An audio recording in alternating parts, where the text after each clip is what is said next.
ಅಂಬುರುಹನೇತ್ರೇ ಶ್ರೀ ದುರ್ಗಾಂಬಿಕೆಯ ಬಲಗೊಂಡು ಭಕ್ತಿಯೋಳ್ ಅಂಬಿಕಾ ವಿಘ್ನರಾಜನ ಪಿರಿದು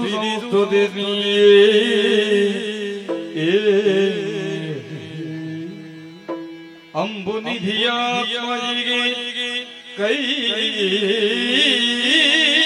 ಮುಗಿದು ಅಂಬುಜಾಣಿಯರ ಅಂಬುಜಕ್ಕೆ ಬಣ ಬಡುದ ವರ್ಣಿ ಪೇಣಿ ಕಥಾಮೃತ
ಸ್ವರ್ಗಾಧಿಪತಿ ಯಾರು ಎಂದು ಕೇಳಿದ್ದೀರಿ. ಹಾಗೆಂದು ತಿಳಿಯಬಹುದು. ಹಲವಾರು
ರಕ್ಷಿಸು.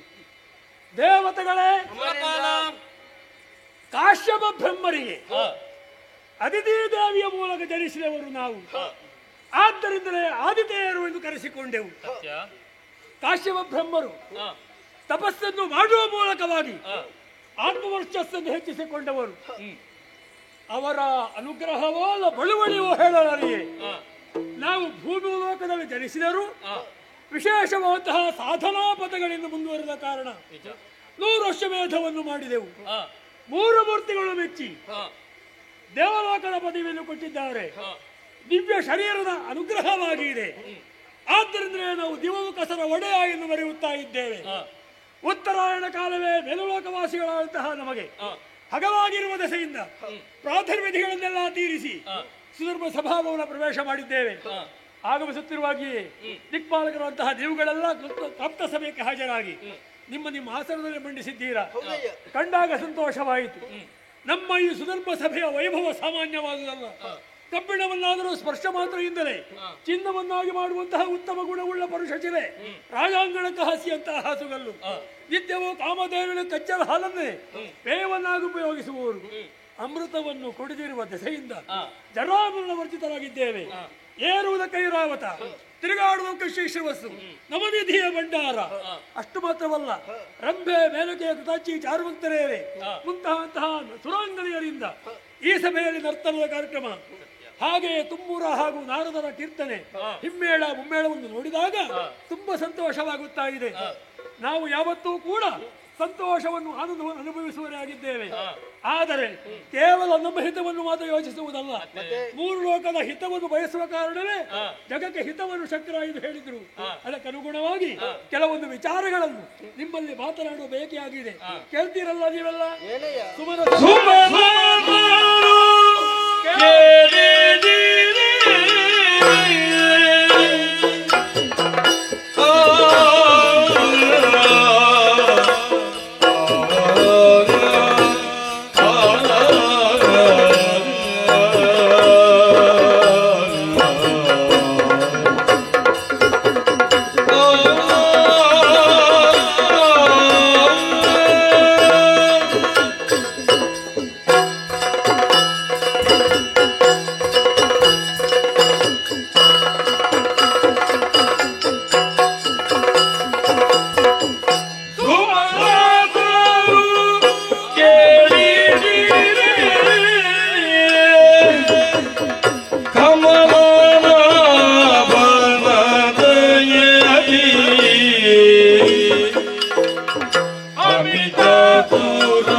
ಅದಕ್ಕನುಗುಣವಾಗಿಯೇ ವ್ಯವಹಾರವು ನಮ್ಮದಾಗಿರಬೇಕು. ನಾವು ಸುಮನಸರ ಎನ್ನುವಂತ ಹೆಸರಿಗೆ ಪಾತ್ರರಾಗಿದ್ದೇವೆ. ಅದಕ್ಕನುಗುಣವಾಗಿ ವ್ಯವಹಾರ ಮಾಡಬೇಕು. 3 ಲೋಕದ ಹಿತವನ್ನು ಬಯಸಿದಂತಹ ನಾವುಗಳು ನಮ್ಮ ಈ ಸಭೆಯಲ್ಲಿ ಮಿಕ್ಕುಳ ಲೋಕದ ಬಗ್ಗೆ ಚಿಂತನೆ ನಡೆಸಲೇಬೇಕು. ಉತ್ತಮದ ಸದ್ವಸ್ತುಗಳು ನಮ್ಮಲ್ಲಿಯವು. ವೃತ್ತಿಪರು ಯಾಗ ನಡೆಸುತ್ತ ಪೂಜಿಪರು.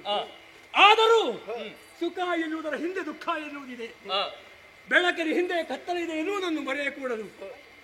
ಯಾರು ಯಾರ ಬಗ್ಗೆ ಯೋಚನೆ ಮಾಡುವುದಿಲ್ಲ. ನಮಗೆ ಹೊರಗ ಶತ್ರುಗಳು ಯಾರು ಇಲ್ಲ. ಒಳಗೆ ಶತ್ರುಗಳು ನಮ್ಮವರೇ. ಹೌದು, ನಾನು ಹಿರಿಯಬ್ಬೆಯ ಮಗ, ನಾನು ಹಿರಿಯಬ್ಬೆಯ ಮಗ, ನೀವು ಕಿರಿಯಬ್ಬೆಯ ಮಕ್ಕಳು. ಒಂದೇ ಒಂದು ವಾದ, ಬೇರೆ ವಾದವೇ ಇಲ್ಲ. ಆ ವಾದಕ್ಕೆ ಉತ್ತರ ಹೇಳುವುದಕ್ಕೆ ಅಸಾಧ್ಯವಾಗುವುದು. ಹಾಗೆಂದು ನ್ಯಾಯವಾಗಿ ನಾವು ಹಿರಿಯ ಭಾಗಿಗಳಂತಹ ಸುತ್ತಿದಲ್ಲ, ಸಾಧನೆಯನ್ನು ಪಡೆದುಕೊಂಡದ್ದು. ಅದನ್ನೇ ಮುಂದುವರಿಸಿಕೊಂಡು ದ್ವೇಷ, ಅಸೂಯೆ, ಮತ್ಸರವೇ ಹೆಮ್ಮರವಾಗಿ ಬೆಳೆದು ದಿತಿದೇವಿಯ ಮಕ್ಕಳು, ಧನುದೇವಿಯ ಮಕ್ಕಳು, ಸುರಸೆಯ ಮಕ್ಕಳು ಆಗಾಗ ದಾಳಿಯಿಟ್ಟು ನಮ್ಮನ್ನು ಕೆಳಗಿದ್ದು ಉಂಟು. ಸೋತು ಓಡಿದ್ದೇವೆ. ಶ್ರೀಹರಿಯ ದಯದಿಂದ ಅಮಿತವಾದಂತಹ ಸುರ ಸಂಪದವು ನಮಗೆ ವಶವಾಗಿದೆ ಎನ್ನುವ ಸತ್ಯ.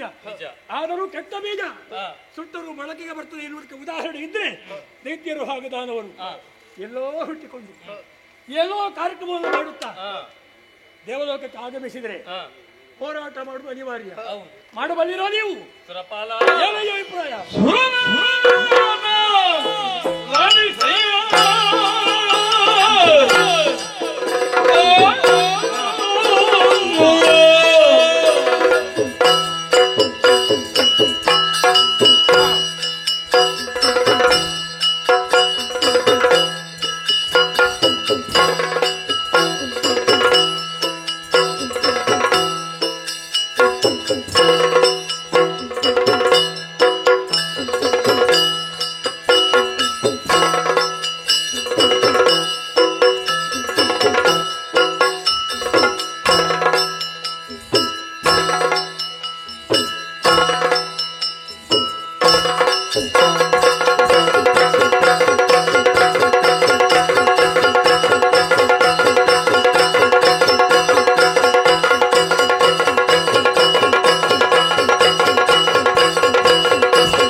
ಮೊದಲಾಗಿ ನಿಮ್ಮ ಪವಿತ್ರವಾದ ಪಾದಾರವಿಂದಗಳಿಗೆ ವಂದಿಸಿಕೊಳ್ಳುತ್ತಾ ಹೇಳಿ.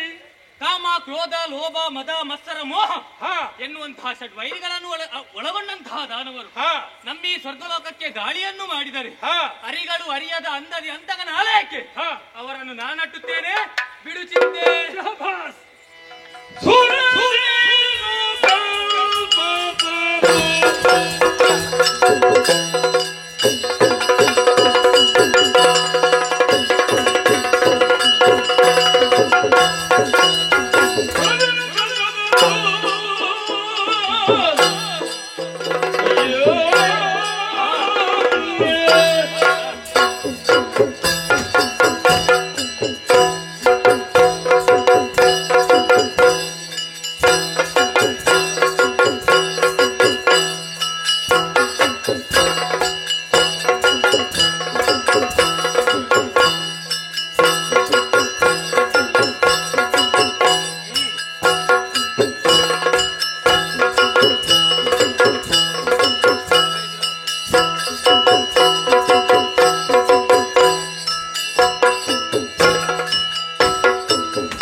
ಮೊದಲಾಗಿ ಹೊಂದಿಸಿಕೊಂಡಿದ್ದೇನೆ. ಹೇಳಿ.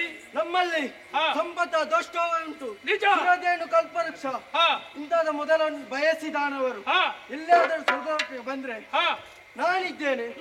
ನಿಮ್ಮ ಚಿಂತೆಯನ್ನು ಬಿಡಿ. ಸಂತೋಷವಾಯಿತು.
ಹಠದ ಭೀತಿಯು ನಮಗೆಲ್ಲಿಲ್ಲ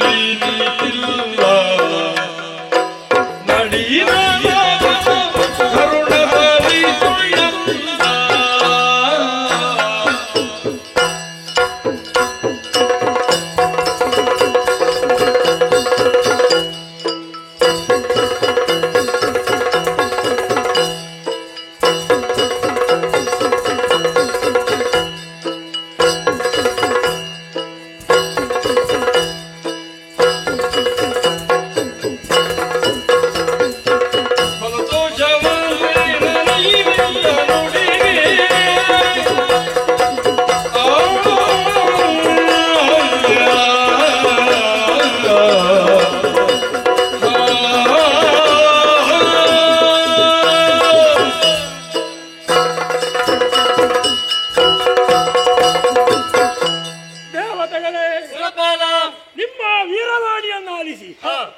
ನನಗೆ ಮಹದಾನಂದವಾಯಿತು. ನೀವು ಸಾಮಾನ್ಯರಲ್ಲ, ವಿಶೇಷವಾದಂತಹ ಓಜಸ್ಸು ತೇಜಸ್ಸುಗಳನ್ನು ಹೊಂದಿದವರು ಎನ್ನುವ ಬಗ್ಗೆ ಈ ಹಿಂದೆ ಅನೇಕ ಬಾರಿ ನಿಮ್ಮನ್ನು ನೋಡಿದ್ದೇನೆ. ಈಗ ವೀರಾವೇಶದ ಮಾತನ್ನು ಕೇಳಿದಾಗ ಮಗುಳು ಮೇಲೆ ನೆನಪಾಗುತ್ತಾ ಇದೆ ನಿಮ್ಮ ವೀರಶ್ರೀ ಏನು ಎಂಬುದಾಗಿ. ಸಂತೋಷವಾಯಿತು. ಸದ್ಯಕ್ಕೆ ನಮಗೆ ಕಳರ ಭೀತಿ ಎಳ್ಳಿನಿದ್ದೂ ಇಲ್ಲ. ಕಮಲನಾಭನವಂತಹ ಶ್ರೀಹರಿಯ ದಯೆ ನಮಗಿರುವಾಗ ಯಾವ ದುಷ್ಟಕೂಟದ ಬಗ್ಗೆಯೂ ನಾವು ಯೋಚಿಸಬೇಕಾದ್ದಿಲ್ಲ. ಓಲಗ ಶಾಲೆಯಲ್ಲಿ ಪ್ರವೇಶ ಮಾಡಿದ್ದೇವೆ, ಲೋಕ ವಿಚಾರ ಮಾಡಿದ್ದೇವೆ, ನಾವು ಸದಾ ಜಾಗೃತರಾಗಿದ್ದೇವೆ ಎನ್ನುವುದರೊಂದಿಗೆ ಇಂದಿನ ಓಲಗವನ್ನು ಮುಕ್ತಾಯಗೊಳಿಸೋಣ. ನಾಳೆ ಪ್ರಾತಃ ಕಾಲ ಈ ವೇದಿಕೆಯಲ್ಲಿ ಮಗುನೊಮ್ಮೆ ನಾವು ಭೇಟಿಯಾಗೋಣ. ನೀವು ನಿಮ್ಮ ಅರಮನೆಗೆ ಸೇರಿಕೊಳ್ಳಿ.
ಶ್ರೀಶೈಲದ ಸರ್ವಾಧಿಕಾರಿ ಯಾರೆಂಬುದಾಗಿ ಬಂದಿದೆ. ಅವೇ ಸರಿ ಅನೇಕ ವಿಧೆ ಆಲಿಸಿ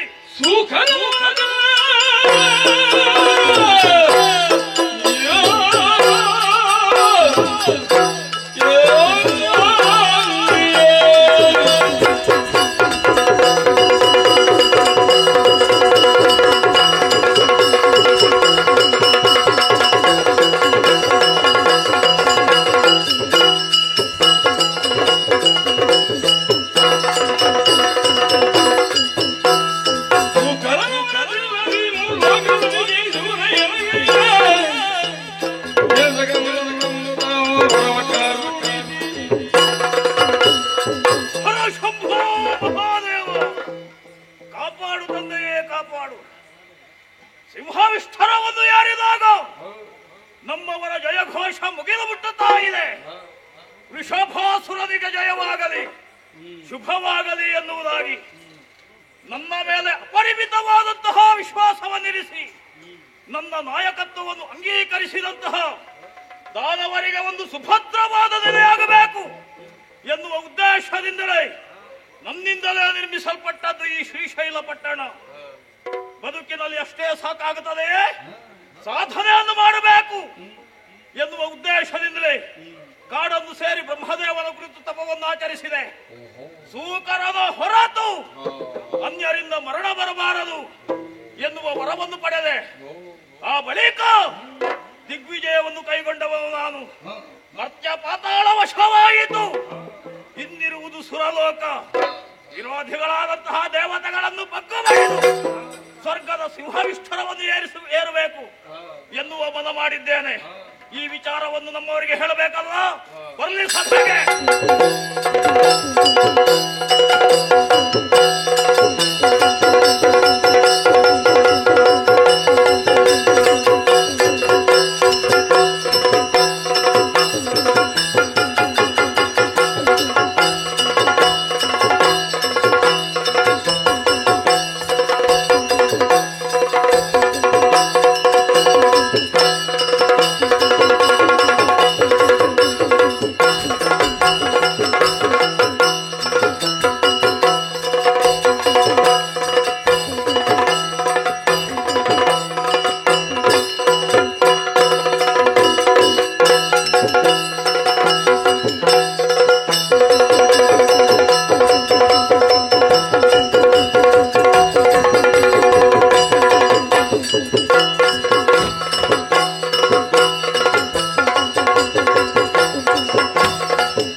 ಮೊದಲಾಗಿ ವಂದಿಸಿಕೊಳ್ಳುತ್ತಾ ಇದ್ದೇನೆ.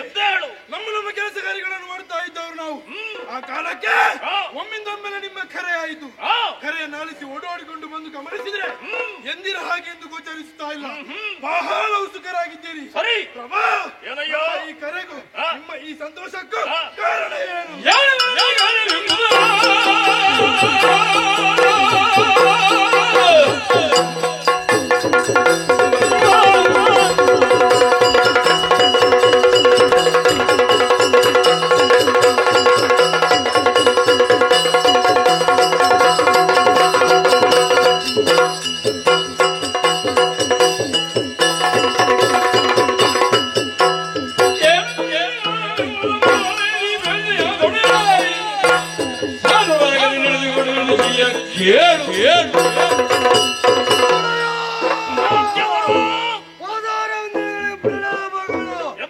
ನಿಮ್ಮ ಅಜ್ಜಾವರ್ತಿಗಳಾಗಿ ನಾವಿರುವವರು. ಆದರೆ ಓದ್ತಿರಲಿ ಎತ್ತರವಾದ ಕರೆಯನ್ನು ನೀಡಿದ್ದೇವೆ. ಉತ್ತರವಾಗಿ ನಾವು ಧಾವಿಸಿದ್ದೇವೆ. ಕರೆಸಿದ ಕಾರಣ ಏನು ಎಂಬುದಾಗಿ ತಿಳಿಸಿದರೆ ಕ್ಷಣಾರ್ಧದಲ್ಲಿ ಮಾಡಿದ್ದೇವೆ.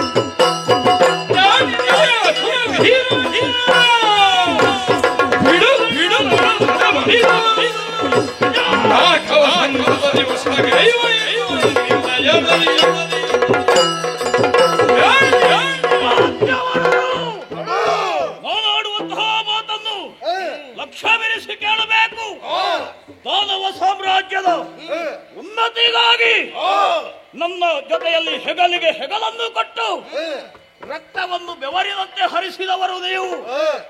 ಈ ಭೂಲೋಕದಲ್ಲಿ ನಾವು ಅನುಭವಿಸುತ್ತಾ ಇರುವ ಸುಖವೇ ನಿಜವಾದ ಸುಖವಲ್ಲ, ಸ್ವರ್ಗ ಸುಖ ಎನ್ನುವುದು ಬೇರೆಯೇ ಇದೆ. ಇದನ್ನು ನೀವು ತಿಳಿಯದವರೇನೂ ಅಲ್ಲ.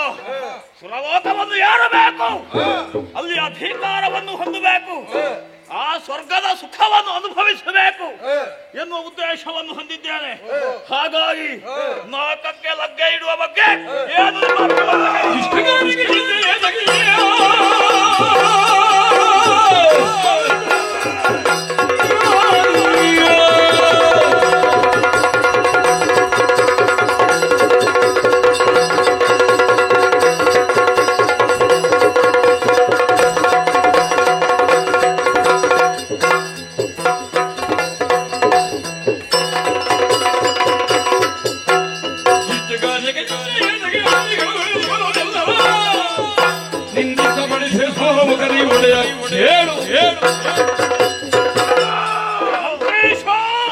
ದಾಳಿಯ ಬಗ್ಗೆ ಬಹಳ ಉತ್ಸುಕರಾಗಿದ್ದೇವೆ.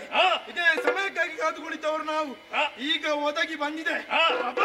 ಏನು ಅಪ್ಪಣೆ ಕೊಟ್ಟಿರಿಂತಾದ್ರೆ ಶೀಘ್ರವೇ ನಾಕವನ್ನೇರಿ ಸೂರಪ್ಪನನ್ನು ಗುರಿಸ್ತೇನೆ. ಅಪ್ಪಣೆ ಒಪ್ಪಣೆ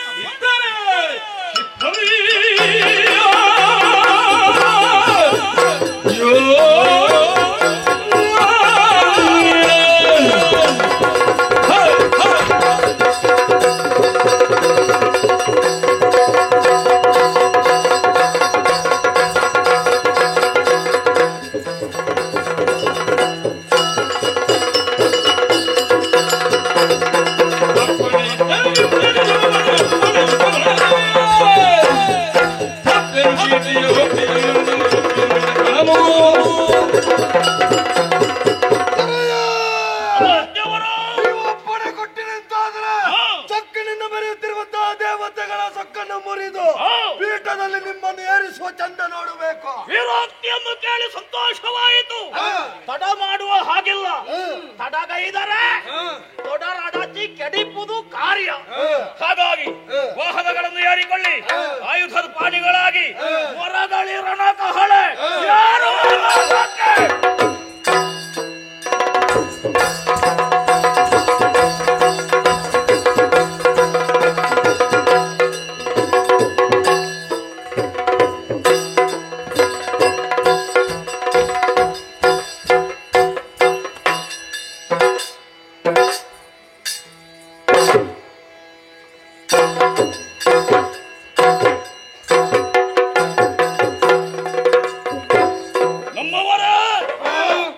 ನಾಕವನ್ನು ಏರಿದ್ದೇವೆ.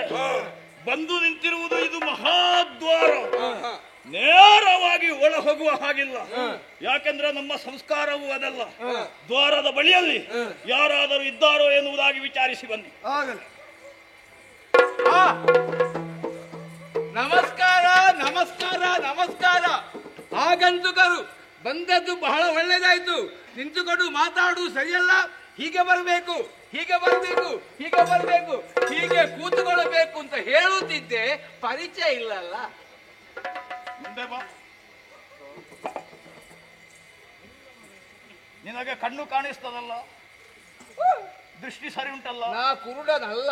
ಹೌದಲ್ಲ, ನೋಡು. ಓ ಎಂತದಿದು? ಎಷ್ಟು ಮಂದಿ ಇದ್ದಾರೆ. ತಲೆ ಮಾತ್ರ ಕಾಣ್ತಾರೆ. ಹೊಳೆಯಲ್ಲಿ ತೆಂಗಿನಕಾಯಿ ತೇಲಿಕೊಂಡು ಕೋಟಿ ಕೋಟಿ ಸಂಖ್ಯೆಯಲ್ಲಿ ಧಾವಿಸಿದ್ದಾರೆ. ಬರಿಗೆಯಲ್ಲಿ ಯಾರು ಇಲ್ಲ. ಎಲ್ಲರೂ ಆಯುಧ ಬಾಣಿಗಳಾಗಿದ್ದಾರೆ. ಎಲ್ಲರೂ ತಕೊಂಡಿದ್ದಾರೆ. ಎಂಥದ್ದು ಆಯುಧ? ಆಯುಧ ಕತ್ತಿ ಬೇರೆ, ಖಡ್ಗ ಬೇರೆ, ಬಿಲ್ಲು ಬೇರೆ, ಬಾಣ ಬೇರೆ, ತರ ತರ ವಿಧ ಅದನ್ನ ಈಗ ವಿಚಾರಿಸು ಎಲ್ಲಿಂದ ಎನ್ನುವುದಾಗಿ. ಅದೇ ನಾನು ಆಲೋಚನೆ ಮಾಡುದು. ಮುಖ ನೋಡುವಾಗ ನಮ್ಮವರಲ್ಲ ಅದು ಸ್ಪಷ್ಟವಾಗ್ತಾ ಉಂಟು. ಅದು ಅರ್ಥ ಆಗಬೇಕು ನಿನಗೆ. ಹೀಗೆ ಅಲ್ಲ, ಎಲ್ಲ ಹೀಗೆ ಉಂಟು.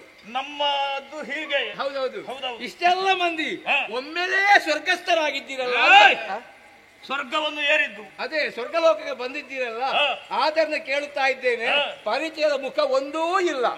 ಯಾರು, ಎಲ್ಲಿಂದ ಬಂದದು, ಯಾಕೆ ಬಂದದು, ಹೆಸರು ಏನು, ಉದ್ದೇಶ ಎಂಥದ್ದು, ಹೋಗುವುದು ಯಾವುದು, ಯಾವಾಗ ಎಂಬುದು ಸಂಕ್ಷಿಪ್ತವಾಗಿ ನೀವು ವರದಿ ಸಲ್ಲಿಸುತ್ತಿದ್ರೆ ಬಹಳ ಒಳ್ಳೆದಿತ್ತು. ಭೂಲೋಕದಲ್ಲಿ ನೂತನವಾಗಿ ನಿರ್ಮಿಸಲ್ಪಟ್ಟ ಪುರ ಶ್ರೀಶೈಲ. ಈ ಶೈಲ ಏಯ್, ನಿನ್ನ ಕಿವಿಗೆ ಮೊದಲು ಮದ್ದು ಮಾಡಿಸಬೇಕು. ಹೇಳಿದಂತದ್ದು ಶ್ರೀಶೈಲ ಶ್ರೀಶೈಲ ಪಟ್ಟಣ. ಹಾ ಗೊತ್ತಾಯ್ತು. ಶೋಣಿತಾಪುರವನ್ನು ಮಾರಿ ಅದು ತಕೊಂಡದ. ಎಷ್ಟು ಉಳಿಯುತ್ತೆ ಅದರಲ್ಲಿ? ಅದು ಅಲ್ಲಿಯೇ ಉಂಟು. ಅಲ್ಲಿ ಉಂಟಾ? ಇದು ಬೇರೆ ಹಾ ಪ್ರತ್ಯೇಕವಾಗಿ ನಿರ್ಮಿಸಲ್ಪಟ್ಟದ್ದು. ಹೌದಾ? ವರ್ತಮಾನ ಕಾಲದಲ್ಲಿ ಹಾ. ಅಲ್ಲಿ ಅಧಿಕಾರಿಯಾಗಿ ಮೆರೆಯುತ್ತಾ ಇರುವವನು ನಾನು.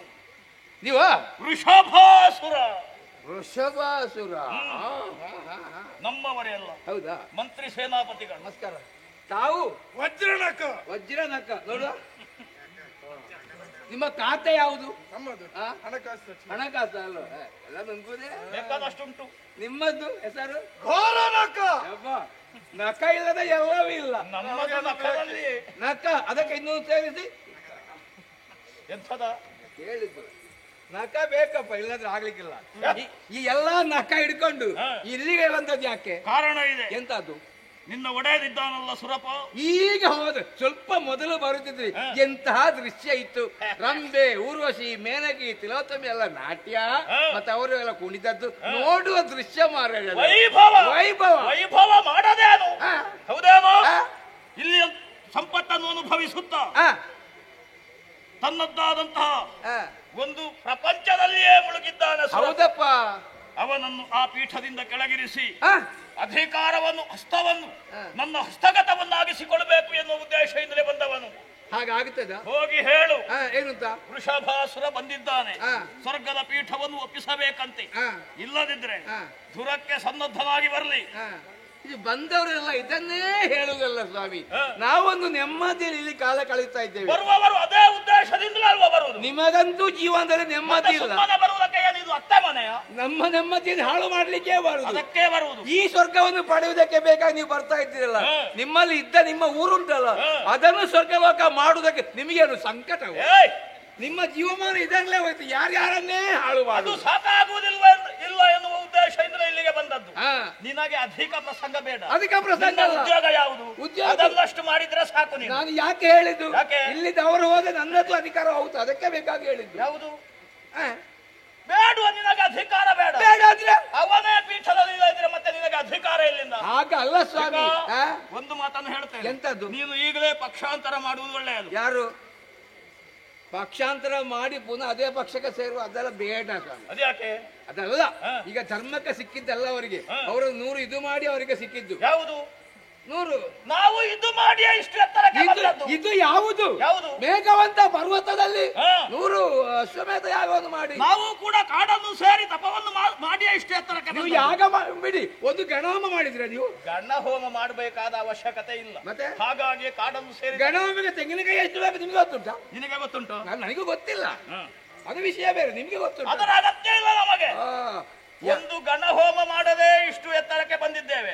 ಹಾಗಿರುವಾಗ ನಮ್ಮ ಯೋಗ್ಯತೆ ಏನು ಅಂತ ಸ್ವಲ್ಪ ಆಲೋಚನೆ. ಒಂದಂತೂ ಸ್ಪಷ್ಟ, ಏನು? ಜೀವಮಾನ ನೀವಂತೂ ಉದ್ಧಾರ ಆಗುವುದಿಲ್ಲ, ಮತ್ತೊಬ್ಬನ ಉದ್ಧಾರ ಆಗಲಿಕ್ಕೆ ಬಿಡುವುದಿಲ್ಲ.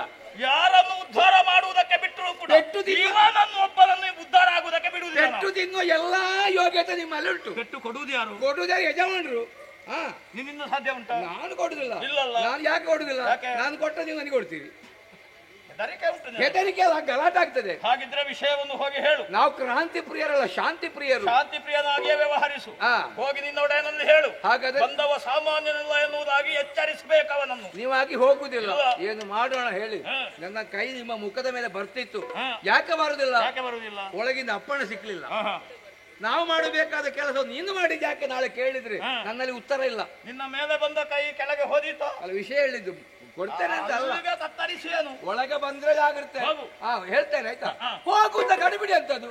ನನ್ನನ್ನು ಹೋಗ್ಲಿಕ್ಕೆ ಹೇಳಿದವ ನನ್ನ ಮಗ. ನನ್ನ ಇಷ್ಟು ಮಾತನ್ನು ಕೇಳಿ ಇಲ್ಲಿ ಕುಳಿತವ ನನ್ನ ಮಗ. ನಿಮ್ಮಂತ ಮಗ ಆಗುವುದಕ್ಕಿಂತ ಆತ್ಮಹತ್ಯೆಯೇ ಲೇಸು. ಹಾಗಿದ್ರೆ ಹೋಗಬೇಡ.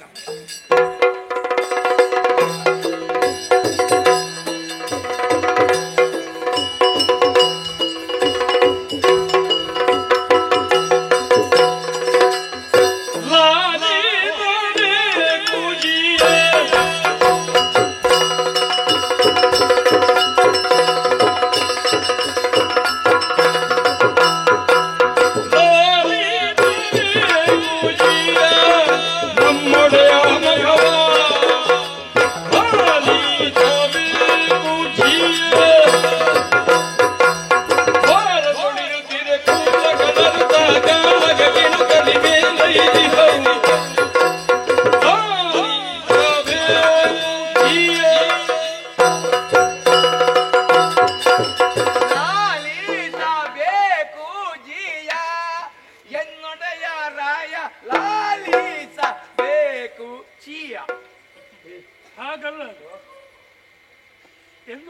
ಮಘವ ಅದು ಒಂದೇ ಅಲ್ವಾ?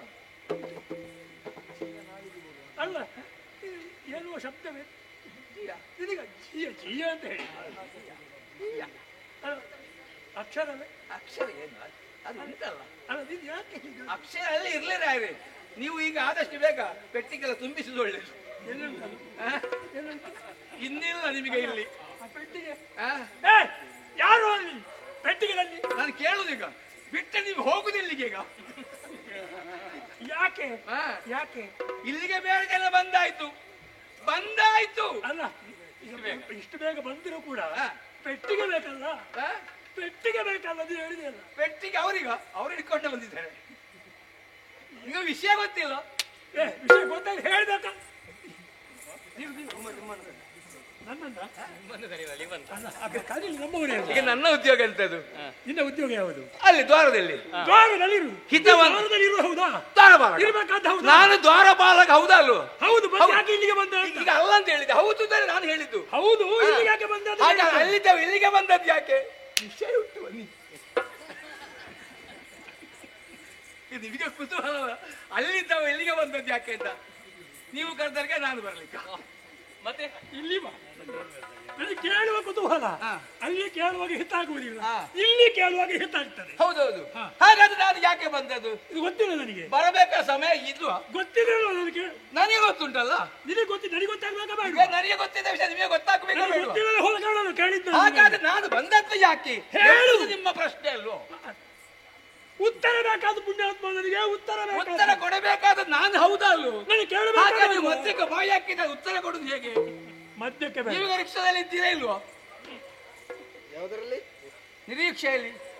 ನಿರೀಕ್ಷೆಯಲ್ಲಿದ್ದೆ. ಉತ್ತರದ ನಿನ್ನ ನಿರೀಕ್ಷೆ. ಉತ್ತರ ಬೇಡ, ಇವ ನಿರೀಕ್ಷೆಯಲ್ಲಿ ಉತ್ತರ ನಾನಿದ್ದೇನೆ. ಬೇಕಲ್ಲ? ಬೇಕು. ಉತ್ತರ ಬೇಕು ಅಂತ ಅದು ಎತ್ತರದಲ್ಲಿ ಕೂತ್ಕೊಳ್ಳಿ ಬನ್ನಿ.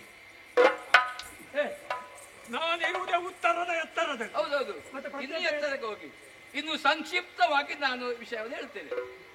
ಸಂಕ್ಷಿಪ್ತವಾಗಿ ಸರಳವಾಗಿ ಇಷ್ಟನ್ನು ಹೇಳಿದ್ರೆ ಎಷ್ಟು ಹೊತ್ತು ಬೇಕಾ? ವಿಷಯ ಇರುದಷ್ಟೇ. ವಿಷಯ ಬೇಕಾದದೇ. ಇದು ನಿಮಗೆ ಹೊಸತಲ್ಲ.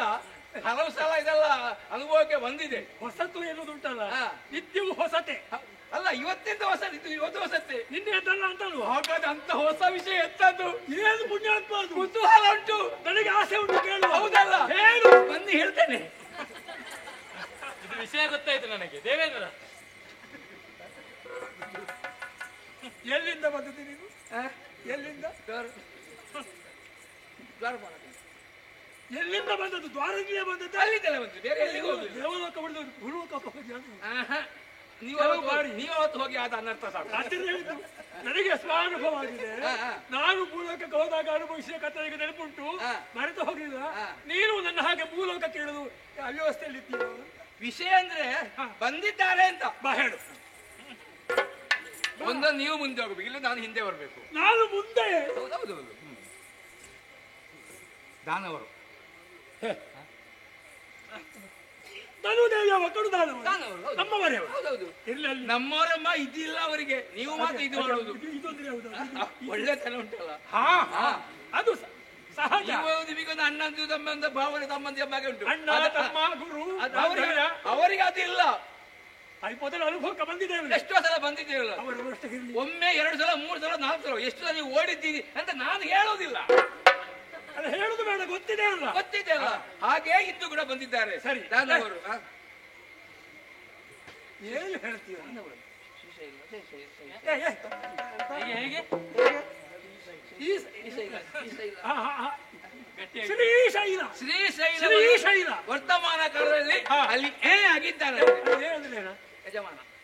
ಯಜಮಾನ ಯಾರು? ಯಾರು? ಒಬ್ಬನೇ ಅಲ್ಲ, ಅವನ ಒಂದು ಮಂತ್ರಿಗಳು, ಸೇನಾಧಿಪತಿಗಳು, ಮಂತ್ರಿಗಳು, ಸೇನಾಧಿಪತಿ, ಅರಸ ಯಾರು ಅಂತ ಹೇಳಿಲ್ಲ ನೀನು? ಯಾವ ಶಬರಾಯರು? ಶಬರಾರು ಹೇಳಲಿಕ್ಕೆ ಆಗುದಿಲ್ಲ ಈಗ. ವೃಷಭಾಸುರ. ಹಾಗಾದ್ರೆ ಅವರ ಉದ್ದೇಶ ಎಂತದ್ದು? ಹಿರಿತಾಯಿ ಮಕ್ಕಳಂತೆ, ನೀವು ಕಿರಿತಾಯಿ ಮಕ್ಕಳಂತೆ, ಸ್ವರ್ಗಲೋಕ ಅವ್ರಿಗೆ ಬಿಟ್ಟು ಕೊಡಬೇಕಂತೆ. ನನಗೆ ಗೊತ್ತಿಲ್ವ? ನನಗೆ ಕೇಳಿ ಕಂಠಪಾಠ ಆಗಿದೆ. ಯಾವತ್ತು ಗಡಿಬಿಡಿ ರಾಯರಿಲ್ಲ ಈಗ. ನೀವು ಕಿರಿತಾಯಿ ಮಕ್ಕಳಂತೆ, ಅವರು ಕಾಶ್ಯಪ ತಾಯಿ ಬ್ರಹ್ಮನಿಗೆ- ಮಕ್ಕಳಂತೆ. ಹೇಳು. ಆದ್ದರಿಂದ ಸ್ವರ್ಗಲೋಕವನ್ನು ನೀವು ಯುಕ್ತ ಸಮಯಕ್ಕೆ ಸರಿಯಾಗಿ ಬಿಟ್ಟು ಕೊಡಬೇಕಂತೆ. ಒಂದು ವೇಳೆ ಬಿಟ್ಟು ಕೊಡದೆ ಇದ್ದದ್ದು ಹೋಗುತ್ತಾದ್ರೆ ನಿಮ್ಮನ್ನು ಅಧಿಕಾರದಿಂದ ಕೆಳಗೆ ಕೆಳಗೆ ಇಳಿಸಿ ಈ ಸ್ವರ್ಗಲೋಕದ ನೀ ಕಂಠಪಾಠ ಮಾಡಿ ಬಂದಿದ್ದೀಯಾ? ಪೀಠದಿಂದ ಇಳಿಸಿ ಅವರು ಇಲ್ಲಿ ನೀನೊಬ್ಬ ದೇವತೆ ಅಲ್ವಾ? ಹೌದು. ಏನು ಉತ್ತರ ಕೊಡ್ಬೇಕಿತ್ತು ನೀನು? ಉತ್ತರ ಕೊಡ್ಲಿಲ್ಲ. ಕೊಡ್ಬೇಕಿತ್ತು ನೀನು ಉತ್ತರ. ನಾನು ಉತ್ತರ ಕೊಡ್ಲಿಲ್ಲ. ಯಾಕೆ? ತಪ್ಪು ಮಾಡಿದ ಅವರು ಇದೆ. ಅದಕ್ಕೆ ನಾನು ಹೊಣೆ ಅಲ್ಲ. ನನ್ನ ಒಂದು ದೊಡ್ಡ ದೌರ್ಬಲ್ಯ ಉಂಟು. ಮೊದಲು ನನಗೊಂದು ಬೀಳ್ಬೇಕು. ನನಗೆ ಸಿಟ್ಟು ಬರಬೇಕು ಅಂತಾದ್ರೆ ನನಗೊಂದು ಮೊದಲು ಬೀಳ್ಬೇಕು. ಇಲ್ಲದೆ ಬೀಳುದು ಸಿಟ್ಟು ನಿನಗೆ ಸಿಟ್ಟು ಬರ್ಬೇಕು, ನನಗೂ ಸಿಟ್ಟು ಬರ್ಬೇಕು. ನಾನು ಮುಖೈಗೆ ಕೊಂಡೋದೆ. ಬಡಿಲಾದ್ರೆ ಬಡಿಲಿದ್ದ. ಅವರು ಬಡಿಲ್ಲ. ಅವರು ಬಡಿಯುತ್ತಿದ್ರೆ ನಾನು ಕೂಡ ಏನಾದ್ರೂ ಮಾಡುತ್ತಿದ್ದೆ. ಏನು ಮಾಡ್ತಿದ್ದೀನಿ? ಇದಕ್ಕೆ ಬರ್ಲಿಕ್ಕೆ ಜನ ಇರ್ತಿರ್ಲಿಲ್ಲ. ದೇವತೆ ನಿನಗೆ ಬರಲಿಲ್ಲ. ಅಂತೂ ಒಳಗೆ ನುಕ್ಕುದರಲ್ಲಿದ್ದಾರೆ. ತೀರ್ಮಾನ ನೀವು ಕೈ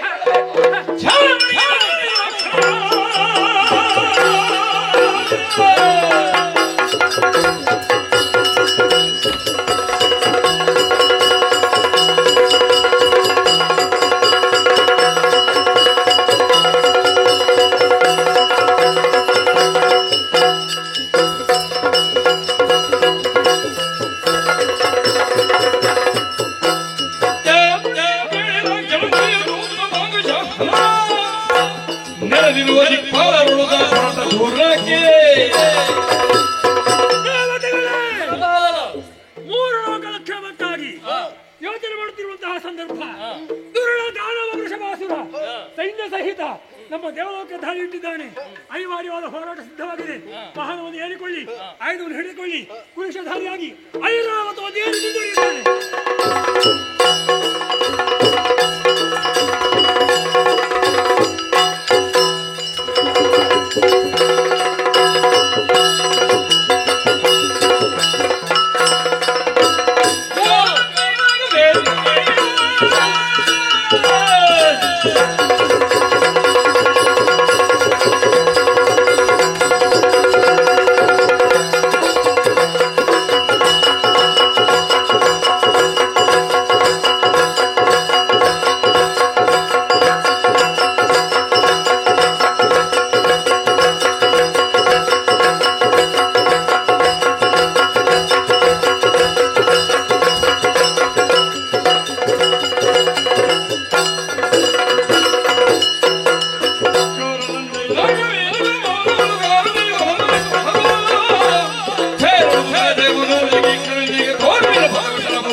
ಸ್ವಾಧೀನಪಡಿಸಬೇಕೆಂಬ ಉದ್ದೇಶದಿಂದ ಬಂದಿದ್ದೀಯ. ನಿನಗೊಂದು ಮಾತನ್ನು ಹೇಳುತ್ತೇನೆ ಕೇಳು. ನಿನ್ನ ಪರಿಸ್ಥಿತಿ ಹೇಗಾಯ್ತು ಬಲ್ಲೆಯ? ಅಂಬೆಗಾಲಿಕ್ಕುವ ಮಗುವೊಂದು ರಂಬೆಯ ಸುಖವನ್ನು ಬಯಸಿದಂತೆ ಹಾಗಾದಿತು ನಿನ್ನ ಪರಿಸ್ಥಿತಿ.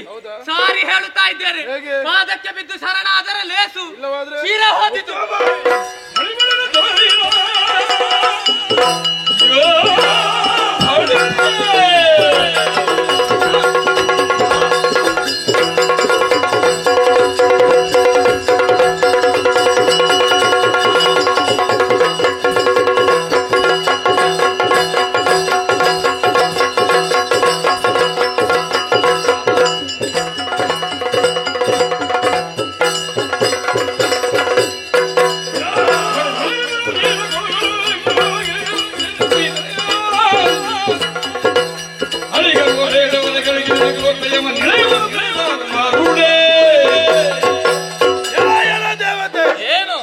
ಅಧಿಕಾರವನ್ನು ಪಡೆಯುವ ಉದ್ದೇಶ ನಮ್ಮದು. ಒಳ್ಳೆ ಮಾತಿನಲ್ಲಿ ನಮ್ಮ ಒಡೆಯನಾದಂತಹ ವೃಷಭಾಸುರನಿಗೆ ನಾಲ್ಕದ ಅಧಿಕಾರ ಬಿಟ್ಟು ಕೊಟ್ಟರೆ ಒಳ್ಳೆಯದು. ತದನಂತರದಲ್ಲಿ ರಂಬೆಯ ಸುಖ ಪಡಿತೇವೆ, ಅಲ್ಲ ಇನ್ನು ಯಾರದೋ ಮಾತನ್ನು ಹೇಳಿಕೊಂಡು ಬಂದಂತ ಹಿಂದೆ ಅದೆಷ್ಟೋ ರಕ್ಕಸರಿಗೆ ಗತಿಯನ್ನು ನಾವು ತೋರಿಸಿದವರಿದ್ದೇವೆ. ಅದು ವಿಷಯ ಅಲ್ಲ, ಈಗ ಬಂದದ್ದು ನಾವು ಅದನ್ನು ಹೇಗಾದ್ರೂ ಪಡೆಯುವ ಉದ್ದೇಶ ಇಟ್ಟು ಬಂದಿದ್ದೇವೆ. ಅದನ್ನು ಬಿಡುವವರು ನಾನಲ್ಲ. ನಿನಗೆ ಹೀಗಲ್ಲ, ಬೆನ್ನು ಹುಡಿಯಾದ್ರೆ ಬುದ್ಧಿ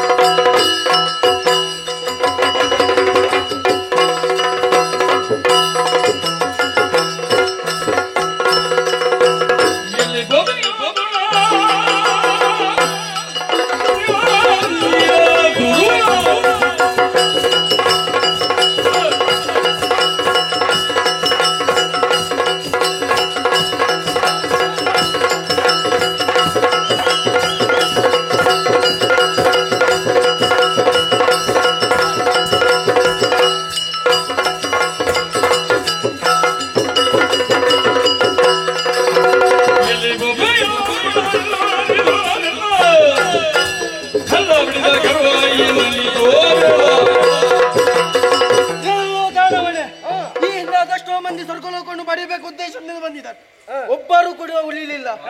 ಒಂದು ಮಾತನ್ನು ಹೇಳ್ತೇನೆ ಕೇಳು. ಸ್ವರ್ಗಲೋಕವನ್ನು ಬಿಟ್ಟು ಕೊಡ್ತೇವೆ ನಿಮ್ಗೆ, ಏನ್ ಮಾಡ್ತೀರಿ?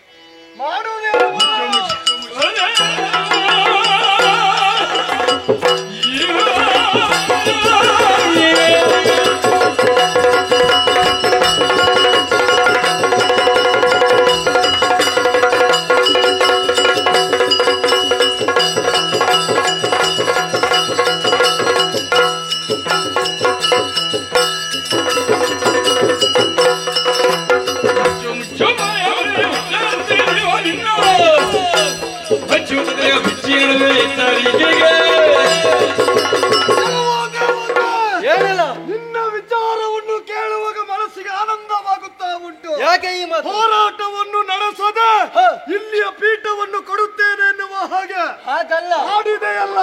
ಮಾತು ಕೇಳು. ಏನು ಇಷ್ಟರ ತನಕ ಅದೆಷ್ಟೋ ಮಂದಿ ದಾನವರು ಬಂದಿದ್ದಾರೆ, ಉಳಿಲಿಲ್ಲ. ಅದೇ ಗತಿ ನಿನಗಾದೀತು. ಈಗ ಬೇರೆಯವರು ಉಳಿದಿಲ್ಲ ಅಂತ ನಾನು ಉಳಿದಿಲ್ಲ ಎನ್ನುವ ಹಾಗೆ ಅಲ್ಲ.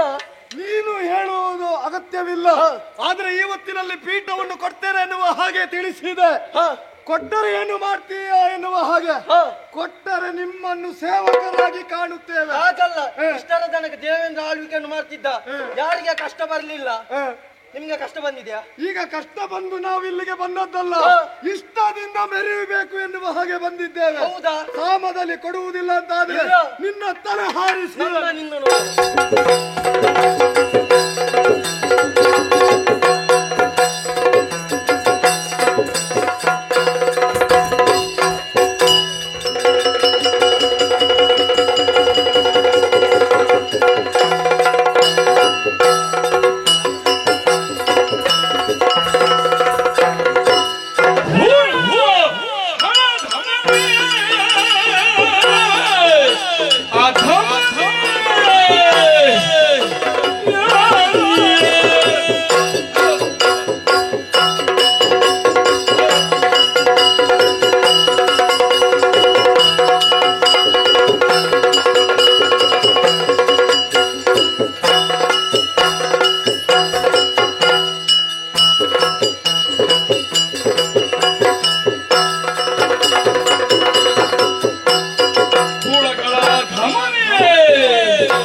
ದೈತ್ಯ ಸಂದೋಹವನ್ನು ಕೂಡಿಕೊಂಡು ನಾಗಕ್ಕೆ ಅಭಿಮಾನ ಬೆಳೆಸಿ ದೇವ ಸೇವೆಯನ್ನು ಚದುರಿಸುತ್ತಾ ಗೆಲ್ಲುತ್ತಾ ತಾನೊಬ್ಬ ವೀರ ಎನ್ನುವಂತ ಹಮ್ಮಿನಿಂದ ಬಿಪಿನಿಂದ ಮುಂದುವರಿಯುತ್ತಾ ಇರುವೆಯಲ್ಲ.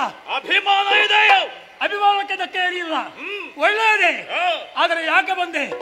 ಏನು ಉದ್ದೇಶ? ನನಗೂ ನಿನಗೂ ಏನು ದ್ವೇಷ? ಹೇಳು ನಡೆ. ನಾನ್ಯಾರು ಬಲ್ಲ?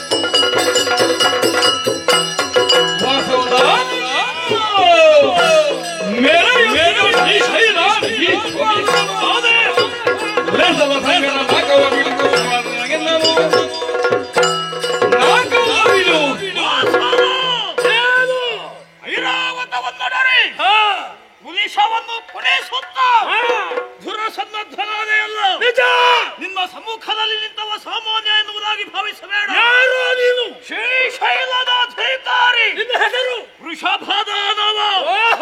ಸ್ವರ್ಗದ ಪೀಠವನ್ನು ಹೊಂದಬೇಕು ಎನ್ನುವ ಉದ್ದೇಶದಿಂದಲೇ ಬಂದಿದ್ದೇನೆ. ನನಗೆ ಶರಣಾಗತನಾಗಿ ಅಧಿಕಾರವನ್ನು ಒಪ್ಪಿಸು. ಶರಣಾಗತರಾಗಬೇಕೆ? ದೇವತೆಗಳು ನಾವು ಮೂರು ಮೂರ್ತಿ ಅನುಗ್ರಹಿಸಿಕೊಟ್ಟಂತಹ ಪದವಿ ನಾವಾಗಿ ಕೊಡುವ ಹಾಗಿಲ್ಲ. ಮತ್ತೆ ಮೂರು ಮೂರ್ತಿ ಆಜ್ಞೆ ಕೊಟ್ಟರೆ ಕೊಡಬಹುದಿತ್ತು. ಆದರೆ ಹೋರಾಟ ನನ್ನಲ್ಲಿ ನಿನಗೆ ಹೋರಾಟ ಮಾಡದೆ ಹೋದ್ರೆ ಒಳ್ಳೆಯದು. ಇಲ್ಲ ಹೋರಾಟಕ್ಕೆ ಸಿದ್ಧನಾಗು. ನಿನ್ನ ಬೆನ್ನಿಗೆ ಮೂಳೆ ಮುರಿಯುತ್ತದೆ.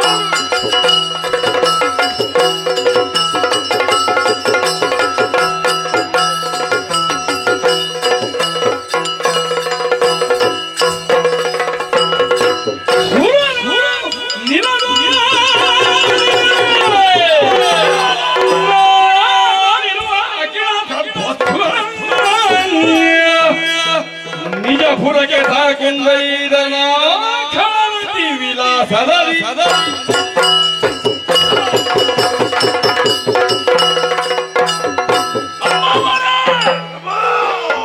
ನೋಡಿದಿರಲ್ಲ ಪುರಕ್ಕಾಗಿ ಮಾರ್ಮಲೆದಂತಹ ಸುರಾಪ ಪಲಾಯನ ಪಂಡಿತನಾಗಿದ್ದಾನೆ.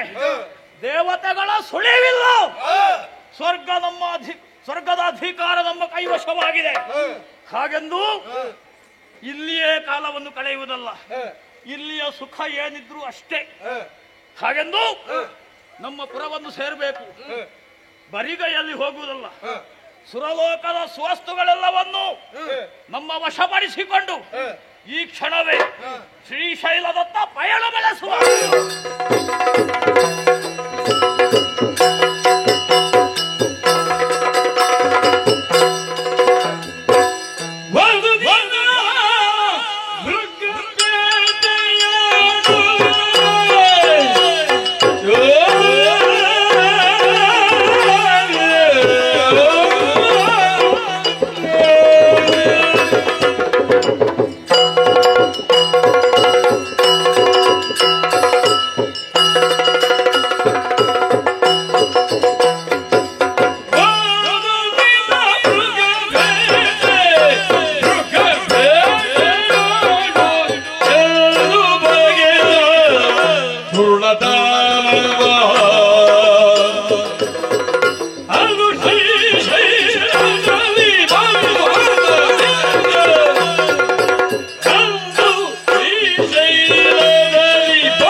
ನಾಲ್ಕಲೋಕವನ್ನ ಸ್ವಾಧೀನಪಡಿಸಿದಂತಹ ನಾನು ಸಂತೋಷದಿಂದ ದಿನವನ್ನ ಕಳೆಯುತ್ತಾ ಇದ್ದೆ ಸ್ವಾಮಿ.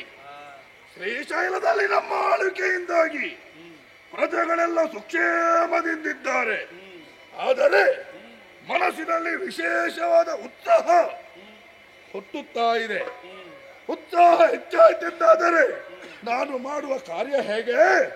ಶ್ರೀಶೈಲದ ಕಾಡನ್ನು ಸೇರುವುದು, ಮೃಗ ಬೇಟೆಯನ್ನು ಆಡಿ ಸಂತೋಷವನ್ನ ಪಡೆಯುವುದು ನನ್ನ ಹವ್ಯಾಸ. ಹೊರತು ನಿಂತಿದ್ದೇನೆ, ಕಾಲಹರಣ ಮಾಡುವುದಿಲ್ಲ, ಮುಂದುವರಿಯುತ್ತೇನೆ.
ಆದಿದೈತ್ಯರಾಗಿರುವಂತಹ ಹಿರಣ್ಯಾಕ್ಷರನ್ನು ಕೊಲ್ಲುವುದಕ್ಕಾಗಿ ವೈಕುಂಠವಾಸಿಯಾಗಿರುವಂತಹ ಶ್ರೀಮನ್ನಾರಾಯಣ ವರಹಾವತಾರವನ್ನು ತಾಳಿರುತ್ತೆ. ಆ ಕಾಲಕ್ಕೆ ಹುಟ್ಟಿಕೊಂಡವನಾದ ಛಾಯಾರೂಪ ವರಹ ಸ್ವಾಮಿ ಎಂಬ ಹೆಸರಿಂದ ಬರೀತಾ ಇದ್ದೇನೆ.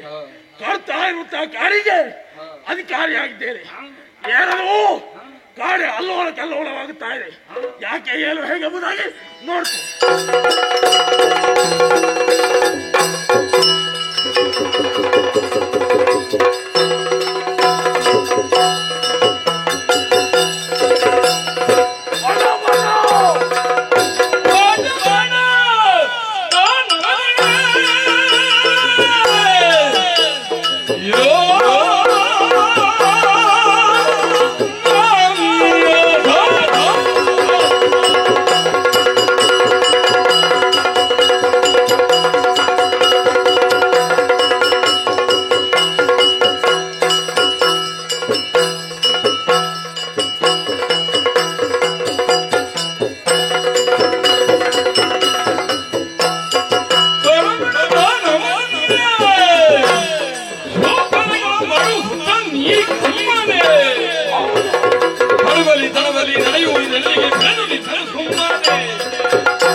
ಕಾಡ್ತಾ ಇರುವಂತಹ ಕಾಡಿನಲ್ಲಿ ಬೇಟೆಯನ್ನು ಆಡುತ್ತಾ ಮುಂದೆ ಮುಂದೆ ಬರ್ತಾ ಇದ್ದಿ. ಮಾಡಬಾರದ ಅನ್ಯಾಯವನ್ನು ಮಾಡ್ತಾ ಇದ್ದಿ. ಅಯ್ಯೋ ಸರ್ವನಾಶ ಈ ಸೂಕ್ಷ್ಮ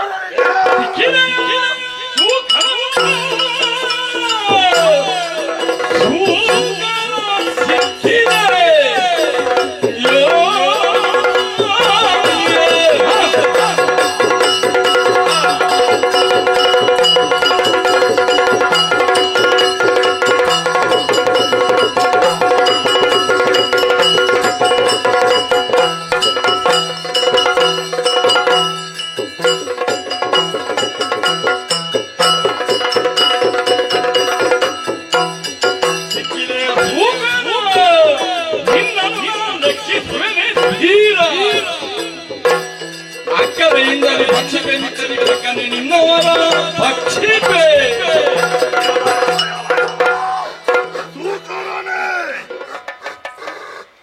ಸಂತೋಷ ಆಯ್ತು. ಬೇಟೆಯನ್ನ ಆಡಿದ್ದೇನೆ. ಇದೀರಾಗಿ ಬಂದಿದ್ದೀಯ, ದಷ್ಟ ಪುಷ್ಟವಾಗಿ ಬೆಳೆದಿದ್ದೀಯ. ನಿನ್ನನ್ನ ಹೀಗಲ್ಲ, ಬಾಣದಲ್ಲಿ ಹಿಡಿದು ಬಂಡೆಗೆ ಬಾರಿಸಿ ಹೊಟ್ಟೆ ತುಂಬಿಸಿಕೊಂಡೇನು ತೆರಳಿ.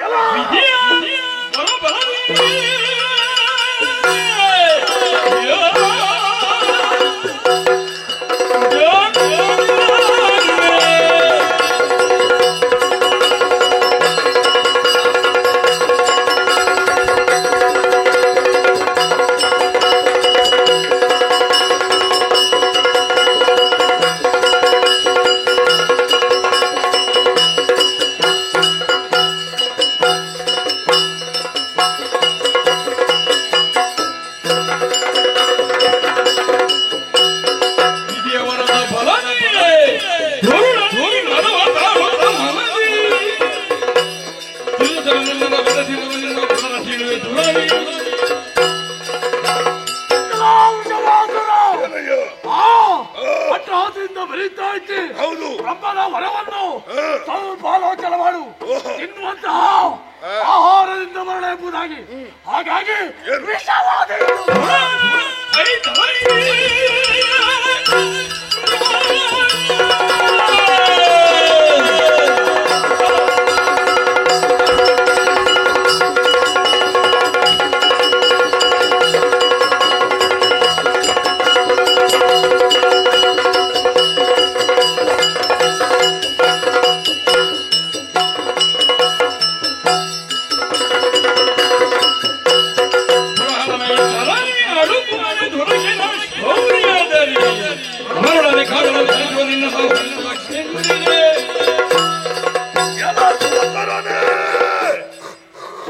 ಮಾತನ್ನ ಕೇಳು. ಕುಲದೇವನಾದ ಪರಶಿವನೇ ಬರಲಿ, ಅಂಜಿಯುವವನಲ್ಲ ನಾನು. ಒಳ್ಳೆಯ ಮಾತಲ್ಲಿ ಹೇಳ್ತೇನೆ. ಹೋಗ್ತೀಯಾ? ಪೆಟ್ಟು ತಿಂದು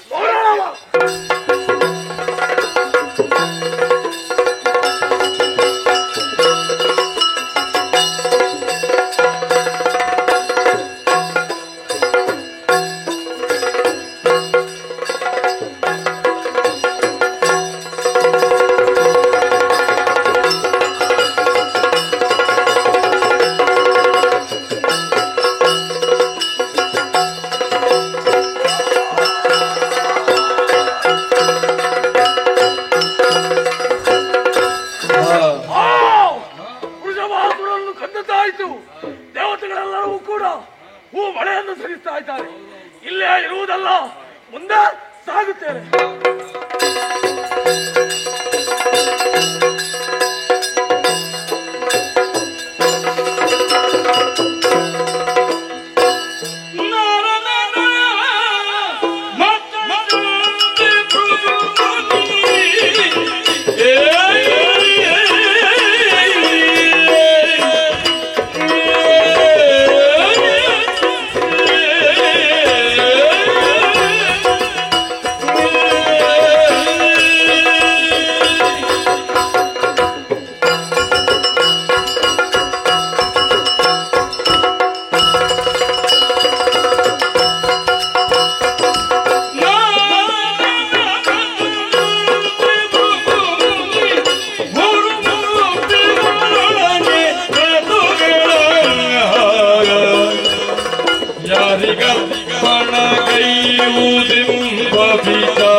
ಯಾರಿಗೆ ಯಾವುದನ್ನು ಕೊಡಬೇಕಿದ್ದರೂ ಆ ಬಗ್ಗೆ ತಾರ್ಕ್ಷಿಕವಾಗಿ ಚಿಂತಿಸಬೇಕು.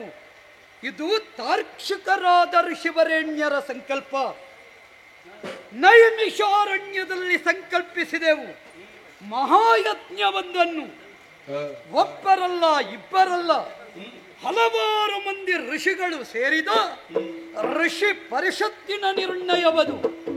ಕಣ್ವರು, ಭಾರದ್ವಾಜರು, ದೂರ್ವಾಸರು, ನಾರದಾದಿ ಋಷಿವರೇಣ್ಯರೆಲ್ಲ ಬಂದು ನೆರೆದರು. ಅತ್ರಿ ವಸಿಷ್ಠ ಮುಖ್ಯರಾದ ಋಷಿವರೇಣ್ಯರಿಂದ ಸಂಪನ್ನಗೊಂಡ ಋಷಿ ಪರಿಷತ್ತು ಅದು. ಆ ವೇಳೆಯಲ್ಲಿ ನಡೆಸಬೇಕು ಋಷಿಗಳು ಸೇರಿ ವಿಶೇಷವಾದ ಮಹಾಯಜ್ಞ. ಆ ಯಜ್ಞದಲ್ಲಿ 3 ಮೂರ್ತಿಗಳಲ್ಲಿ ಒಬ್ಬನನ್ನು ಪ್ರಧಾನ ದೇವತೆ ಅಂತ ಅಂಗೀಕರಿಸಬೇಕು. ಇದು ನಾವು ಸಂಕಲ್ಪಿಸಿಕೊಂಡೆವು. ಯಜ್ಞೋ ವೈ ವಿಷ್ಣು, ಇದು ಮೊದಲಿಂದಲೂ ಇದ್ದದ್ದೇ. ಹಾಗೆನ್ನು ವಿಷ್ಣು ಮಾತ್ರವೇ. ಹರನೂ ಯಜ್ಞದಿಂದ ಬೇಕಾದ್ದನ್ನು ಪಡೆಯಬಲ್ಲ, ಬ್ರಹ್ಮನೂ ಯಜ್ಞದಿಂದ ಬೇಕಾದ್ದನ್ನು ಗಳಿಸಿಕೊಳ್ಳಬಲ್ಲ, ನಾರಾಯಣನೂ ಯಜ್ಞೋ ವೈ ವಿಷ್ಣು ಎಂಬ ಹಾಗೆ ಎಲ್ಲವನ್ನೂ ಸಂಪಾದಿಸಿಕೊಳ್ಳಬಲ್ಲ. ಆದರೆ ಇದೀಗ ಇದೊಂದು ಯಾರು ಸಮರ್ಥರು ಎನ್ನುವುದನ್ನು ನಿರ್ಣಯಿಸುವುದಕ್ಕೆ ಬೇಕಾಗಿ ಸಂಕಲ್ಪಿಸಿ ಮಾಡುವ ಯಜ್ಞ. ಜೀವರಲ್ಲಿ ಹೇಗೆ ಮೇಲು ಕೀಳೆಂಬ ಭೇದ ಉಂಟು, ದೇವರಲ್ಲಿಯೂ ಉಂಟು. ದೇವರಲ್ಲಿಯೂ ದೊಡ್ಡ ದೇವರು ಸಣ್ಣ ದೇವರು ಉಂಟು. ಬ್ರಾಹ್ಮಣರಲ್ಲಿ ಎಂತದಿಲ್ಲ. ನೀವು ಹೇಳಿ ಹೇಳ್ತೀರಿ, ಪ್ರತಿಯೊಂದು ವರ್ಗದಲ್ಲಿಯೂ ಉಂಟು. ಬ್ರಾಹ್ಮಣ, ವೈಶ್ಯ, ಶೂದ್ರ, ಕ್ಷತ್ರಿಯ. ಕ್ಷಾತ್ರಿಯರಲ್ಲಿ ಒಬ್ಬ ಚಕ್ರವರ್ತಿ ಅಂತ ಇಲ್ವೋ? ಮಾಂಡಳಿಕನು ಕ್ಷಾತ್ರಿಯನೇ ಅಲ್ವೋ? ಆದ್ದರಿಂದ ಬ್ರಾಹ್ಮಣರಲ್ಲಿಯೂ ಹಾಗೆ. ಈಗ ಬಾರಿಸುವವರಲ್ಲಿ ಪ್ರಧಾನರು ಅಂತ ಇಲ್ವಾ? ಅವರಿಗೆ ಸಿಗುವುದು 1ನೇ ಸ್ಥಾನದ್ದೇ ಅಲ್ವಾ? ಅಲ್ವಾ? ಆದ್ದರಿಂದ ನಾವು ಯೋಚಿಸುವುದು ಯಾಕೆ? ಪ್ರಧಾನ ಎನ್ನುವುದು ಅರ್ಹತೆಯಿಂದ ಪ್ರಾಪ್ತವಾಗುವುದು, ಸಾಧನೆಯಿಂದ ಪ್ರಾಪ್ತವಾಗುವುದು, ಯೋಗ್ಯತೆಯಿಂದ ಲಭ್ಯವಾಗುವುದು. ಈ ನಿಟ್ಟಿನಿಂದಲೇ ನಾ ಕಂಡುಕೊಂಡೆವು ಯಾರು ಅಂತಹ ಯೋಗ್ಯತಾ ಸಂಪನ್ನರು. ಈ ಬಗ್ಗೆ ಯೋಚಿಸುತ್ತಾ ಇದ್ದಾಗ ನಾರದರು ಸೂಚಿಸಿದರು. ನಾರದರ ಮತದಂತೆ ಸುಮ್ಮನೆ ಅಲ್ಲ ನಾರದರನ್ನು ಕಲಹಪ್ರಿಯ ಅಂತ ಹೇಳುವುದು, ತಾಗಿಸಿ ಹಾಕುವವರು ಅಂತ ಅರ್ಥ ಅಲ್ಲ. ಕ ಅಂದ್ರೆ ಕಮಲ ಸಂಭವ, ಲ ಅಂದ್ರೆ ಲಕ್ಷ್ಮೀ ರಮಣ, ಹ ಅಂದ್ರೆ ಹರ. 3 ಮೂರ್ತಿಗಳಿಗೆ ಪ್ರಿಯನೇ ಹೌದಾದರೂ ಮೂರ್ತಿತ್ರಯರಲ್ಲಿ ಯಾರು ಯೋಗ್ಯತಾ ಸಂಪನ್ನರು, ಯಜ್ಞ ಪುರುಷ, ಇದನ್ನು ನೀವು ನಿರ್ಣಯಿಸಿ ಅಂತ ಹೇಳಿದ್ರು. ಆದ್ದರಿಂದಲೇ ನಿರ್ಣಯಕ್ಕೆ ನಿಯುಕ್ತಿಗೊಂಡವ ಭೃಗು ಮಹರ್ಷಿ. ನಾ ಆರಂಭಿಸುವುದು ಎಲ್ಲಿಂದ?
ಯಾರು ಇದನ್ನು ಪರೀಕ್ಷಿಸುವುದಕ್ಕೆ ಅರ್ಹತೆ ಹೊಂದಿದವರು ಇದ್ದರೆ ಇಹನೋರ್ವನು ಭೃಗು. ಆದ್ದರಿಂದಲೇ ವರ್ತಮಾನ ಸಂದರ್ಭದಲ್ಲಿ ವರುಣಪುತ್ರನಾಗಿ ಪ್ರಾದುರ್ಭವಿಸಿ ವಿಶೇಷವಾದಂತಹ ಲಾಂಛನವನ್ನು ಹೊಂದಿ ಪ್ರಪಂಚ ಪರ್ಯಟನೆಯನ್ನು ಸಂಕಲ್ಪ ಮಾತ್ರದಿಂದಲೇ ಮಾಡಬಹುದಾದ ಅರ್ಹತೆ ಉಳ್ಳವ ನಾನು. ನಮಗೆ ಮೇಲೇಳು ಕೆಳಗೆ ಮೇಲೆ 6 ಭೂಲೋಕ ಹೊರತು ಕೆಳಗೆ 7. ಈ 14 ಲೋಕಗಳಲ್ಲಿಯೂ ಬೇಕಾದಲ್ಲಿಗೆ ಗಮಿಸಬಹುದಾದ ಅರ್ಹತೆ ಉಂಟು. ಇದು ಮಾತ್ರವಲ್ಲದೆ 3 ಕ್ಷೇತ್ರಗಳು ಪವಿತ್ರವಾದದ್ದು ರಜತಾದ್ರಿ, ಹಾಗೆ ಸತ್ಯಲೋಕ, ವೈಕುಂಠ ಇಲ್ಲಿಗೂ ಗಮಿಸಬಹುದಾದ ಯೋಗ್ಯತೆ ಉಂಟು. ಆದ್ದರಿಂದ ಎಲ್ಲವನ್ನು ಪರಿಶೋಧಿಸಬಲ್ಲ ಸಮರ್ಥ ಇಹನು ಭೃಗುಮುನಿ. ಆದ್ದರಿಂದಲೇ ಅವರಿಂದ ನಿಯುಕ್ತಿಗೊಂಡವ ನಾನು. ಮತ್ತೆ ನಾರದರ ನೇಮ ಉಂಟಲ್ಲ, ಆ ನೇಮವನ್ನು ಯಾರೂ ಮೀರುವುದಿಲ್ಲ. ನಮಗೆ ಇಷ್ಟು ದೊಡ್ಡ ನೇಮ ಸಿಗುತ್ತದೆ ಅಂತ ನಾವು ಗ್ರಹಿಸಿಯೇ ಇರಲಿಲ್ಲ. ಹೌದಪ್ಪ, ಇದು ನಿಜವಾಗಿ ನಿರ್ಣಯ ಆದದ್ದಲ್ಲ, ಒಮ್ಮೆ ಮೊದಲೇ ನಿರ್ಣಯ ಆದದ್ದಲ್ಲ ಅಂತ. ಸತ್ಯಕ್ಕೆ ನಿರ್ಣಯಗೊಂಡಂತಹ ಒಂದು ಕಾರ್ಯಕ್ರಮ. ಆದ್ದರಿಂದ ಇದರಲ್ಲಿ ನಿರ್ಣಯಿಸಲ್ಪಡಬೇಕಾದವ ಯಾರು ಅಂತ ಕೇಳಿದ್ರೆ ಭೃಗು. ಹಾಗಾದ ಕಾರಣ ಅವರ ಸೂಚನೆಯಂತೆ ಇವತ್ತು ಭೃಗು ಹೊರಟಿದ್ದೇನೆ. ಮೊದಲು ನಾ ಕಲ್ಪಿಸಿದ್ದೆ ಸತ್ಯಲೋಕೇಶನಾದ ಬ್ರಹ್ಮನನ್ನು. ಅವ ಸಿಕ್ಕವರ ತಲೆಯಲ್ಲಿ ಬರೀತಾನೆ. ದಿನವೊಂದಕ್ಕೆ 84 ಲಕ್ಷ ಜೀವಕೋಟಿಗಳ ತಲೆಯಲ್ಲಿ ಬರೀತಾನಂತೆ.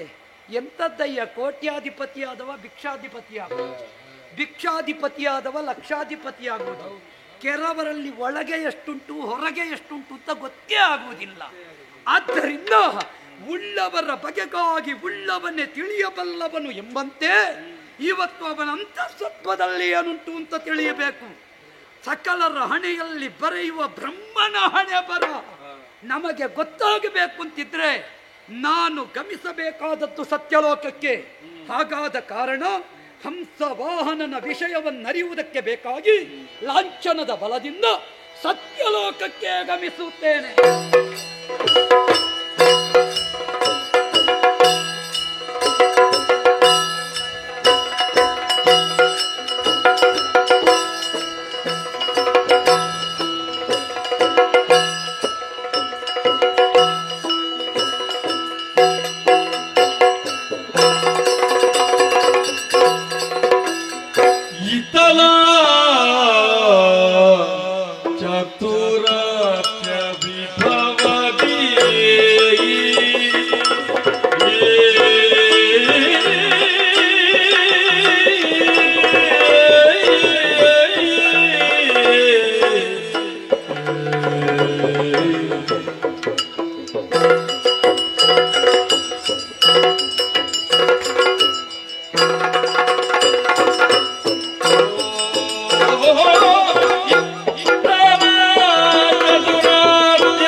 ಆದಿಮಾಯೆಯ ಮೂಲಕವಾಗಿಯೇ ಮೂರು ಮೂರ್ತಿಗಳಾದಂತಹ ನಮ್ಮ ಜನನವಾಯಿತು. ಸತ್ಯ. ಮಕ್ಕಳಾದಂತಹ ನಮ್ಮನ್ನು ಪ್ರಪಂಚ ಗುರುತಿಸುವುದಕ್ಕೆ ಬೇಕಾಗಿ ಶುಭನಾಮವನ್ನು, ಕ್ಷೇತ್ರವನ್ನು, ಉದ್ಯೋಗವನ್ನು ಮಾತ್ರವಲ್ಲ ಗುಣವನ್ನು ಮಹಾಮಾತೆ ಅನುಗ್ರಹಿಸಿದವಳಿದ್ದಾಳೆ. ಆಕೆಯದಾದಂತಹ ನೇಮದಂತೆ ಸತ್ಯಲೋಕದ ಒಡೆಯನಾಗಿ ಬ್ರಹ್ಮನಾಮಕನಾಗಿ ಮಾತ್ರವಲ್ಲ ಶಾರದಾ ಸಮೇತನಾಗಿ ನನ್ನದಾದಂತಹ ಸೃಷ್ಟಿಯ ಕಾರ್ಯದಲ್ಲಿ ನಾನು ತೊಡಗಿಸಿಕೊಂಡಿದ್ದೇನೆ. ನಿಜ. ಸ್ಥೂಲ ಹಾಗೂ ಸೂಕ್ಷ್ಮ ಜೀವಿಗಳಿಂದ ಕೂಡಿರುವುದೇ ಪ್ರಪಂಚ. ಸತ್ಯ. ಅಂತಹ ಪ್ರಪಂಚದಲ್ಲಿ ದಿನವೊಂದಕ್ಕೆ 84 ಲಕ್ಷ ಜೀವರಾಶಿಗಳನ್ನೆಲ್ಲ ಸೃಷ್ಟಿಸುತ್ತಾ ಮಾತ್ರವಲ್ಲ ಆ ಸೃಷ್ಟಿಸಲ್ಪಟ್ಟ ಜೀವರಾಶಿಗಳ ಹಣೆಯಲ್ಲಿ ಹೀಗೆಯೇ ಬದುಕಬೇಕು, ಇಂತಿಷ್ಟೇ ಸಮಯ ಬದುಕಬೇಕು, ಇದೇ ರೀತಿಯಾಗಿ ವ್ಯವಹರಿಸಬೇಕು ಎನ್ನುವಂತಹ ಬರಹವನ್ನು ನಾನು ಬರೆಯುವವನಿದ್ದೇನೆ. ಸತ್ಯ. ನಿನ್ನ ಜೊತೆ ಕೂಡಿಕೊಂಡ ಕಾರಣ ನನ್ನದಾದಂತಹ ಸೃಷ್ಟಿಯ ಕಾರ್ಯ ಎನ್ನುವುದು ಸಾಂಗವಾಗಿ ನಿರಂತರವಾಗಿ ನಡೆಯುತ್ತಾ ಇದೆ. ನಿಜ. ಆದರೆ ಅನವರತವು ಸೃಷ್ಟಿಸುತ್ತಾ ಮನಸ್ಸಿಗೆ ಒಂದು ರೀತಿಯದಾದಂತಹ ಜಾಡ್ಯ ತುಂಬಿದೆ. ಓಹೋ. ಹಾಗಾದ್ರೆ ಅದನ್ನು ಕಳೆಯುವ ಬಗೆ ಹೇಗೆ ಎಂಬ ಹಾಗೆ ಯೋಚಿಸಿದಾಗ ಹೇಗೆ ಇಂದಿನ ದಿನ ಸೃಷ್ಟಿಯ ಕಾರ್ಯವನ್ನು ಅರೆಕ್ಷಣ ಸ್ಥಗಿತಗೊಳಿಸಬೇಕು. ಹಾಗಾದ ಕಾರಣ ಮಡದಿಯಾದಂತಹ ನಿನ್ನ ಜೊತೆ ಅನವರತವು ಕಾಲವನ್ನು ಕಳೆಯುವುದರ ಜೊತೆಗೆ ಸರಸ ಸಂಭಾಷಣೆಯಲ್ಲಿ ತೊಡಗಬೇಕು ಎನ್ನುವಂತಹ ಮನವಾಗಿದೆ. ಹಾಗಾದ್ರೆ ಇವತ್ತು ಸೃಷ್ಟಿ ಕಾರ್ಯ ಇಲ್ಲ, ಸ್ವಲ್ಪ ಸಮಯ ಇಲ್ಲ, ಮತ್ತೆ ನೋಡುವ ಹೇಗಾಗ್ತದೆ ಎನ್ನುವ ಹಾಗೆ ಹೆಂಡತಿಯೊಟ್ಟಿಗೆ. ಹಾಗಾಗಿ ನಿನ್ನ ಸಮ್ಮತಿ ಇದೆಯಾ? ನನ್ನ ಸಮ್ಮತಿ ಯಾವಾಗ? ಒಮ್ಮೊಮ್ಮೆ ನಿನಗೆ ಸರಿ ಸಮ್ಮತಿ ಇರುವುದಿಲ್ಲ. ಅಲ್ಲ, ನಿಮ್ಮ ಸೃಷ್ಟಿಯ ಕಾರ್ಯ ಸಾಂಗವಾಗಿ ನೆರವೇರಬೇಕಾದರೆ ನಿಮ್ಮ ಜೊತೆಯಲ್ಲಿ ನಾನು ಕೆಲಸ ಮಾಡಬೇಕು. ಸ್ವಲ್ಪ ಕೆಲಸವನ್ನು ನಾವು ಸ್ಥಗಿತಗೊಳಿಸಬೇಕು. ಮತ್ತೆ ಎಷ್ಟು ಸೃಷ್ಟಿ ಮಾಡುವುದು? ಹೌದೌದು. ಹಾಗಾದ ಕಾರಣ ಇವತ್ತು ಸ್ವಲ್ಪ ನಿಮ್ಮಲ್ಲಿ ಮಾತಾಡಬೇಕು ಅಂತ ಉಂಟು. ಹೌದಾ? ಹಾಗಾದ ಕಾರಣ ಸರಸ ಸಂಭಾಷಣೆಯಲ್ಲಿ ತೊಡಗಿಸಿಕೊಳ್ಳೋಣ. ನೋಡೋಣ. ಜಯ ಜಯ ವಾಣಿ ರಮಣ ಕಮಲ ಸಂಭಂ ಹಂತಗನಗ ಸತ್ಯಲೋಕ ಜಯ ಜಯ ಜಯ ಜಯ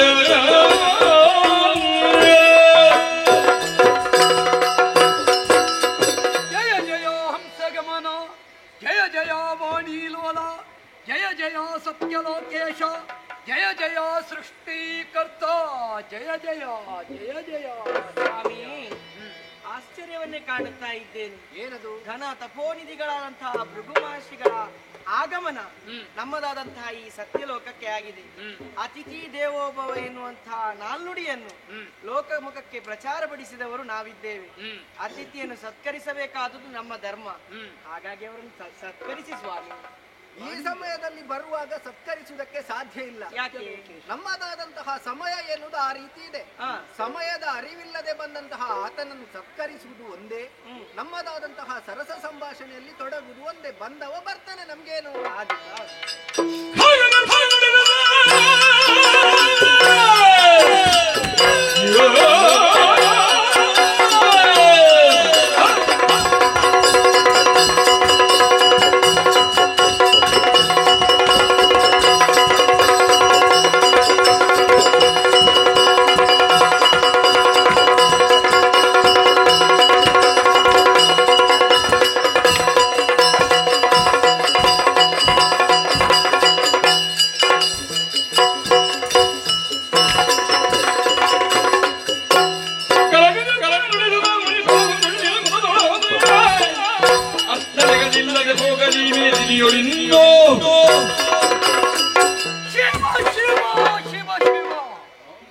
ಎಂತಹ ಸ್ಥಿತಿಯನ್ನು ಈ ಸೃಷ್ಟಿಕರ್ತನ ಸನ್ನಿಧಿಯಲ್ಲಿ ಕಾಣುತ್ತಾ ಇದ್ದೇನೆ.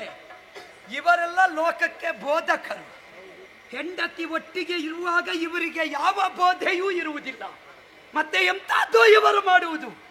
ಅತಿಥಿಯಾಗಿ ಗಣತಪೋನಿಧಿಯಾದ ನಾನು ಸತ್ಯಲೋಕಕ್ಕೆ ಸಶರೀರಿಯಾಗಿ ಬಂದಿದ್ದೇನೆ ಅಂತ ಆದ್ರೆ ನನ್ನ ಅಂತಃಸತ್ವ ಏನು ಎನ್ನುವುದು ಇವನಿಗೆ ಅರ್ಥವಾಗುವುದು ಬೇಡವೇ? ಬರುವಾಗ ಇವರೊಟ್ಟಿಗೆ ಗಂಡ ಹೆಂಡತಿಯ ಸಂವಾದ. ಈ ಅಧಿಕಾರದಲ್ಲಿ ಇದ್ದವರ ಅವಸ್ಥೆಯೇ ಹೀಗೆ. ಇಂತಹವರು ಹೆಂಡತಿಯ ಜೊತೆಯಲ್ಲಿ ಇದ್ರೆ ಮತ್ತೆ ಲೋಕದವರ ವ್ಯವಸ್ಥೆ ಇವರು ಎಲ್ಲಿ ಮಾಡುವುದಕ್ಕೆ ಸಾಧ್ಯ? ಮತ್ತೆ ಕಾಣ್ತದೆ ಹೆಂಡತಿದ್ದಷ್ಟು ಗಂಡನದ್ದು ಇಷ್ಟು ಅಂತ. ಇರುವುದು ಇಷ್ಟೇ.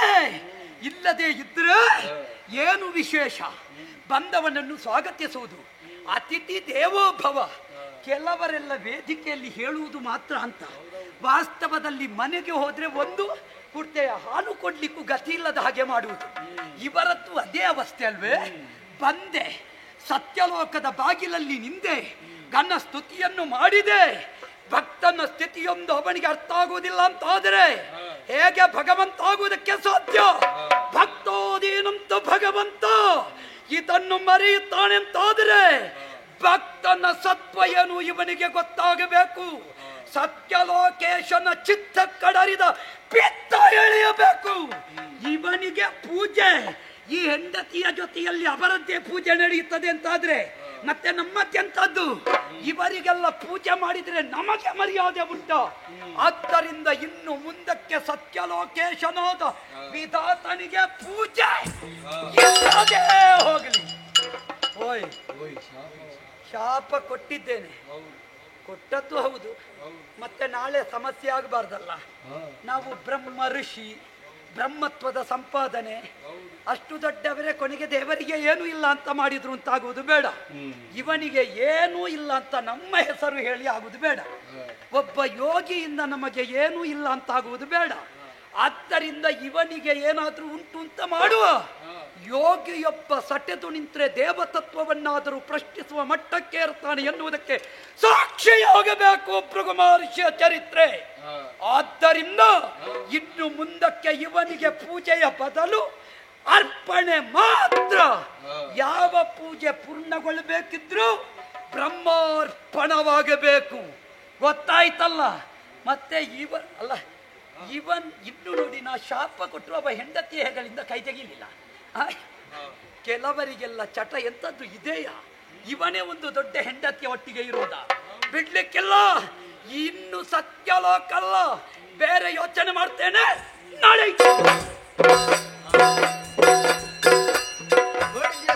ನಾನು ಹೇಳಿದೆ ನಿಮ್ಮಲ್ಲಿ ಏನು ಸತ್ಕರಿಸಿ ಎನ್ನುವುದಾಗಿ. ಅವನಷ್ಟಕ್ಕೆ ಬಂದ, ಅವನಷ್ಟಕ್ಕೆ ಮಾತಾಡಿ ಹೋದ. ನಮ್ಮದಾದಂತಹ ಸತ್ಯಲೋಕದಲ್ಲಿ ನಮ್ಮ ಮನೆಯಲ್ಲಿ ಹೆಂಡತಿಯಾದ ನಿನ್ನ ಜೊತೆಯಲ್ಲಿ ನಾನು ಕಾಲ ಕಳೆಯುವುದನ್ನು ಕಂಡು ಅವನಿಗೆ ಆಗ್ಲಿಲ್ಲ. ಯಾಕೆ? ಅವನಿಗೆ ಹೋದಲ್ಲೆಲ್ಲ ಹೆಂಡತಿಯನ್ನು ಕರ್ಕೊಂಡು ಹೋಗುವುದಕ್ಕಾಗುವುದಿಲ್ಲ. ಹಾಗಾದ ಕಾರಣ ಅವನಿಗೆ ಉರಿಯುವುದಕ್ಕೆ ಪ್ರಾರಂಭವಾಯಿತು. ನಮ್ಮ ಮನೆಯಲ್ಲಿ ನಾವು ಇರುವುದು ಅವನಿಗೆ ವಿಷಯ. ಪ್ರಾಯಶಃ ಅವ ಹಾಲು ಕುಡಿಯುವುದಕ್ಕಾಗಿಯೇ ಬಂದವ ಇರ್ಬೇಕು. ಹೌದು. ಒಂದು ವೇಳೆ ಕೊಡ್ತಿದ್ರೆ ಚೆನ್ನಾಗಿ ಕುಡಿದು ಹೋಗ್ತಿದ್ದ. ಅವನು ಶಾಪ ಕೊಟ್ಟಲ್ಲ ಸ್ವಾಮಿ, ನಿಮಗೆ ಪೂಜೆ ಇಲ್ಲ ಅಂತ ಇನ್ನು ಮುಂದೆ. ಅಲ್ಲ, ಶಾಪ ಕೊಟ್ಟ ಹೌದು, ಆದ್ರೆ ಅದಕ್ಕೊಂದು ಪರಿಹಾರವೂ ಉಂಟಲ್ಲ. ಬ್ರಹ್ಮಾರ್ಪಣ. ಯಾವ ಪೂಜೆಯನ್ನು ಮಾಡುವುದಿದ್ರೂ ಬ್ರಹ್ಮನಿಗೆ ಅರ್ಪಣೆಯಾಗದೆ ಯಾವುದು ಸಾಧ್ಯವಿಲ್ಲ. ಸತ್ಯ. ಅಷ್ಟಾದ್ರೂ ಉಂಟಲ್ಲ. ಮೊದಲಿಗೆ ಬ್ರಹ್ಮಾರ್ಪಣವೇ ಬಿಡಬೇಕು. ಹೌದು ಹೌದು. ಹಾಗಾದ ಕಾರಣ ಶಾಪದ ಬಗ್ಗೆ ಆಲೋಚನೆ ಬಿಡು. ಬಾ, ನಿಮ್ಮ ಹಿಂದೆ ಇರುವ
ಸತ್ಯಲೋಕೇಶ ಯಜ್ಞದಲ್ಲಿ ಸರ್ವೋತ್ಕೃಷ್ಟ ಸ್ಥಾನವನ್ನು ಹೊಂದುವುದಕ್ಕೆ ಶಕ್ತನಲ್ಲ ಎನ್ನುವುದನ್ನು ನಿರ್ಣಯಿಸಿದೆ. ಕಾರಣ ಏನು? ಅವನಲ್ಲಿ ಆವರಿಸಿರುವುದು ರಾಜಸ ಗುಣ.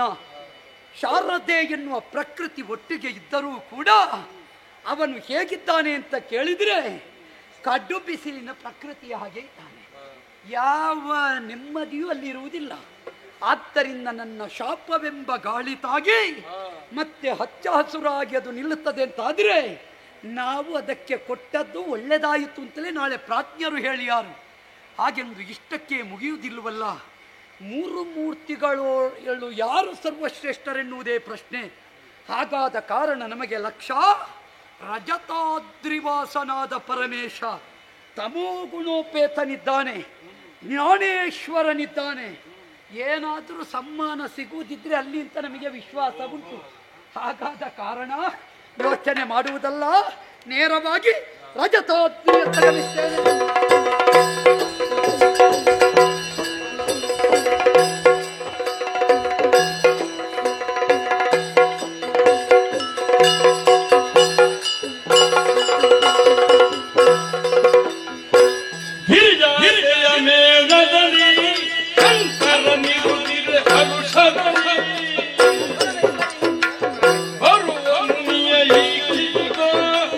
ಬರುವ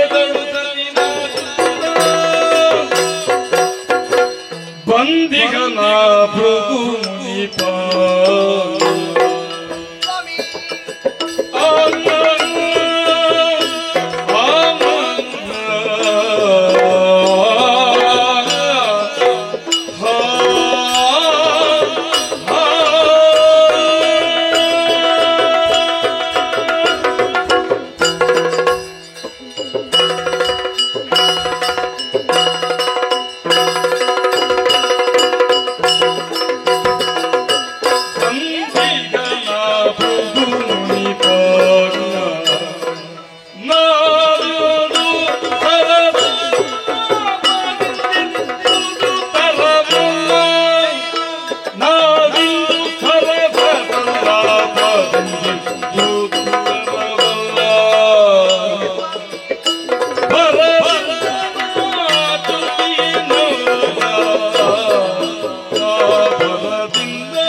ಸ್ವಾಮಿ ಎದ್ದೇಳು. ಏಕಾಂತದಲ್ಲಿ ಇರುವಂತಹ ಸಂದರ್ಭದಲ್ಲಿ ನೀವು ಹೇಳುತ್ತಾ ಇದ್ದೀರಿ ಇಂದಿನ ದಿವಸ ಯಾವುದೇ ಮಾತನ್ನು ಆಡಬಾರದು, ನಾವು ಏಕಾಂತದಲ್ಲೇ ದಿನವನ್ನು ಕಳೆಯಬೇಕೆಂಬುದಾಗಿ ಹೇಳುತ್ತಾ ಇದ್ದೀರಿ. ಎಲ್ಲ ಕಾರ್ಯವನ್ನು ಬದಿಗಿಟ್ಟು ನಮ್ಮ ಇರುವುದು ಏಕಾಂತ. ಹೌದು ಸ್ವಾಮಿ, ನಾನು ಕೂಡ ಒಪ್ಪಿಗೆ ಇಟ್ಟಿದ್ದೇನೆ. ಆದ್ರೆ ಈಗ ಈ ಹೊತ್ತಿನಲ್ಲಿ ಒಪ್ಪಿಗೆ ಕೊಡುವುದಿಲ್ಲ. ಒಂದೊಮ್ಮೆ ಗೆದ್ದವಳು ಬದಿಗೆ ಸರಿದವಳಿದ್ದೀಯಾ? ಹೌದು ಸ್ವಾಮಿ.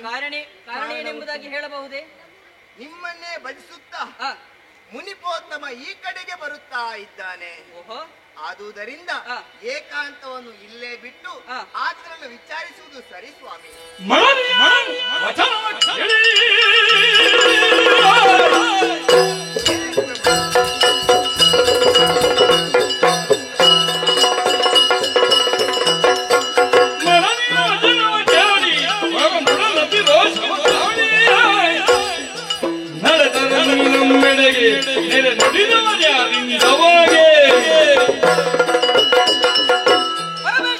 ಪರಮೇಶ್ವರ, ನಿನ್ನ ಮಾತುಗಳನ್ನು ಕೇಳುವಾಗ ನಗುವುದಾತ ಆಡುವುದು ಎಂಬುದಾಗಿ ಭಾಸವಾಗುತ್ತಾ ಉಂಟು. ಯಾಕೆ ಸ್ವಾಮಿ? ನಿನ್ನಲ್ಲಿ ಆಡಿದ ನಾನು ಮಾತು ಇಂದು ಯಾವುದೇ ಕಾರ್ಯವಿಲ್ಲ.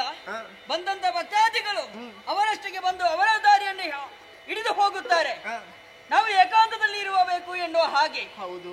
ಈಗ ನೋಡಿದರೆ ನಮ್ಮ ಏಕಾಂತಕ್ಕೆ ಅಡ್ಡಿಯಾಗಿದೆ. ನೀನೇ ಎದ್ದವಳು, ಮತಿಗೆ ಸರಿದವಳು, ಬಂದವರನ್ನು ಕಂಡವಳು. ನಿಜ. ಹಾಗಂತ ಬಂದವರಿಗೆ ನಾವೇ ಕರೆ ಕೊಟ್ಟದ್ದ ಬನ್ನಿ ಎಂಬುದಾಗಿ ಅಲ್ಲ.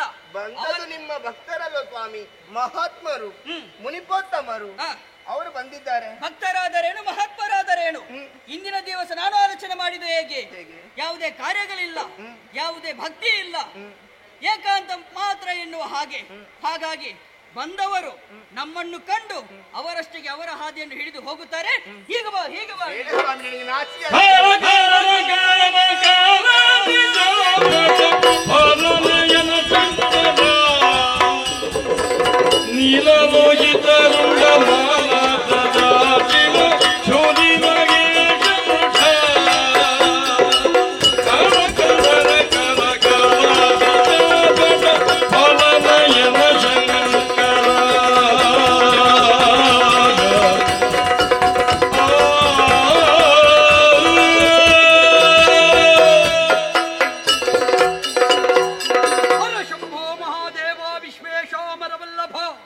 ಶಿವಶಂಕರ ಸರ್ವಾತ್ಮ ನೀಲಕಂಠಾಯ ನಮೋಸ್ತುತೆ. ಜಯ ಜಯ ಜಯ ಜಯ ಜಯ ಜಯ He's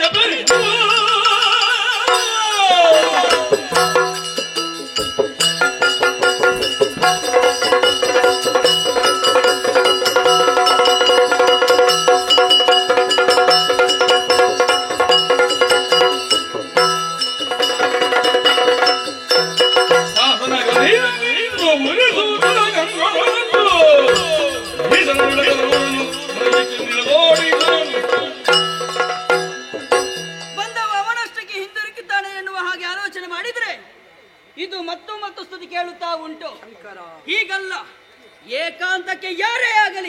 ನನ್ನ ಭಕ್ತನೇ ಆಗಲಿ ಅಥವಾ ಸನ್ಯಾಸಿಯೇ ಆಗಲಿ ಅಥವಾ ಯಜ್ಞವನ್ನೇ ಮಾಡುವವರಾಗಿರಲಿ, ನನ್ನ ಏಕಾಂತಕ್ಕೆ ಅಡ್ಡಿ ಬಂದವರನ್ನು ನಾನು ಸುಮ್ಮನೆ ಬಿಡುವುದಾದರೆ ನನ್ನ ಹೆಚ್ಚಿನದಾದಂತ ಕಿಚ್ಚಿನ ಕಣ್ಣನ್ನು ತೆರೆದು ಅವರನ್ನು ಸುಟ್ಟು ಬಿಡುತ್ತೇನೆ.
ನಿನ್ನ ಸಾನ್ನಿಧ್ಯದಲ್ಲಿ ಸ್ವಾಗತ ಸಿಗುತ್ತದೆ. ನೀನು ಭಕ್ತ ರಕ್ಷಕ ಭಗವಂತ ಎಂಬ ಹಾಗೆ ಭಾವಿಸಿ ನಿನ್ನದ್ದಾದಂತಹ ರಜತಗಿರಿಯನ್ನು ಪ್ರವೇಶ ಮಾಡಿದೆ. ನಿನ್ನ ಕಣಗಳೆಲ್ಲ ಹೊರಗೆ ಅವರಷ್ಟಕ್ಕೆ ಅವರು ಅವರದ್ದಾದ ಕರ್ತವ್ಯದಲ್ಲಿ ನಿರತರಾದವರಿದ್ದಾರೆ. ಈತನ ಮಧ್ಯೆ ದೇವನಾದ ನಿನಗೆ ಯಾಕೋ ಏಕಾಂತ? ದೇವರಿಗೆಲ್ಲ ಏಕಾಂತ ಉಂಟ? ಏಕಾಂತವೇ ಲೋಕಾಂತ, ಲೋಕಾಂತವೇ ಏಕಾಂತ. ಈಗ ಏಕಾಂತ ಅಂತ ಮಾಡಿಬಿಟ್ಟೆ ಅಲ್ಲ. ಹಾಗಿದ್ರೆ ನಿನ್ನ ಹಂತ ಈ ರೀತಿಯಾಗಿ ನಡೆಸ್ತದೆ ಅಂತಾದ್ರೆ ಶರ್ವ ನೀನೊಬ್ಬ ಋಷಿ ಅಂತ ಸತ್ವವನ್ನು ಅರ್ಥ ಮಾಡಿಕೊಳ್ಳದೆ ಹೋದೆ. ಏನು ನಿನ್ನದ್ದಾದ ಮೂರನೇ ಕಣ್ಣು? ಮುನಿದೇವಾದರೆ ಮುಕ್ಕಣ್ಣ, ನಿನ್ನ ಮೂರನೇ ಕಣ್ಣಿಗಾದರೂ ಉತ್ತರ ಕೊಡಬಲ್ಲ ಮಟ್ಟಕ್ಕೇರಿದ ಬ್ರಹ್ಮ ಮಹರ್ಷಿ ನಾನು. ಬಿಡುವೆನೆ ನಿನ್ನ, ಬಿಡುವೆನೆ. ನಿನಗೆ ಪೂಜೆ, ನಿಮಗೆಲ್ಲ ನಾವು ಬರುವಾಗ ತಲೆಗೆ ಏರುವುದು, ನಿಮ್ಮನ್ನು ದೊಡ್ಡದು ಮಾಡುವುದು ನಾವೇ. ನಾರದರ ಮತದಂತೆ ನಿಮಗೆ ಮತ ಹಾಕುವಾಗ ನಾವು ಬೇಕಾಗುತ್ತದೆ, ನಿಮ್ಮ ಮನೆ ಬಾಗಿಲಿಗೆ ಬರುವಾಗ ಮತ್ತೆ ಇರುವುದಿಲ್ಲ. ಹಾಗಿದ್ರೆ ಈ ಸ್ಥಿತಿಯಿಂದ ನೀವು ವರ್ತಿಸ್ತೀರಿ ಅಂತಾದರೆ ನಿಮ್ಮ ಮತಿಯನ್ನು ಎಚ್ಚರಿಸುವಷ್ಟು ಶಕ್ತಿ ನಮ್ಮಲ್ಲಿ ಉಂಟು ಅಂತ ಈ ಸಲ ಕಾಣಿಸದಿದ್ರೆ ಮತ್ಯಾವಾಗ ಕಾಣಿಸುವುದು? ಆದ್ದರಿಂದ ಶಂಕರ ಬಿಡಲಾರೆ, ಬಿಡಲಾರೆ. ನೀನು ಪಾರ್ವತಿ ಪತಿ, ಪಾರ್ವತಿ ಪತಾಯೆ, ಸುಮ್ಮನೆ ಅಲ್ಲ ಪಾರ್ವತಿ ಪತೆಯನ್ನು ಬೇರೆ ಬೇರೆ ಆಗಿ ಹೇಳುವುದು. ಈಗ ಗೊತ್ತಾಯಿತು ನಿನ್ನ ಪಾರ್ವತಿ ಪತಿತ್ವ ಇವತ್ತು ತಾಪಸಿಯಾದ ಭೃಗುವಿನಿಂದ ಕಳೆಯಲ್ಪಡಬೇಕು. ನಿಮಗೆ ಇಬ್ಬರಿಗೆ ಇನ್ನು ಒಟ್ಟಿಗೆ ಪೂಜೆ ಆಗುವುದಿದ್ರು ನಿನ್ನ ರೂಪಕ್ಕೆ ಪೂಜೆ ಆಗಬಾರ್ದು, ಅವಳಿಗೆ ಪೂಜೆ ಆಗುವುದಿದ್ರು ಶಕ್ತಿ ದೇವತೆಗೆ ಪೂಜೆ ಆಗಬೇಕು. ನಿನಗೆ ರೂಪಕ್ಕೆ ಪೂಜೆ, ಇನ್ನೊಬ್ಬರ ರೂಪವನ್ನು ಕಂಡು ಸ್ವಾಗತ ಮಾಡುವುದಕ್ಕೆ ನಿನ್ನ ಗುಣನಿರಿಗೆ ತಡೆ ಆಗುತ್ತದೆ ಅಂತಾದ್ರೆ ನಿನಗೆ ತಕ್ಕೋ ಪೂಜೆ. ಇನ್ನು ಮುಂದಕ್ಕೆ ಶಿವ ನಿನಗೆ ಅಂಗ ಪೂಜೆ ಇಲ್ಲ, ಅಂಗ ಪೂಜೆ ಇಲ್ಲ.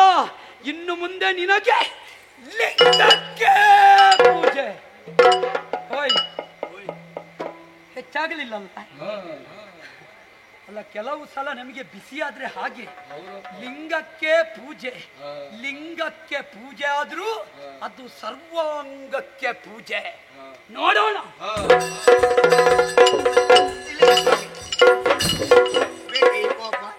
ನಾನು ಬೇಡ ಬೇಡ ಎಂಬುದಾಗಿ ಹೇಳಿದೆ, ನಿಮಗೆ ಅರ್ಥವೇ ಆಗಲಿಲ್ಲ ಅಲ್ಲ. ಅವ ಹೋದಲ್ಲ, ಹೋದ ಇನ್ನು ಬರ್ಲಿಕ್ಕಿಲ್ಲಲ್ಲ. ಬೇಕಾದನ್ನು ಕೊಟ್ಟು ಹೋಗಿದ್ದಾನೆ. ಬಹಳಷ್ಟು ಮಾತನಾಡಿದ ಬಂದವ, ತುಂಬಾ ಮಾತಾಡಿದ. ಹೌದಲ್ಲ. ಏಕಾಂತದ ಬಗ್ಗೆ ಹೇಳಿದ.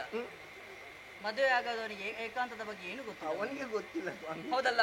ಮತ್ತೊಂದು ಮಾತನಾಡಿದ, ಅಂಗಕ್ಕೆ ಪೂಜೆ ಇಲ್ಲ, ಇಷ್ಟು ಚಂದದ ರೂಪಕ್ಕೆ ಪೂಜೆ ಇಲ್ಲ ಎಂಬುದಾಗಿ ಮಾಡಿಬಿಟ್ಟಲ್ಲ. ಹೌದು ಸ್ವಾಮಿ. ನನ್ನ ಲಿಂಗಕ್ಕಾದ್ರೂ ಪೂಜೆ ಉಂಟಲ್ಲ. ಬಂದಂತ ಭಕ್ತಾದಿಗಳನ್ನು ಹರಸುವುದಕ್ಕೆ ನಾನೇ ಆಗಬೇಕೆನ್ನುವ ಹಾಗೆ ಇಲ್ಲ. ಲಿಂಗಕ್ಕೆ ಪೂಜೆ ಮಾಡಿದ್ರು ಅಂಗಕ್ಕೆ ಇಲ್ಲದಿದ್ರೆ ಏನು, ಲಿಂಗಕ್ಕೆ ಉಂಟಲ್ಲ ಅಷ್ಟು ಸಾಕಲ್ಲ. ಹೀಗೆ ಬಾ, ಹೀಗೆ ಬಾ.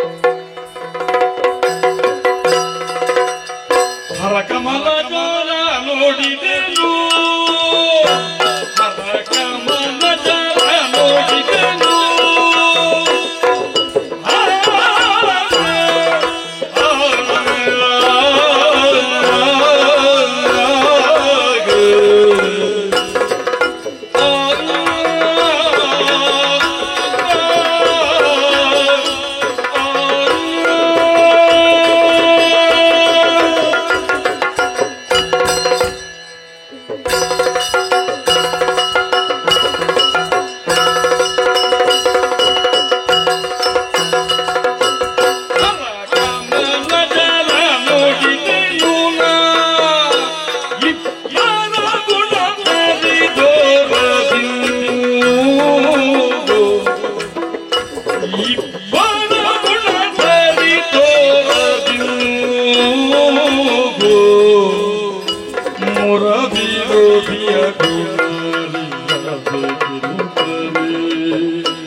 ಮೊದಲಿಗೆ ಹೋದದ್ದು ಸತ್ಯಲೋಕಕ್ಕೆ, ಅವನಲ್ಲಿ ಸ್ವಾಗತವೇ ಸಿಗಲಿಲ್ಲ.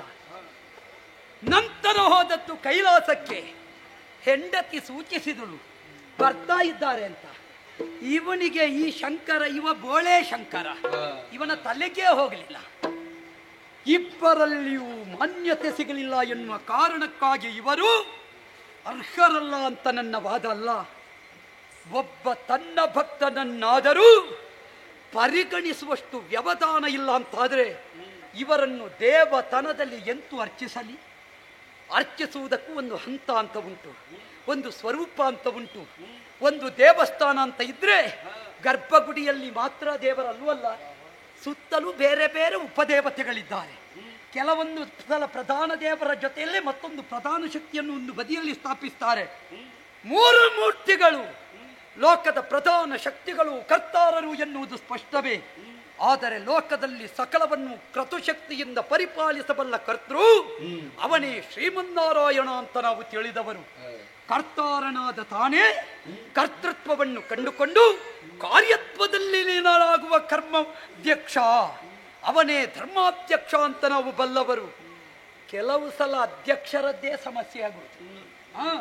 ಕೆಲವು ಸಲ ಅಧ್ಯಕ್ಷರದ್ದೇ ಸಮಸ್ಯೆ, ಕೆಲವು ಸಲ ಅಧ್ಯಕ್ಷರಿಂದಲೇ ಸಮಸ್ಯೆ, ಕೊನೆಗೆ ಅಧ್ಯಕ್ಷರಿಗೆ ಜಾಗ ಇಲ್ಲ ಅಂತ ಆಗುವುದು.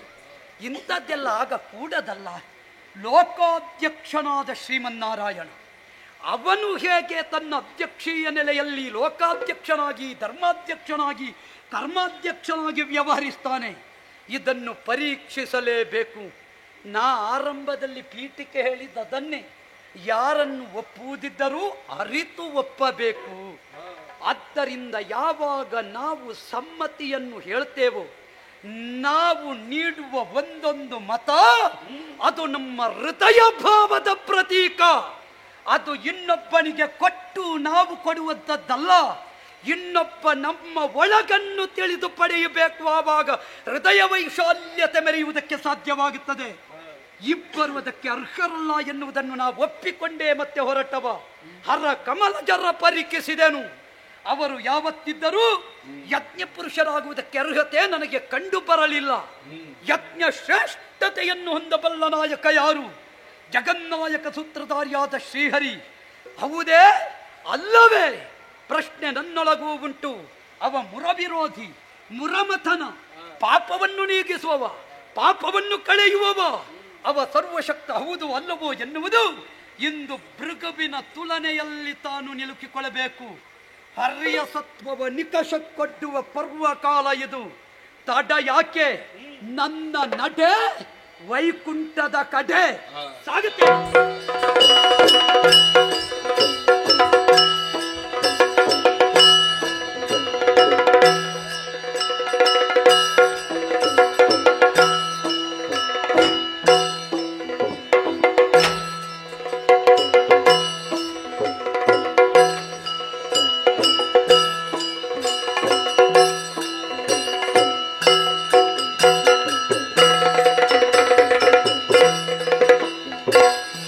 ಈ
ಧರಿಸಿದಾಗ ರಾಧವರು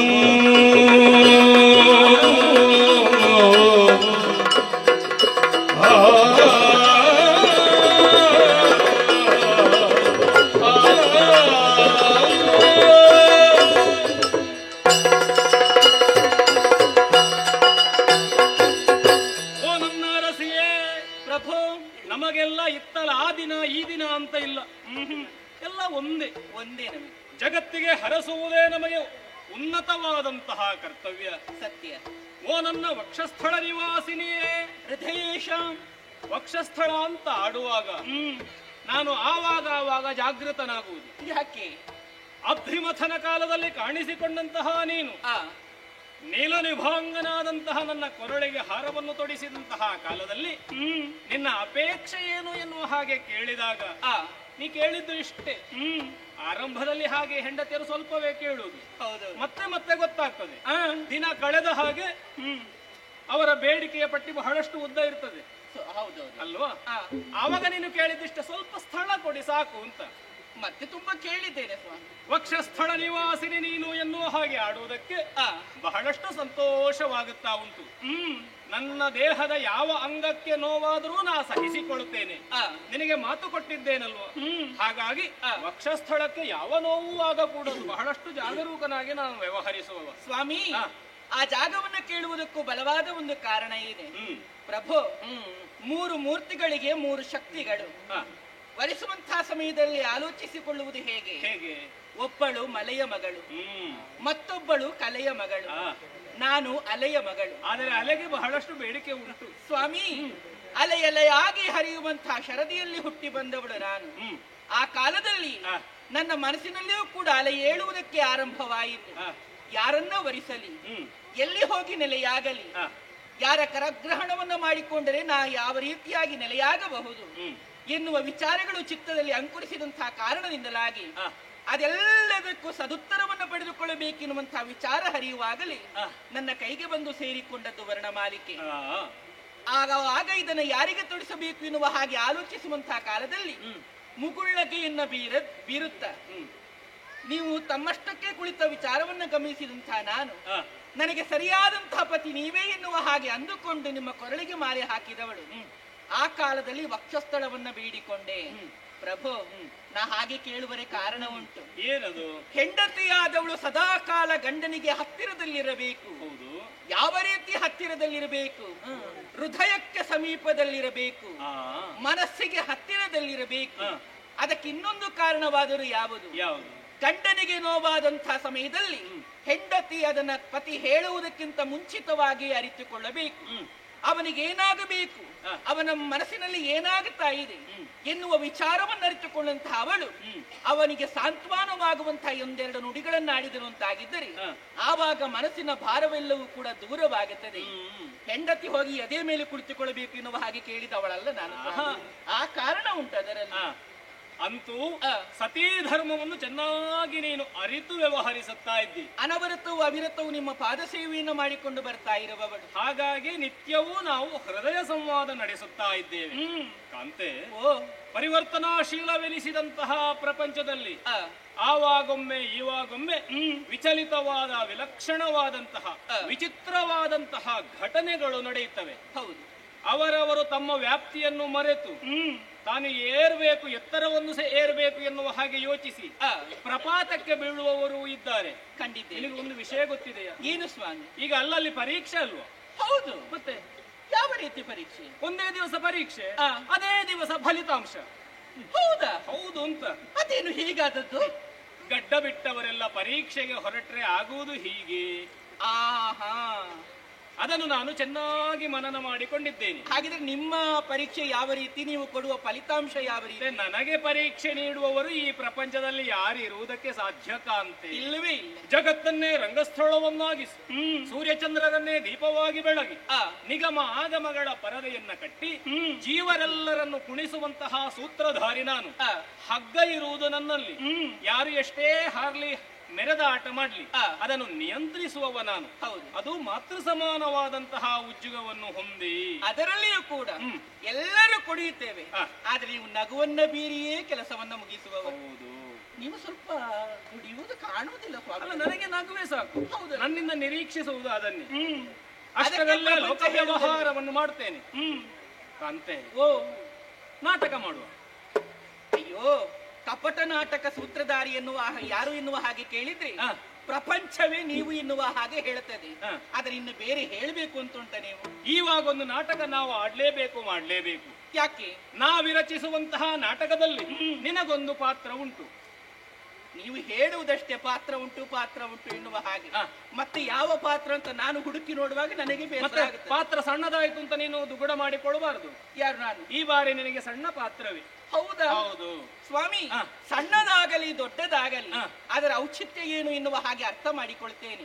ನೀವು ಕೊಟ್ಟ ಪಾತ್ರವನ್ನು ಸರಿಯಾಗಿ ನಿರ್ವಹಿಸುತ್ತೇನೆ ಎನ್ನುವ ಆತ್ಮವಿಶ್ವಾಸ ನನಗೆ. ನಿನಗೆ ಮಾತಾಡ್ಲಿಕ್ಕೆ ಏನೂ ಇಲ್ಲ, ಬೇಡ, ಬರೀ ಪಾದ ಒತ್ತಿದ್ರೆ ಆಯ್ತು. ಹೌದಾ? ನನಗೆ ನಿದ್ರೆ ಬಾರದ ಹಾಗೆ ಪಾದ ಒದ್ದಬೇಕು. ಅಯ್ಯೋ, ನಾ ಕಣ್ಣು ಮುಚ್ಚುವುದು ಮಾತ್ರ. ನಿದ್ರೆ ಬರುವ ಹಾಗೆ ಯಾವತ್ತು ನೀ ಪಾದ ಒತ್ತುತ್ತೀಯಲ್ಲ, ಆ ರೀತಿ ಒತ್ತ ಕೂಡದು. ಸ್ವಾಮಿ, ಒಂದು ಮಾತು ಹೇಳಬೇಕಾ ನಾನು? ಏನು? ಹೆಂಡತಿಯಾದವಳ ಕೈ ಎನ್ನುವುದು ಗಂಡನ ತಲೆಯ ಮೇಲೆ ಇಟ್ಟು ಅಂತಾಗಿದ್ದರೆ ಆ ತಕ್ಷಣದಲ್ಲೇ ಗಂಡನಿಗೆ ನಿದ್ರೆ ಬಂದೇ ಬರ್ತದೆ. ಈ ತಲೆ ಮೇಲೆ ಇಡ್ಬೇಡ. ನಿದ್ರೆ ಬರದಿದ್ದ ಸಮಯದಲ್ಲಿ ಆ ಗಂಡ ಹೆಂಡತಿಗೆ ಸ್ವಲ್ಪ ಜಗಳ ಆಗಿದೆ ಎನ್ನುವ ಹಾಗೆ ಅರ್ಥ. ಆದರೂ ಕೂಡ ನಿಮ್ಮ ಪಾದ ಸೇವೆಯನ್ನು ಮಾಡುವಾಗ ಈ ಹಿಂದೆ ಅದೇ ರೀತಿಯಾಗಿ ನಿದ್ರೆ ಮಾಡಿದವರು ನಾನು ಮುಟ್ಟುವಾಗಲೇ ನಿಮಗೆ ನಿದ್ರೆ ಬರ್ತದೆ. ನಾನೇನು ಮಾಡ್ಲಿ ಇವತ್ತು? ಅರಸಿ, ನಾನು ಜಾಗೃತನಾಗಿರ್ತೇನೆ. ನನ್ನ ಒಳಗಣ್ಣು ಹಾಗೇ ತೆರೆದಿರ್ತದೆ, ಬಾಹ್ಯ ಕಣ್ಣು ಮಾತ್ರ ಮುಚ್ಚಿರ್ತದೆ. ಆ ರೀತಿಯಾಗಿ ಮೆತ್ತಗೆ ನೀ ಪಾದವನ್ನು ಒತ್ತುತ್ತಾ ಇರು. ಮೊದಲಿಗೆ ನಿನಗೆ ಮಾತಾಡ್ಲಿಕ್ಕಿಲ್ಲ, ಬೇಡ. ಒಂದೊಮ್ಮೆಗೆ ಅಗತ್ಯ ಇದ್ರೆ ಮತ್ತೆ ಮಾತಾಡಿಸ್ತೇನೆ. ಅಗತ್ಯ ಇದ್ರೆ? ಹೌದು. ಇಲ್ಲದಿದ್ರು ಅದು ಇಲ್ಲ. ಇಲ್ಲ, ಅಷ್ಟೇ, ಇವತ್ತಷ್ಟೇ ನಿನಗೆ. ಆದೀತು, ನಾ ಮಲಗ್ತೇನೆ. ಆಯ್ತು, ಮಲಗಿ. ನಟನೆ ಮಾತ್ರ. ಆಯ್ತು.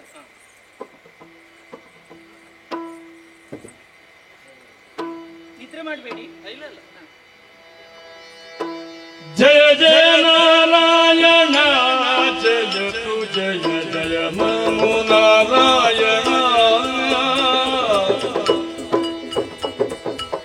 ಜಯತು ನಾರಾಯಣ ಭವಮಯ ಕರಣ. ಜಯ ನಮೋ ನಾರಾಯಣ, ಜಯತು ಜಯ ಜಯ ನಮೋ ನಾರಾಯಣ. ಹರಿ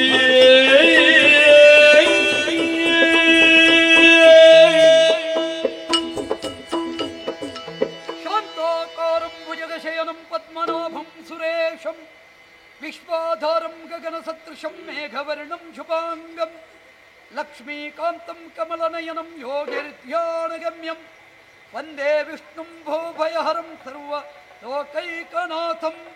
ಜಯ ಜಯ ಜಯ ಜಯ ಜಯ ಜಯ.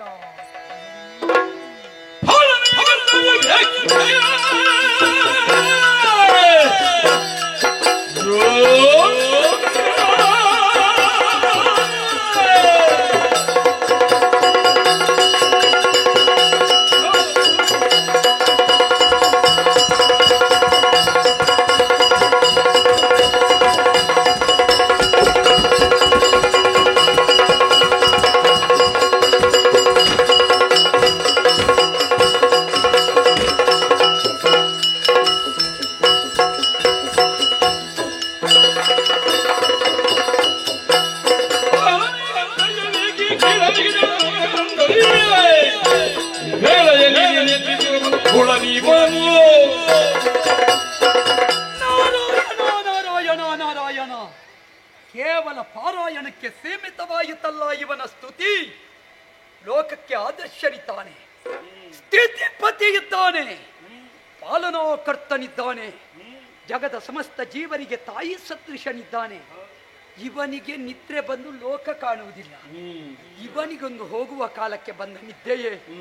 ಅತಿಥಿ ಮನೆಗೆ ಬರುವಾಗ ಹೆಂಡತಿ ಕಾಲೊತ್ತುವುದು, ಹೆಂಡತಿಯದ್ದು ಕಾಲೊತ್ತುವುದೇ ಕೆಲಸ. ಕೆಲವರಿಗೆ ಹೆಂಡತಿ ಕಾಲು ಒತ್ತುವುದಿಲ್ಲ, ಅವರಿಗೆ ಯೋಗ ಇಲ್ಲ ಬಿಡಿ. ಆದ್ರೆ ಇವನಿಗ ಹಾಗೋ ಹೇಳುವುದಕ್ಕೆ ಲಕ್ಷ್ಮಿ ಸಂಪತ್ತಿನ ಅಧಿಪತಿ. ಅವಳು ಪದವನ್ನು ತಿಹಳು, ಪದ ಹೇಳುತ್ತಿಹಳು.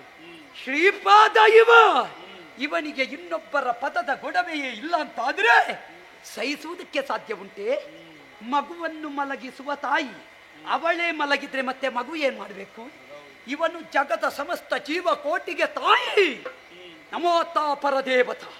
ಅಂತಹ ಮಾತ್ರ ಶಕ್ತಿಯೇ ಭಕ್ತನೊಬ್ಬ ಅವನ ಮಗು ಸದೃಶನಾಗಿ ಅವನ ಬಳಿ ಬಂದ ಕಾಲದಲ್ಲಿ ಎಚ್ಚರಗೊಳ್ಳದೆ ಗಾಢನಿದ್ರೆಯಲ್ಲಿದ್ದಾನೆಂತಾದ್ರೆ ಇವರು ಲೋಕ ಪಾಲಿಸುವವರ, ಇವರು ಲೋಕ ರಕ್ಷಿಸುವವರ? ನಾವು ಇನ್ನೂ ಇವರ ಎದೆಯಲ್ಲಿ ಹೋಗಿ ವಿಚಾರಣೆ ಮಾಡಿದೆ ಮತ್ತೆಲ್ಲಿ ಮಾಡಬೇಕು? ನಾವು ಹೊರಗಿಂದಲೇ ಬೊಬ್ಬೆ ಹಾಕುವುದು. ಅದು ಸರಿ ಇಲ್ಲ, ಇದು ಸರಿ ಇಲ್ಲ, ಅವ ಸರಿ ಇಲ್ಲ, ಇವ ಸರಿ ಇಲ್ಲ. ಯಾವಾಗ ನಾವೇ ಸರಿ ಮಾಡುವುದಕ್ಕೆ ಅವರ ಸಮಕ್ಷದಲ್ಲಿ ಸಟೆದು ನಿಲ್ಲುತ್ತೇವೋ ಆವಾಗ ಲೋಕ ವ್ಯವಸ್ಥೆ ಎನ್ನುವುದು ಸರಿಯಾಗುವುದಕ್ಕೆ ಸಾಧ್ಯವಾಗುತ್ತದೆ. ಆದ್ದರಿಂದ ಸಹಿಸಿಕೊಳ್ಳುವುದಿಲ್ಲ. ಇವನ ನಿದ್ರೆ ಬಿಡಿಸ್ತೇನೆ.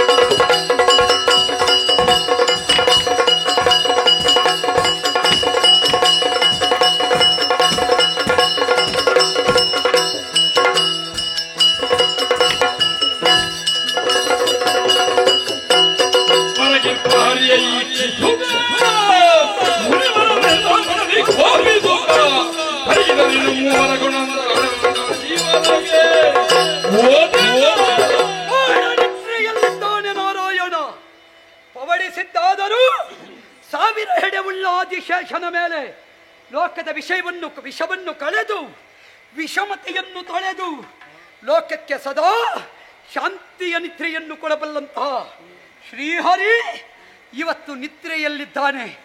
ಇವ ನಿದ್ರಿಸಿದ್ರೆ ಮಿಕ್ಕವರಿಗೆ ಚಿರನಿದ್ರೆಯಾದೀತು. ಆದ್ದರಿಂದ ಪಾಲನಾಕರ್ತನಿಗೆ ಇದು ಭೂಷಣವೇ? ಸದಾವನನ್ನು ಸೇವಿಸುವ ವೃಂದ ನಾರಾಯಣನ ಸಂಸ್ತುತಿಯಲ್ಲಿ ನಿರತರಾಗಿದ್ದಾರೆ.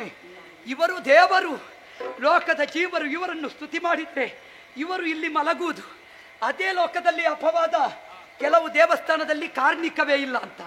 ಕಾರ್ಣಿಕ ಎಲ್ಲಿಂದ? ನಾವಲ್ಲಿ ಪೂಜೆ ಮಾಡುವುದು, ಇವರಲ್ಲಿ ಹೆಂಡತಿಯ ಜೊತೆಯಲ್ಲಿ ಕಾಲೊತ್ತಿಸಿ ಮಲಗುವುದು. ಯಾಕೆ ನಮಗೆ?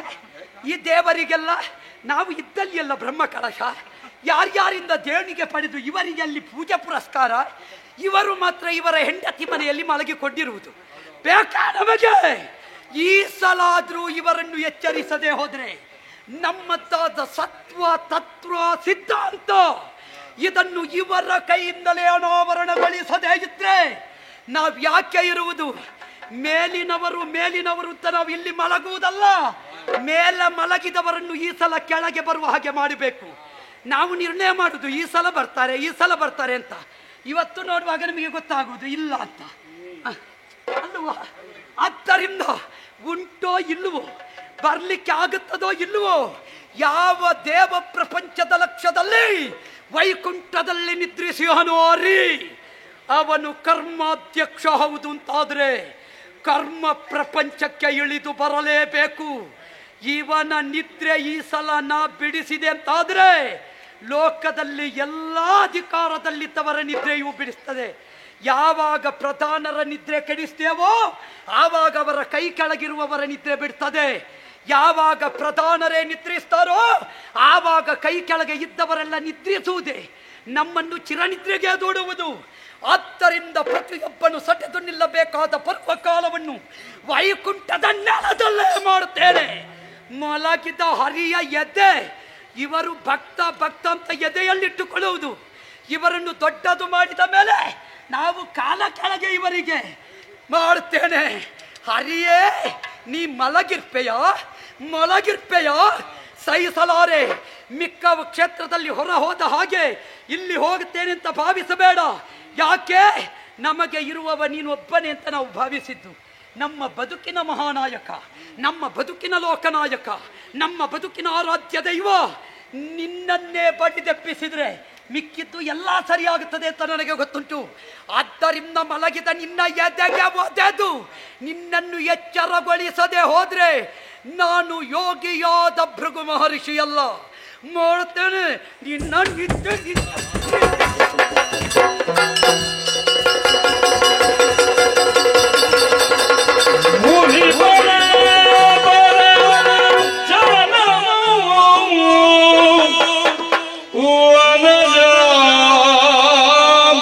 ಬಳಿದು ತನ್ನ ವಕ್ಷಣದಿ ಘನ ನಿದ್ರೆಯ ನುಡಿ ಬಂದದೋಳು ಇನಿತೆಂದಾಗ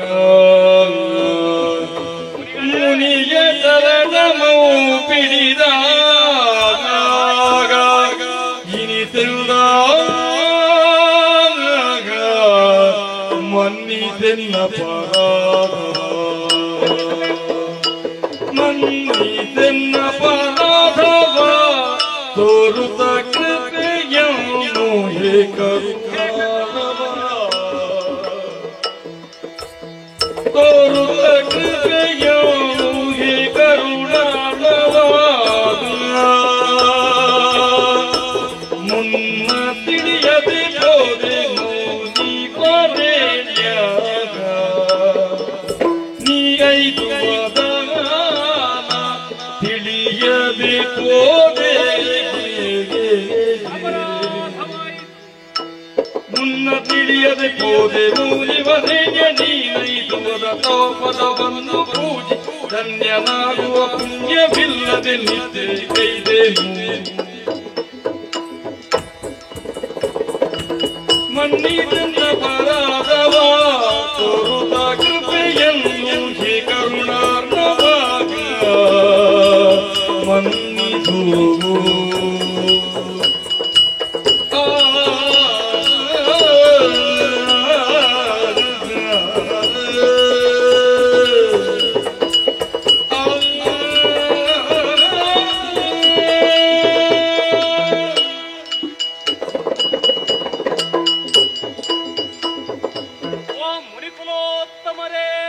ನಾರಾಯಣ. ಯಾಕೆ ಗಾಢವಾದ ನಿದ್ರೆಗೆ ನಾ ಜಾರಿದನು ನನಗೆ ಒಂದೂ ಅರ್ಥವಾಗುವುದಿಲ್ಲ. ಹೌದೇ? ನನ್ನ ಅಪರಾಧ ಅನ್ನುವುದಕ್ಕಿಂತಲೂ ಪ್ರಫುಲ್ಲ ಮಾನಸರಾಗಿ ಭಾಗವತೋತ್ತಮರು ಹಾಡುವುದು ಒಮ್ಮೊಮ್ಮೆ ಮಲಗಿ ಪರಮಾದರದಿ ಶೋಭಿಪ ಅಲ್ಲಿಂದ ಆರಂಭಿಸಿದ್ರೆ ನನಗೆ ಮತ್ತೆ ನಿದ್ರೆ ಬರುವುದು ಅಂತ. ನೀನು ಸತ್ಯ ಹೇಳಬೇಕು ದೇವರೇ, ನಿದ್ರೆಯೇ ಮಾಡಿದ್ದ ಅಲ್ಲ, ನಿದ್ರೆ ಬಂದ ಹಾಗಾಯ್ತು ನನಗೆ. ಕೆಲವರೆಲ್ಲ ಹೀಗೆ ಇರ್ತಾರೆ, ಮತ್ತೆ ಮಾರನೇ ದಿವಸ ಹೇಳ್ತಾರೆ ನನ್ನ ಬಗ್ಗೆ ಬಹಳಷ್ಟು ಹೇಳಿದ ಅಂತ. ಕೆಲವರಿಗೆ ಒಳಗಣ್ಣು ತೆರೆದೇ ಇರ್ತದೆ, ನಮ್ಮಲ್ಲೂ ಇದ್ದಾರೆ ಅಂಥವರು. ಆದರೆ ಈವಾಗ ನೀ ಬರುವಂತಹ ಕಾಲದಲ್ಲಿ ನನಗೆ ಯಾಕೆ ನಿದ್ರೆ ಬಂತು ಒಂದೂ ಅರಿವಿಗೆ ಬರ್ತಾ ಇಲ್ಲ. ತಕ್ಷಣ ಎಚ್ಚೆತ್ತುಕೊಂಡಾಗ ನಿಮ್ಮಂತಹ ಮಹಾತ್ಮರು, ಅಯ್ಯೋ ದೇವರೇ, ನಾ ಮಾಡಬೇಕಾದದನ್ನು ಮರೆತೇ ಬಿಟ್ಟನಲ್ಲ. ಅಯ್ಯೋ, ಎರಡೂ ಪಾದ ಕೆಳಗಿಳಿಸಿದ್ರೆ ಒಳ್ಳೆಯದು. ತೊಳಿತೆ ದೇವರೇ, ನಾರಾಯಣಾರ್ಪಣ ನಾರಾಯಣಾರ್ಪಣ ನಾರಾಯಣ. ಶಿರದಲ್ಲಿ ಧರಿಸಿಕೊಂಡಿದ್ದೇನೆ, ಧನ್ಯೋಸ್ಮಿ. ಅಲ್ಲಿಗೆ ಆಗ್ಲಿ ನಿಮಗೊಂದು ಮಂಗಳಾರತಿ ಆಗಬೇಕಲ್ಲ. ಸದ್ಯಕ್ಕೆ ಆಗಿದೆ. ನಾ ಇಷ್ಟವರೆಗೆ ಕೆಲವರಿಗೆ ಮಂಗಳಾರತಿ ಮಾಡಿದ್ದೇನೆ, ಈಗ ನನಗೆ ಮಾತ್ರ ಬಾಕಿ. ನೀವು ಅಷ್ಟು ಮಂಗಳಾರತಿ ಮಾಡುವಾಗ ನಾವು ಒಂದಾದ್ರೂ ಕಡೆಗೆ ಮಾಡಬೇಕು ಬೇಡವು? ಅದೇ ಕಡೆಗೆ ಮಾಡಿದ್ದು ಕಡೆಗೆ ಆಗುತ್ತದ ಅಂತ. ಚೆನ್ನಾಗಿ ಆರತಿ ಬೆಳಗಿದ್ದೇನೆ, ನಿಮ್ಮ ಪಾದವನ್ನು ತೊಳೆದಿದ್ದೇನೆ. ಇದು ಮಂಗಳಾರತಿ ಮಾಡಿದವರು ಮೊದಲು ಅವರೇ ಪ್ರಸಾದ ತಕ್ಕೊಳ್ಬೇಕು ದೇವರೇ. ಪಾಪ ನೀವು ಎಲ್ಲೆಲ್ಲ ಹೋಗಿ ಬಂದಿದ್ದೀರೋ, ಎಷ್ಟು ದೂರ ಕ್ರಮಿಸಿದ್ದೀರೋ, ಕೊನೆಯದಾಗಿ ಇಲ್ಲಿಗೆ ಬಂದಿರು ನನಗೆ ಗೊತ್ತಾಗುತ್ತಾ ಇಲ್ಲ. ಆದರೆ ನಿಮ್ಮ ಆಯಾಸವನ್ನು ಗಮನಿಸುವಾಗ ಬಹು ದೀರ್ಘವಾದಂತಹ ಪ್ರಯಾಣ ಎನ್ನುವುದರಲ್ಲಿ ಯಾವುದೇ ಸಂದೇಹ ಇಲ್ಲ. ನನ್ನಿಂದ ಅಪರಾಧ ಆಗಿದೆ, ಮನ್ನಿಸಬೇಕು. ನಾ ಮಾಡಿದಂತಹ ಪೂಜೆಯನ್ನು ಕೈಗೊಳ್ಳಬೇಕು. ಅಯ್ಯೋ, ನನ್ನಿಂದ ತಪ್ಪಾದದ್ದು ಏನು ಬಲಿರ ನಿಮ್ಮ ಪಾದ. ವರಚರಣವು ವರಚರಣ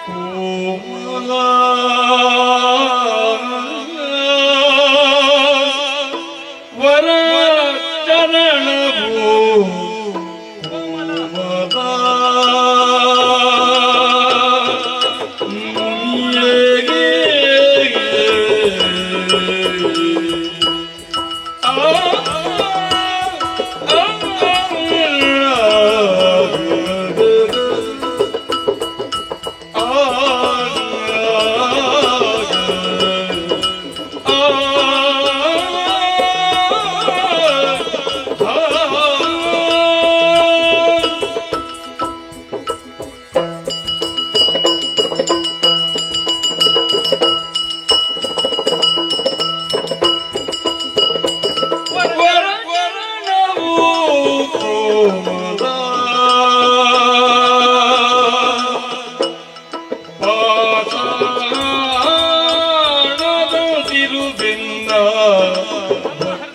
ಕ್ಷಣ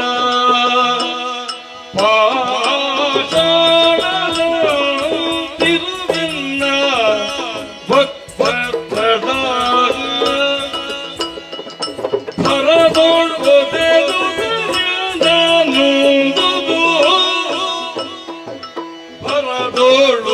ಭರದೊಳೊದೆದುದರಿಂದ ನೊಂದುದು ಚರಣ ಪಂಕಜವೆಂದು ಲಕ್ಷ್ಮೀ ವರನು ಪಾದವ ತೊಳೆದು ಜಲವನ್ನು ಹರುಷದಲ್ಲಿ ನಿಜ ಚಿರದಿ ಧರಿಸಿದ ಲಕ್ಷ್ಮೀ ವರನು ಪಾದವ ತೊಳೆದು ಜಲವನ್ನು ಹರುಷದಲ್ಲಿ ನಿಜ ಶಿರದಿ ಧರಿಸಿದ ವರಚರಣವು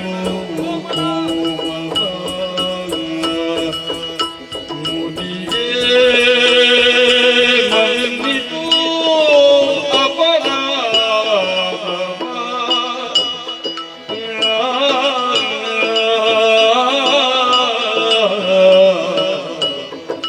ಕರುಣಾ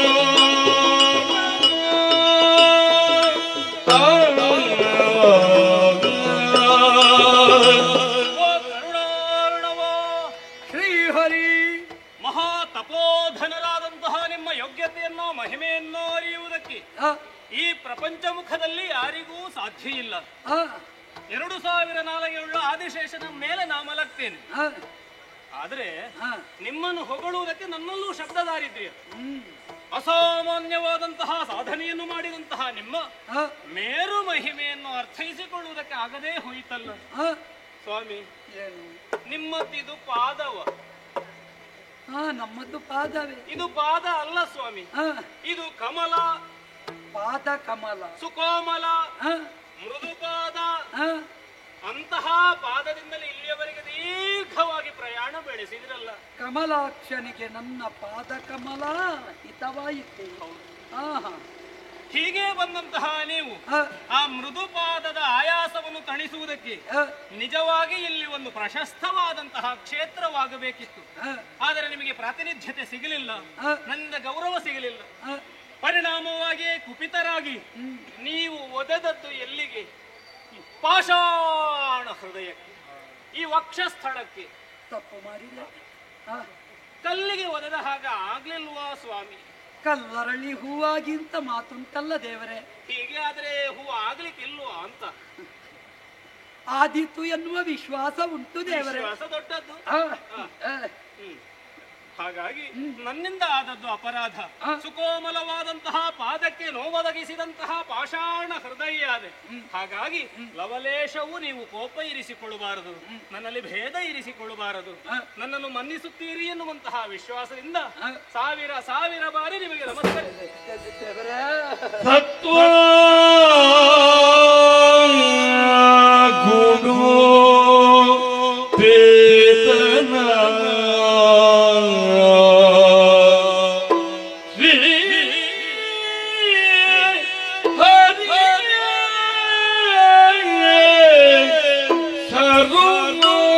ಸರ್ವೋತ್ತಮ ಹರಿಯೇ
ಪರಾಯಣ ಲಕ್ಷ್ಮೀಪತೆ ಮಧುಸೂದನ, ನಾ ವೈಕುಂಠದಲ್ಲಿದ್ದೇನು, ಅಲ್ಲ ನನ್ನ ಮಾತೃ ನಿವಾಸದಲ್ಲಿದ್ದೇನು. ನನಗೆ ಒಂದು ರೀತಿಯ ಗೊಂದಲವಾಗುತ್ತಾ ಇದೆ ಪ್ರಭು. ಹೌದು, ವೈಕುಂಠಧಾಮಕ್ಕೆ ಬಂದೆ, ಪರಮಾದರದಿ ಪವಡಿಸಿದ ನಿನ್ನನ್ನು ಕಂಡೆ. ಸಹಿಸಲಾಗದ ಕೋಪೋದ್ರಿಕ್ತತೆ ಒದದೆ ನಿನ್ನ ಎದೆಗೆ. ಪದುಮಾಕ್ಷ ಮಹರ್ಷಿ, ಮಿಕ್ಕವರು ನನ್ನ ಕಟುವಾಕ್ಯಕ್ಕೆ ಕುಪಿತರಾಗಿ ನನ್ನ ಬೆನ್ನಟ್ಟುವುದಕ್ಕೆ ಮುಂದಾದರು. ಆದರೆ ನಿನ್ನ ಎದೆಗೆ ಒದ್ದಾಗ, ಮಧುವೊಂದು ತಾಯಿಯ ಎದೆಗೆ ಒದೆದಾಗ ಆ ತಾಯಿ ತನ್ನ ಆ ಮಗುವಿನ ಪಾದಕ್ಕೆ ಮುತ್ತಿಕ್ಕುವಂತೆ ನನ್ನ ಪದವನ್ನು ಹಿಡಿದು ಕರೆತಂದು ನಿನ್ನ ಪದೊಳ ಸಿಂಹಾಸನದಲ್ಲಿ ಕುಳ್ಳಿರಿಸಿ ಮಂಗಳಾಕ್ಷತೆಯ ಪದವಾಡಿದೆಯಾ ಮಧುಸೂದನ? ನಿದ್ರಿಸಿದ್ರು ಜಗತ್ತಿನ ಒಳಿತಿಗೆ ಬೇಕಾಗಿ ನನ್ನ ಒಳ ಮನಸ್ಸು ಜಾಗೃತವಾಗಿರುತ್ತದೆ ಮಹರ್ಷಿಗಳೇ. ನೀನು ನಿದ್ರಿಸಿದರೂ ಲೋಕ ವ್ಯವಸ್ಥೆ ನಡೆಯುತ್ತದೆ ಪ್ರಭು. ನಿನಗೆಲ್ಲಿಯ ನಿತ್ಯ ತಂದೆ? ನೀ ನಿದ್ರಿಸಿದರೂ ಎಚ್ಚರ, ಎಚ್ಚರದಲ್ಲಿದ್ದರೂ ನಿದ್ರೆ. ನೀ ಕಣ್ಣು ಮುಚ್ಚಿದರೆ ಲೋಕದ ದುಷ್ಟರು ಕಣ್ಣು ಮುಚ್ಚುತ್ತಾರೆ ಪ್ರಭು. ನೀ ಕಣ್ಣು ಬಿಟ್ಟರೆ ಲೋಕದ ಸಾಧು ಸಜ್ಜನರು ತೃಪ್ತಿಯಿಂದ ಬದುಕು ಕಟ್ಟಿಕೊಳ್ಳುತ್ತಾರೆ. ಅಂತಹ ಲೋಕನಾಯಕನಾದ ನಿನ್ನ ಮಹಿಮೆಯನ್ನು ಅರಿಯುವುದಕ್ಕೆ ಪಾಮರನಾದ ನಾನೆಲ್ಲಿ ಪ್ರಭು? ಏನಾಯ್ತು? ದೀನ ನಾನು, ಸಮಸ್ತ ಲೋಕಕ್ಕೆ ದಾನಿ ನೀನು, ವಿಚಾರಿಸಲು ಮತಿಹೀನ ನಾನು. ಏನ ಬಲ್ಲೆನು ನಾನು, ನೆರೆಸು ಜ್ಞಾನ ಮೂರ್ತಿ ನೀನು. ನಿನ್ನ ಸಮಾನರುಂಟೆ ಜಗದಿ ಮಧುಸೂದನ. ನೀ ಪರಮೋತ್ಕೃಷ್ಟ ಪ್ರಭು. ನಾ ಬರುವಲ್ಲಿ ಉದ್ದೇಶವಿದೆ ತಂದೆ, ಪ್ರಭು. ಒಂದು ದಿನ ನಾರದ, ಭಾರದ್ವಾಜ, ಗೌತಮ, ಅತ್ರಿ, ಅಗಸ್ತ್ಯಾದಿ ಋಷಿವರೇಣ್ಯರೆಲ್ಲ ಸಂಪನ್ನಗೊಂಡಂತಹ ಋಷಿ ಪರಿಷತ್ತಿನಲ್ಲಿ ಮೂಡಿತು ಪ್ರಶ್ನೆ. ನಡೆಸುತ್ತೇವೆ ಮಹಾಯಜ್ಞ ದೇವ ಪ್ರೀತ್ಯರ್ಥ. ಯಜ್ಞ ಪುರುಷನಾಗಿ ಅಂಗೀಕರಿಸುವಲ್ಲಿ ಮೂರು ಮೂರ್ತಿಗಳಲ್ಲಿ ಯಾರು ಪ್ರಶಸ್ತರು ಎನ್ನುವುದನ್ನು ನಿರ್ಣಯಿಸಬೇಕು ಅಂತ ಅವರೊಳಗೆ ಮಾತುಕತೆಯಾಯಿತು. ನಾರದರು ಸೂಚಿಸಿದರು, ಅರಿತು ಬಲ್ಲಡೆ ಸಮರ್ಥನಿಯನು ಭೃಗು ಮಹರ್ಷಿ ಎಂಬ ಹಾಗೆ ನಾರದರ ಮತವಿಡಿದು ನೇರವಾಗಿ ಬಂದೆ ಸತ್ಯಲೋಕಕ್ಕೆ. ಬ್ರಹ್ಮದೇವನನ್ನಾಗಮನವನ್ನು ನಿರ್ಲಕ್ಷಿಸಿದ, ಸಹಿಸಲಾರದೆ ಇತ್ತೆ ಶಾಪ. ನಿನಗೆ ಕೇವಲ ಅರ್ಪಣೆ ಮಾತ್ರ, ಪೂಜೆ ಇಲ್ಲ. ಅಲ್ಲಿಂದ ಮುಂದುವರಿದು ಕೈಲಾಸಕ್ಕೆ ತೆರಳಿದೆ. ಪರಮೇಶನನ್ನು ಕಂಡೆ. ಪರಮೇಶನು ಸತೀಲೋಲನಾಗಿ ವ್ಯವಹರಿಸುತ್ತಾ ತಾಮಸ ಮೌಢ್ಯಕ್ಕೆ ತನ್ನನ್ನು ತಾನು ಸೇರಿಸಿಕೊಂಡ. ಸ್ವಾಗತ ಸಿಗದೇ ಇದ್ದ ಕಾಲದಲ್ಲಿ ಸಹಿಸಲಾಗದೆ ರುದ್ರನಿಗೆ ಪ್ರತಿರುದ್ರ ಸ್ವರೂಪವಾಗಿ ಇದ್ದ ಶಾಪ. ನಿನ್ನ ಲಿಂಗಕ್ಕೆ ಇನ್ನು ಮುಂದೆ, ನಿನ್ನ ಅಂಗಕ್ಕೆ ಇನ್ನು ಮುಂದೆ ಪೂಜೆ ಇಲ್ಲದೆ ಹೋಗಲಿ. ಸಿಗುವುದಿದ್ರೆ ನಿನಗೆ ಲಿಂಗ ಪೂಜೆ ಮಾತ್ರ. ಮತ್ತೆ ಅಲ್ಲಿಂದ ಹೊರಟು ಬಂದೆ. ಹರ ಕಮಲಜರ ಪರಿಕಿಸಿದೆನು. ಕಮಲನಾಭ, ನಿನ್ನ ಸನ್ನಿಧಿಗೆ ಈ ತಂದೆ. ನಿನ್ನ ಬಗ್ಗೆ ನನಗೆ ಬಹಳ ವಿಶ್ವಾಸ ಮಾಧವ. ಮಾಧವವನ್ನು ಮಲಗಿರ್ಲಿಕ್ಕಿಲ್ಲ ಅಂತ ವಿಶ್ವಾಸ. ಮಾಧವನೇ ಮಲಗಿಸಿದ್ರೆ ಮತ್ತೆ ಲೋಕದ ಉಳಿದ ವ್ಯವಸ್ಥಾಪಕರ ಗತಿಯೇನು? ವ್ಯವಸ್ಥಾಪಕರು ಮಲಗುವುದು ಕಡಿಮೆ. ಆದ್ದರಿಂದ ಸದಾ ಎಚ್ಚರಗೊಳ್ಳಬೇಕಾದಂತಹ ವ್ಯವಸ್ಥಾಪಕ, ಲೋಕ ವ್ಯವಸ್ಥೆಯ ಪಾಲಕ, ಸ್ಥಿತಿಪತಿಯಾದ ನೀ ಮಲಗಿರುವುದನ್ನು ಕಂಡು ಸಹಿಸಲಾಗಲಿಲ್ಲ. ಆ ಕಾಲಕ್ಕೆ ನನ್ನ ಪದದಿಂದ ನಿನ್ನ ಎದೆಗೆ ಒದೆದೆ. ಶ್ರೀಹರಿ, ಕುಪಿತನಾಗಿ ಹೇಳಬೇಕಾದವನು ಮೃದು ಭಾಷೆಯಾಗಿ, ಮೃದುಲ ಭಾಷಣಾಗಿ, ಮೃದು ವಚನದಿಂದ ನನ್ನನ್ನು ಸ್ವಾಗತಿಸಿದೆ. ನಾನು ಎಲ್ಲಿ, ನೀನೆಲ್ಲಿ ಪ್ರಭು? ನೀ ಪರ್ವತವಾದರೆ ನಾ ಪ್ರಪಾತ, ನೀ ಸಿಂಧುವಾದರೆ ನಾ ಬಿಂದು, ನೀನು ಸೂರಾದರೆ ನಾನೊಂದು ಕಿರು ಹುಲ್ಲು. ಆದರೆ ನೀನು ನನ್ನನ್ನು ಮಹತ್ತಿನೆಡೆಗೆ ಕೊಂಡೊಯ್ದು ಅತಿಥಿ ದೇವೋಭವ ಎಂಬ ನೆಲೆಯಿಂದ ಆತಿಥ್ಯವೆಂದು ಸ್ವಾಗತಿಸಿದೆ. ಶ್ರೀಹರಿ, ನಮಗೆ ಬೇಕಾದದ್ದು ನಿನ್ನಂಥವರು. ಭಕ್ತ ಸೇವಕನಾಗಿ ಲೋಕ ಸೇವಕನಾಗುವ ನಿನ್ನ ಲೋಕರಕ್ಷಾ ಕಕ್ಷೆಯ ಮುಂದೆ ಇನ್ಯಾರು ಎದುರು ತಂದೆ? ಇನ್ನೂ ನೀನೆ, ಮುಂದೆಯೂ ನೀನೆ, ಮತ್ತೊಮ್ಮೆ ನೀನೆ, ಮಗದೊಮ್ಮೆ ನೀನೆ, ಯಾವತ್ತೂ ನೀನೆ. ನೀನಲ್ಲದೆ ಅನ್ಯರು ಜಗತ್ತಿನಲ್ಲಿ ಇರುವುದಕ್ಕೆ ಸಾಧ್ಯವುಂಟೇ ಪ್ರಭು? ಹಾಗಾದ ಕಾರಣ ಲೋಕನಾಯಕ, ವಿಶ್ವನಾಯಕ ಪ್ರಭೋ, ನನ್ನನ್ನು ಮನ್ನಿಸಬೇಕು. ನನ್ನ ಅಪರಾಧವನ್ನು ಮನ್ನಿಸಿ. ಈಗ ಸ್ಪಷ್ಟವಾಗಿ ಹೇಳ್ತೇನೆ, ಯಜ್ಞೋ ವೈ ವಿಷ್ಣು, ನೀನೇ ಯಜ್ಞ ಪುರುಷ. ಋಷಿ ಸ್ತೋಮದ ಮುಂಭಾಗದಲ್ಲಿ ಯಜ್ಞದಲ್ಲಿ ಯಜ್ಞ ಪುರುಷ, ಯಜ್ಞ ನಾರಾಯಣ ನೀನೇ ಎನ್ನುವುದಾಗಿ ನಾ ಒಪ್ಪಿಕೊಂಡೆ. ಧನ್ಯನಾದೆ, ಧನ್ಯನಾದೆ. ಮಹರ್ಷಿ, ತ್ಯಾಗದ ಸಂಕೇತವಾದಂತಹ ಗಡ್ಡ, ಜ್ಞಾನದ ಸಂಕೇತವಾದಂತಹ ಹುಬ್ಬು ಚೆನ್ನಾಗಿ ಗಮನಿಸಿದೆ ನಾನು. ಕಾಷಾಯ ವಸನಧಾರಿಯಾಗಿ ವೈಕುಂಠ ಲೋಕಕ್ಕೆ ಬಂದ ಬಳಿಕ ನೀವು ಎಷ್ಟೂ ಮಾತನಾಡುವುದಕ್ಕೆ ನಾ ಅವಕಾಶ ಕೊಟ್ಟೆ. ಆದರೆ ನಿಮ್ಮ ತಪ್ಪಿನ ಅರಿವು ಮಾತ್ರ ನಿಮಗೆ ಆಗದೆ ಹೋಯಿತು ಎನ್ನುವಂತಹ ಭಾವ ನನ್ನದ್ದು. ನಿಜ. ಸ್ವರ್ಗಲೋಕದಲ್ಲಿ ಹುಟ್ಟಿಕೊಂಡಂತಹ ಪ್ರಶ್ನೆ, ಆ ಪ್ರಶ್ನೆ ಹುಟ್ಟಿಕೊಳ್ಳಲೇ ಬಾರದಿತ್ತು ಇಂದ್ರನಿಗೆ. ನಿಜ. ಮೂರು ಲೋಕದ ಆಗುಹೋಗುಗಳ ಬಗ್ಗೆ ಚಿಂತಿಸುವವ, ಮೂರು ಮೂರ್ತಿಗಳಾದಂತಹ ನಮ್ಮ ಅನುಗ್ರಹಕ್ಕೆ ಸತ್ಪಾತ್ರನಾದಂತಹ ಇಂದ್ರ ಇಂತಹ ಕುಚೇಷ್ಠವಾದಂತಹ ಪ್ರಶ್ನೆಯನ್ನು ನಿಮ್ಮ ಸಮಕ್ಷದಲ್ಲಿ ಇಡ್ತಾನೆ ಅಂತಾದ್ರೆ ಅವನ ಅರೆಬುದ್ಧಿಗೆ ನಾನು ಏನನ್ನೋಣ? ಸಪ್ತರ್ಷಿ ಮಂಡಲದಲ್ಲಿ ಇರಿಸಿದ ನೈಮಿಷಾರಣ್ಯದಲ್ಲಿ ನಿರ್ಣಯ ಅಲ್ವೇ ಮಹರ್ಷಿ? ತ್ಯಾಗಿಯೋ ಯೋಗಿಯೋ ತನ್ನ ವ್ಯಾಪ್ತಿಯನ್ನು ಮರೆತು ವ್ಯವಹರಿಸಿದರೆ ಒಂದಲ್ಲ ಒಂದು ದಿವಸ ಶಿಕ್ಷೆಗೆ ಪಾತ್ರನಾಗಲೇಬೇಕು. ಸತ್ಯ. ಈಗ ನಿಮ್ಮ ಮೃದು ವಚನ ಇಲ್ಲಿ ಆದದ್ದು ಏನು? ನೋಡಿ, ನಿಮಗೆ ಒಂದರ್ಥದಲ್ಲಿ ಶಿಕ್ಷೆ ಆದಿದೆ ಎನ್ನುವಂತಹ ಭಾವ. ಸತ್ಯ ಅಲ್ವೇ? ನಿಜ. ಮಹರ್ಷಿ, ನಿಮ್ಮಿಂದ ಅಪರಾಧ ಆಗಿದೆ ಎನ್ನುವ ಹಾಗೆ ನಾ ಭಾವಿಸುವುದಿಲ್ಲ. ಕುಪಿತರಾದಿರಿ. ನಿಮ್ಮಲ್ಲಿದ್ದದ್ದು ಒಂದೇ ಒಂದು ತೀರ್ಮಾನ, ಮೂರು ಮೂರ್ತಿಗಳಲ್ಲಿ ಸರ್ವಶ್ರೇಷ್ಠರು ಯಾರು ತಿಳಿದು ಬರ್ತೇನೆ ಎನ್ನುವ ಹಾಗೆ ಆಶ್ವಾಸನೆ ಕೊಟ್ಟದ್ದು. ನಿಮ್ಮಂಥವರೆಲ್ಲ ಹಾಗೆ ಕೊಟ್ಟ ಆಶ್ವಾಸನೆಯನ್ನು ಉಳಿಸಿಕೊಳ್ಳುವಂತಹ ಭರದಲ್ಲಿ ಮುಂದೆ ಯಾವ ಪ್ರತಿರೋಧ ಇದ್ದರೂ ಕೂಡ ಅದನ್ನು ಎದುರಿಸಿಯಾದರೂ ಮುಂದೆ ಬರ್ತೇವೆ ಎನ್ನುವ ಹಾಗೆ ಆಗಲಿ. ಈಗ ಇಲ್ಲಿಗೆ ಬಂದಿದ್ದೀರಿ, ನನ್ನಿಂದ ಅಪರಾಧ ಆಗಿದೆ ಎನ್ನುವಂತಹ ಭಾವ ನನಗೆ, ನನ್ನ ಎದೆಗೆ ತುಳಿದಿದ್ದೀರಿ ಎನ್ನುವಂತಹ ಪಾಪ ಪ್ರಜ್ಞೆ ನಿಮಗೆ, ಅವೆಲ್ಲವನ್ನು ಮರೆತು ಬಿಡೋಣ. ನಿಮಗೆ ಹೊಣೆಗಾರಿಕೆ ಇದೆ. ಮೂರು ಲೋಕವನ್ನು ಸಂಚರಿಸಿ ಅಲ್ಲಿಯ ಒಳಿತು ಕೆಡುಕುಗಳನ್ನು ಚೆನ್ನಾಗಿ ವಿಮರ್ಶೆ ಮಾಡಿ ಒಳಿತನ್ನು ಬಯಸಿ ಆ ಮೂಲಕವಾಗಿ ಪದವನ್ನು ಮುಂದುವರಿಸುವವರು. ಸರಿ. ಈ ಕಾಲದಲ್ಲೂ ಅಷ್ಟೇ. ನನ್ನಿಂದ ಅಪರಾಧ ಆಗಿದೆ ಎನ್ನುವಂತಹ ಭಾವ ಬೇಡ. ಇಲ್ಲಿಗೆ ಬಂದಂತಹ ನಿಮಗೆ ಸರಿಯಾದ ಪೂಜೆ ಆಗಿದೋ ಇಲ್ಲವೋ? ಇದಕ್ಕಿಂತ ದೊಡ್ಡ ಪೂಜೆ ನಮ್ಮ ಜೀವನದಲ್ಲಿ ಬೇಕಾ ದೇವರೇ? ಪೂಜೆಯೂ ಆಗಿದೆ, ಪ್ರಸಾದವೂ ಸಿಕ್ಕಿದೆ. ಆಗಿದೆ ಅಲ್ಲ? ಇನ್ನೂ ತಾವು ಇಲ್ಲಿ ಇದ್ದು ಏನು ಪ್ರಯೋಜನ? ನಾವು ಇನ್ನು ಅಲ್ಲಿಗೆ ಸೇರ್ಬೇಕು. ಅಯ್ಯೋ, ನಿಮ್ಮನ್ನು ಬಹುಮಂದಿ ನಿರೀಕ್ಷಿಸ್ತಾ ಇದ್ದಾರೆ. ನಿಮ್ಮ ಮಾತು ಇಲ್ಲಿಗೆ ಸೀಮಿತ ಆಗಕೂಡದಲ್ಲ, ನಮಗೆ ಗೊತ್ತುಂಟು. ಇನ್ನೂ ನಿಮ್ಮ ಪ್ರಚಾರ ಆಗಬೇಕು. ಹೌದು ಹೌದು, ಪ್ರಚಾರಕ್ಕೆ ನಾನೇ ಆಗಬೇಕು. ನಿಮ್ಮ ಸುಮಕೋಮಲವಾದ ಪಾದದ ಬಗ್ಗೆ ನಾ ಆಡಿದೆ. ಇನ್ನು ಅದನ್ನು ವಿಸ್ತರಿಸುವ ಭಾರ ಹೊಣೆಗಾರಿಕೆ ಎಲ್ಲ ನಿಮಗೆ. ನೀವು ಹೋಗಿ ಸ್ವಾಮಿ. ಧನ್ಯೋಸ್ಮಿ ನಾರಾಯಣ. ಬರ್ತೇನೆ.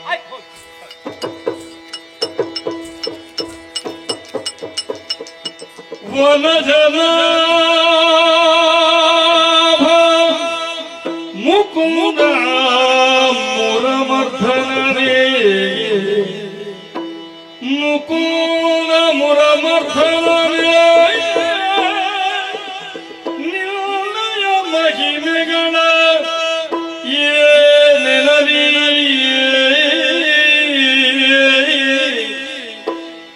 ನಿನ್ನಯ ಮಹಿಮೆಗಳ ಏನೆನಲಿ, ಕಪಟದೊಳೆನವನು ನೀ ಕಪಟದೊಳೆನ್ ಲಾಂಛನವನು ನೀ ಸೆಳೆದೆ, ಫಣಿಜಯನ ನಾ ಐದಲಿನಿಂತು, ಫಣಿಜಯನ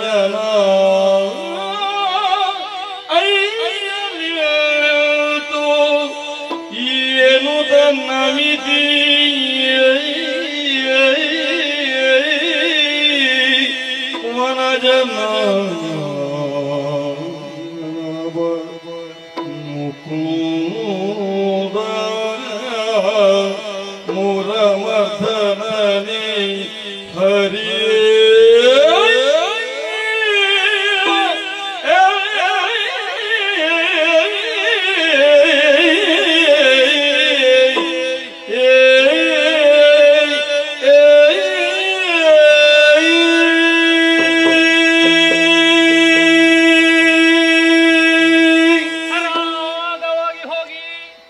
ಆದರೆ ನಾವು ರಾಗ ಎಳೆಯಬೇಕು ಬಿಟ್ರೆ ಸರಾಗವಾಗಿ ಹೋಗುವುದಕ್ಕೆ ನಮಗೆ ಆಗಬೇಕು. ರಾಗದಿಂದ ದಾರಿ ಸಾಗುತ್ತದ ಮುನಿಗಳೇ. ರಾಗದ್ವೇಷ ವಂಚಿತನಾದಂತಹ ಜೀವನೊಬ್ಬನಿಗೆ ಮಾತ್ರ ಈ ಪ್ರಪಂಚದಲ್ಲಿ ಬದುಕಲ್ಲ ಅಂತ ತೋರಿಸುವುದಕ್ಕೆ ಹೊರಟವರು ನಾವು.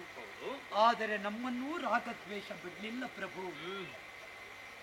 ಶ್ರೀಪತಿ, ನನಗೂ ಒಂದು ಅಹಂ ಇತ್ತು. ಈ ಪ್ರಪಂಚದಲ್ಲಿ ನಾನು ಎನ್ನುವ ಅಹಂಕಾರ, ನಮ್ಮದು ಎನ್ನುವ ಮಮಕಾರ ಯಾವಾಗ ನಾವು ತ್ಯಜಿಸ್ತೇವೋ ಆವಾಗ ನೀನು ಎನ್ನುವ ಸತ್ಯದ ಸಾಕ್ಷಾತ್ಕಾರವಾಗುತ್ತದೆ ಪ್ರಭು. ನನ್ನೊಳಗೊಂದು ನಾನು ಎನ್ನುವುದು ಇದ್ದದ್ದು ನನ್ನ ಪಾದದಲ್ಲಿದ್ದ ಲಾಂಛನ, ಭೃಗು ಲಾಂಛನ. ಆ ಲಾಂಛನ ಜನ್ಮಜಾತವಾಗಿ ನನಗೆ ಪ್ರಾಪ್ತಿಯಾಗಿತ್ತು ಪ್ರಭು. ತೋರಿಸಿ ಸ್ವಾಮಿ, ಆ ಲಾಂಛನೊಮ್ಮೆ ನೋಡ್ತೇನೆ. ಜಾಗ ಮಾತ್ರ ಉಂಟು, ಲಾಂಛನ ಇಲ್ಲ. ಲಾಂಛನ ಇಲ್ವಾ? ದೇವರೇ, ನೀನು ಮಲಗಿದ್ದಲ್ಲ ಪ್ರಭು. ಮತ್ತೆಂಥದ್ದು? ಈ ಸಲ ನೀನು ಆಕಾಡ ಮಲಗಿಸ್ತಿಂತ ಈಗ ಗೊತ್ತಾಗುತ್ತದೆ ನಮಗೆ. ನೀನು ಮಲಗಿಸಿದ್ವುದಕ್ಕೆ ನೀನು ಮಲಗಿದ್ದು, ಇಲ್ಲದೇ ಇದ್ರೆ ಹೀಗೆ ಮಾಡ್ತೀಯೋ ತಂದೆ. ಯಾವಾಗ ನನ್ನ ಪದದಿಂದ ನಿನ್ನ ಎದೆಯನ್ನು ಒತ್ತಿದೆನೋ ಆವಾಗ ನನ್ನ ಪದದಡಿಯಲ್ಲಿದ್ದ ಲಾಂಛನ ನಿನ್ನ ಎದೆಯಲ್ಲಿ ಸ್ಥಾಪಿತಗೊಂಡಿದೆ. ಇನ್ನು ಭೃಗುಲಾಂಛನ ಅಲ್ಲ, ಕೌಸ್ತುಭಧಾರಿ, ಅದು ಹರಿಲಾಂಛನ. ನನ್ನ ಹರಿದ ಅಹಂಕಾರ ಹರಿ ಲಾಂಛನವಾಗಿ ಸ್ವೀಕರಿಸಿದೆ. ಒಬ್ಬ ಯೋಗಿಗಾದರೂ ಅಹಂಕಾರ ಇರಕೂಡದು. ಲೋಕಹಿತಕ್ಕಾಗಿ ಅವನು ತನ್ನನ್ನು ಸವಿಸಿಕೊಳ್ಳಬೇಕು ಎನ್ನುವ ಸಂದೇಶವನ್ನು ಕೊಟ್ಟೆ ಪ್ರಭು. ಲಾಂಛನವಿಲ್ಲವಾದ ಮೇಲೆ ಪ್ರಭುವಿಗೆಲ್ಲಿ ಮೌಲ್ಯ? ಹೇಗೆ ಸಾಗಲಿ ತಂದೆ? ಯಾಕೆ ಹೀಗೆ ಮಾಡಿದೆ ಶ್ರೀಹರಿ? ಹರಿಷಡ್ವರ್ಗಗಳನ್ನು ಏನು ತನಮಿಸಿದ ಭೃಗು ಮುನೀಶರ ವಿನತಿ ಎಣುಗನಪೆಗಲನಿ ಹರಿ ಸೌದೈದಿ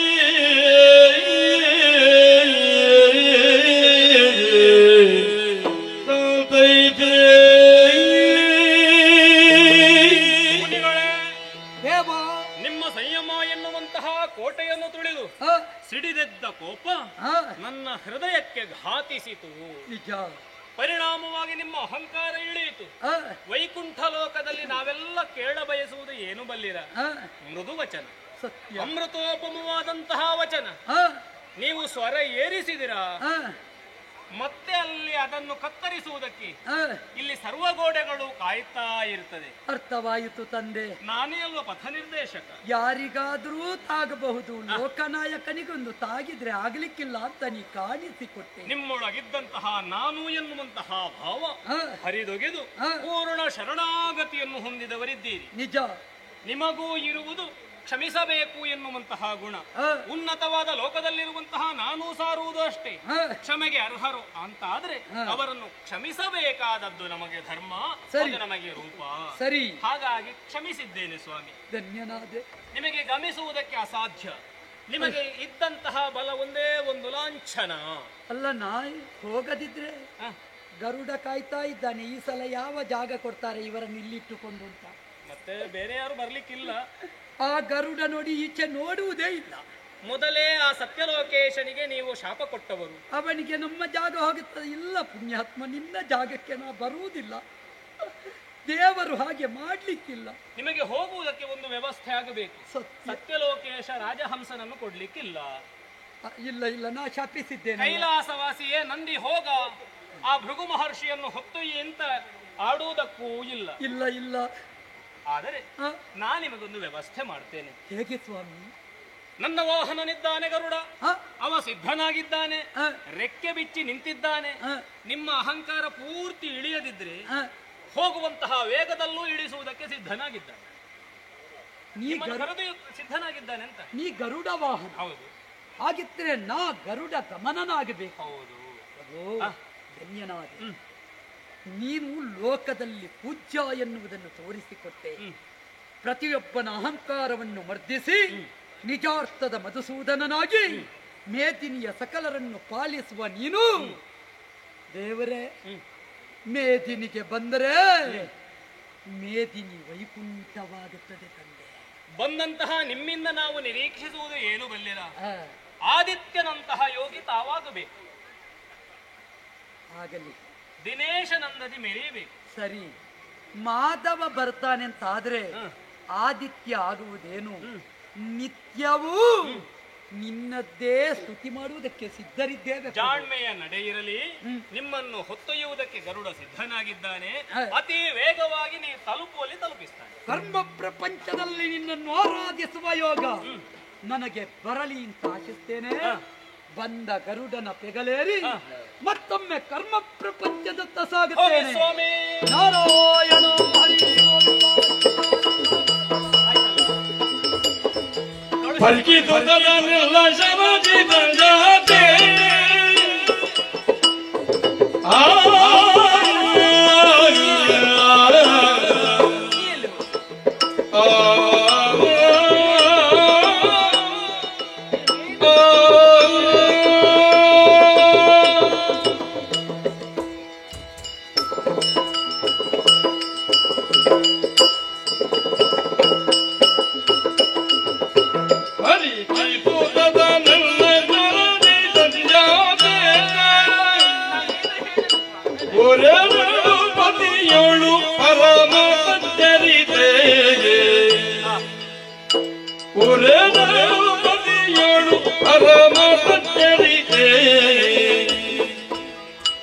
ಇದೆಯನಾನಿ ನಿಂಬೆ ಚರಣ ದೇವಕನು ನಿಂಬೆ ಚರಣ ದೇವಕನು ವರುಣ ಭವಿಸಿರು ಬಾಬು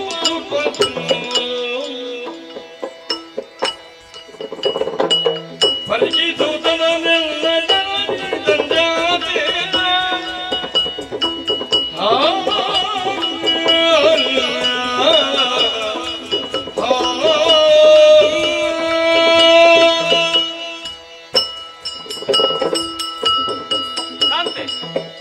ನೀ ಹೀಗೆ ಮಾಡುವುದು. ನಿನಗೊಂದು ಪಾತ್ರ ಕೊಟ್ಟಿದ್ದೇನೋ ಇಲ್ಲೋ, ಅದನ್ನು ನಿಷ್ಠೆಯಿಂದ ಮಾಡಬೇಕೋ ಬೇಡವೋ? ಪ್ರಭು, ನಿಷ್ಠೆಯಿಂದ ಮಾಡುವವಳು ನಾನು. ಆದ್ರೆ ಏನು ಮಾಡುವುದು? ಏನಾಯ್ತು? ನಿಷ್ಠೆ ತಪ್ಪುತ್ತದೆ ಇವತ್ತು. ಹಾಗಾಗಬಾರದಲ್ಲ, ಇದು ವೈಕುಂಠ ಅಲ್ವಾ?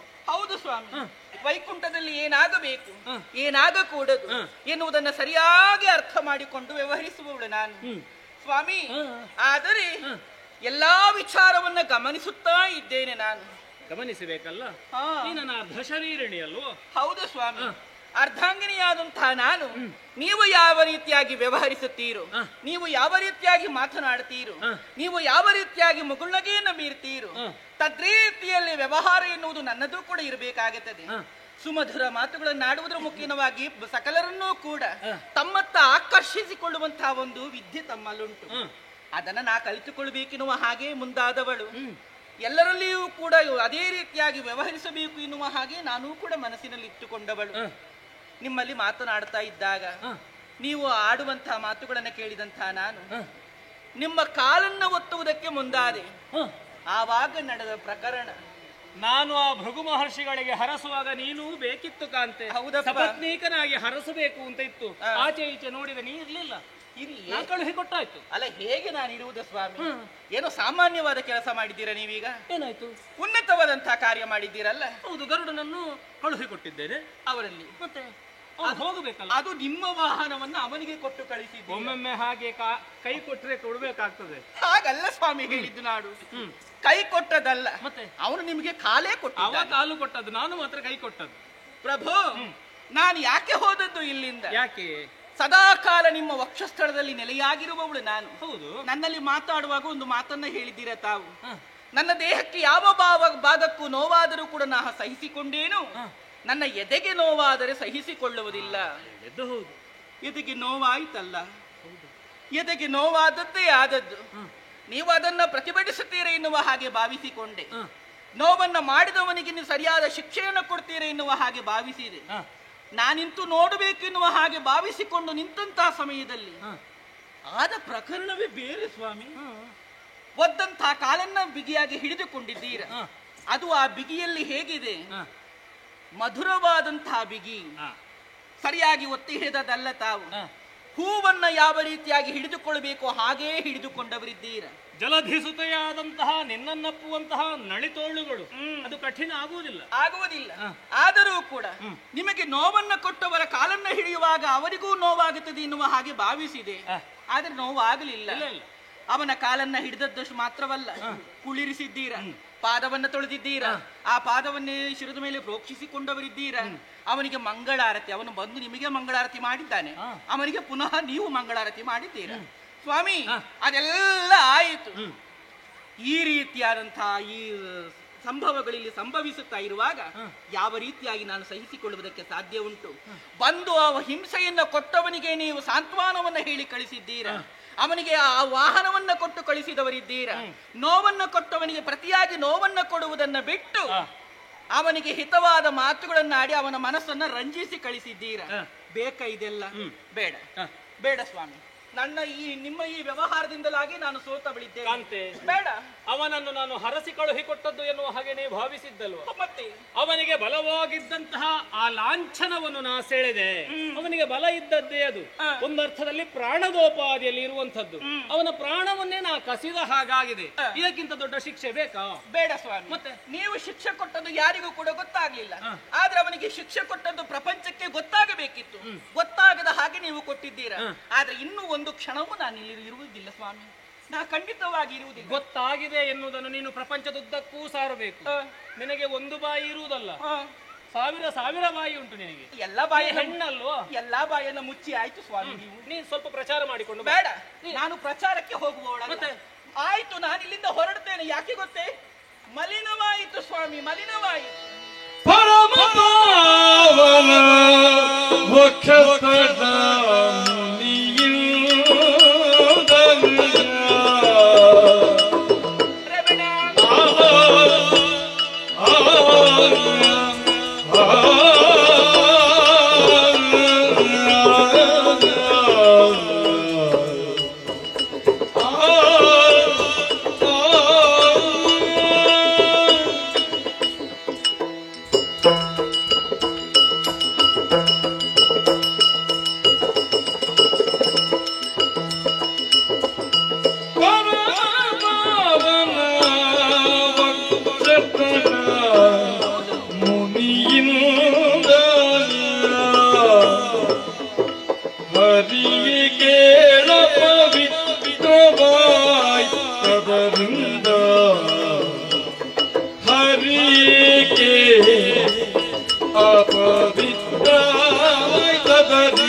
ನಾನು ಸದಾ ಕಾಲ ನೆಲೆಯಾಗಿದ್ದಂತಹ ಸ್ಥಳ ವಕ್ಷಸ್ಥಳ. ಅದಕ್ಕೆ ಒದ್ದಂತಹ ಸಮಯದಲ್ಲಿ ನೀವು ಶಿಕ್ಷೆಯನ್ನು ಕೊಡದೆ ಅವನಿಗೆ ರಕ್ಷೆಯನ್ನು ಕೊಟ್ಟು ಕಳುಹಿಸಿದವರಿದ್ದೀರ. ನೀವು ಬಿಡಿ ಸ್ವಾಮಿ. ಯಾರೇ ಭಕ್ತರು ಬಂದರೂ ಕೂಡ ಅವರನ್ನ ನೇವರಿಸಿ ಅವರಿಗೆ ಹಿತವಾದ ಮಾತುಗಳನ್ನಾಡಿ ಅವರಿಗೆ ಬೇಕಾದದನ್ನ ಸಕಲವನ್ನು ಕೂಡ ಕೊಟ್ಟು ಕಳಿಸುವವರು ತಾವು. ಆದ್ರೆ ನಾನು ಹಾಗಲ್ಲ ಪ್ರಭು. ಅನವರತ ಅವಿರತ ನಿಮ್ಮ ಪಾದ ಸೇವೆಯನ್ನು ಮಾಡಿಕೊಂಡು ಬರುವುದರ ಮುಖೇನವಾಗಿ ನನ್ನ ಜೀವನವನ್ನೇ ಧನ್ಯವಾಗಿಸಿಕೊಂಡವಳು. ಇದು ನನಗೆ ಒದಗಿದಂತಹ ಸೌಭಾಗ್ಯ ಎನ್ನುವ ಹಾಗೆ ಭಾವಿಸಿಕೊಂಡವಳು. ಆದರೆ ಭಾಗ್ಯವತಿಯಾದಂತಹ ನಾನೇ ಭಾಗ್ಯಹೀನೆಯಾಗುವಂತಹ ಸಮಯ ಒಂದು ಒದಗಿ ಬಂತಲ್ಲ. ನನ್ನ ಜಾಗಕ್ಕೆ ಮಲಿನವಾಗಿದೆ ಸ್ವಾಮಿ. ಈಗ ನಾನಿದ್ದು ಸದಾಕಾಲ ಇದ್ದಂತಹ ಈ ವಕ್ಷಸ್ಥಳಕ್ಕೆ ಅವನು ಯಾವಾಗ ಒತ್ತನು ಆವಾಗಲೇ ನನಗೆ ಅಪಮಾನ ಎನ್ನುವುದಾಯಿತು. ಒಂದು ಮಾತನ್ನು ಮಾತ್ರ ನಾನು ಹೇಳ್ತೇನೆ. ಏನು? ಲಕ್ಷ್ಮಿಯಾದಂತಹ ನಾನು, ಮಹಾಲಕ್ಷ್ಮಿಯಾದಂತಹ ನಾನು ಯಾವುದೇ ಮನೆಯಲ್ಲಿರುವಂತಹ ಸಮಯದಲ್ಲಿ ನನಗೆ ಅಪಮಾನವಾಗಕೂಡದು, ನಾನಿದ್ದಂತಹ ಜಾಗ ಮಲಿನವಾಗಕೂಡದು. ಅದೆರಡು ಆಯ್ತು ಅಂತಾಗಿದ್ದರೆ ಯಾವ ಕಾರಣಕ್ಕೂ ಆ ಜಾಗದಲ್ಲಿ ಲಕ್ಷ್ಮಿ ಇರುವುದಿಲ್ಲ. ನೀನು ಆವಾಗ ಆಡಿದ್ದಿ ನೆನಪುಂಟ ನಿನಗೆ? ಏನು? ಪತಿಯಾದಂತಹ ನಿಮ್ಮೊಂದಿಗೆ ಜೀವನ ಸವೆಸುವಂತಹ ನಾನು ಯಾವುದಕ್ಕೂ ಬೇಕಾದರೂ ಎದೆಯೊಡ್ಡಿ ಬದುಕಬೇಕು, ಸಮಾನ ಭಾವದಿಂದ ಸ್ವೀಕರಿಸಬೇಕು. ಹಾಗಾಗಿ ನಾ ಅರ್ಧ ಶರೀರಿಣಿ ಅಂತ.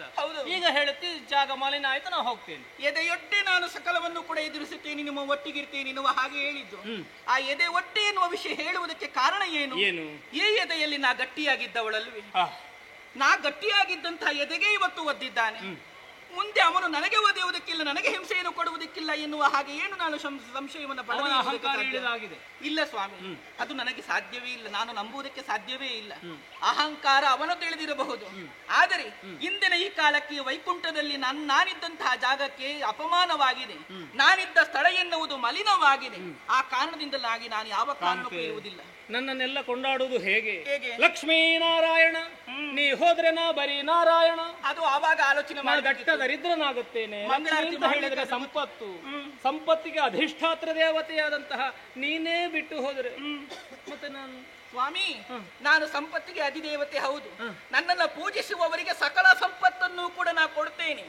ಒಂದು ಕ್ಷಣಕ್ಕಾದರೂ ನನ್ನನ್ನು ನಿಂದಿಸಿದರು ಅಂತಾಗಿದ್ದರೆ ಕೊಟ್ಟ ಸಂಪತ್ತೆಲ್ಲವೂ ಕೂಡ ನಾಶವಾಗುವ ಹಾಗೆ ನಾ ಮಾಡಿ. ಗಂಡನನ್ನು ಬಿಟ್ಟು ಹೋದ್ರೆ ಹೆಂಡತಿಗೆ ಬದುಕು ಇಲ್ಲ, ಬದುಕುವುದಕ್ಕೆ ಅವಕಾಶ ಇಲ್ಲ, ಬೇರೆಯೇ ಕಣ್ಣಿನಿಂದ ನೋಡ್ತಾರೆ. ಈ ದೃಷ್ಟಿ ಯೋಚನೆ ನಿನಗಿರ್ಲಿ ಸ್ವಾಮಿ. ನಿಮ್ಮ ಆಲೋಚನೆಗಳು, ನಿಮ್ಮ ದೃಷ್ಟಿಕೋನಗಳು ಹೇಗೆ ಎನ್ನುವ ಹಾಗೆ ನಾ ಅರ್ಥ ಮಾಡಿಕೊಂಡವಳಿದ್ದೇನೆ. ಗಂಡನನ್ನ ಬಿಟ್ಟರೆ ಹೆಂಡತಿಗೆ ಮನ್ನಣೆ ಇಲ್ಲ, ಗೊತ್ತುಂಟು ನನಗೆ. ಆದರೂ ಕೂಡ ನಾ ಹೋಗುವುದು ಎಲ್ಲಿ? ನನಗೆ ಮನ್ನಣೆ ಕೊಡುವವಲ್ಲಿ ಅಲ್ಲಿಗೆ ನಾನು ಹೋಗುತ್ತೇನೆ. ಸಕಲರೂ ಕೂಡ ನನ್ನನ್ನು ಕರೆಯುವುದು ಹೇಗೆ, ಪೂಜಿಸುವುದು ಹೇಗೆ? ಭಾಗ್ಯದ ಲಕ್ಷ್ಮೀ ಬಾರಮ್ಮ ಎನ್ನುವ ಹಾಗೆ, ನಮ್ಮನೆಗೆ ಭಾಗ್ಯ ದೇವತೆಯಾಗಿ ಬಾಮ್ಮ ಎನ್ನುವ ಹಾಗೆ ಹೊಸ್ತಿಲ ಮೇಲೆ ದೀಪವನ್ನಿಟ್ಟು ಅರಶಿನ ಕುಂಕುಮವನ್ನಿಟ್ಟು ನನ್ನನ್ನು ಯಾರು ಪ್ರೀತಿಯಿಂದ ಕರೆಯುತ್ತಾರೋ ಅವರ ಮನೆಗೆ ಭಾಗ್ಯಲಕ್ಷ್ಮಿಯಾಗಿ ನಾ ತೆರಳುತ್ತೇನೆ.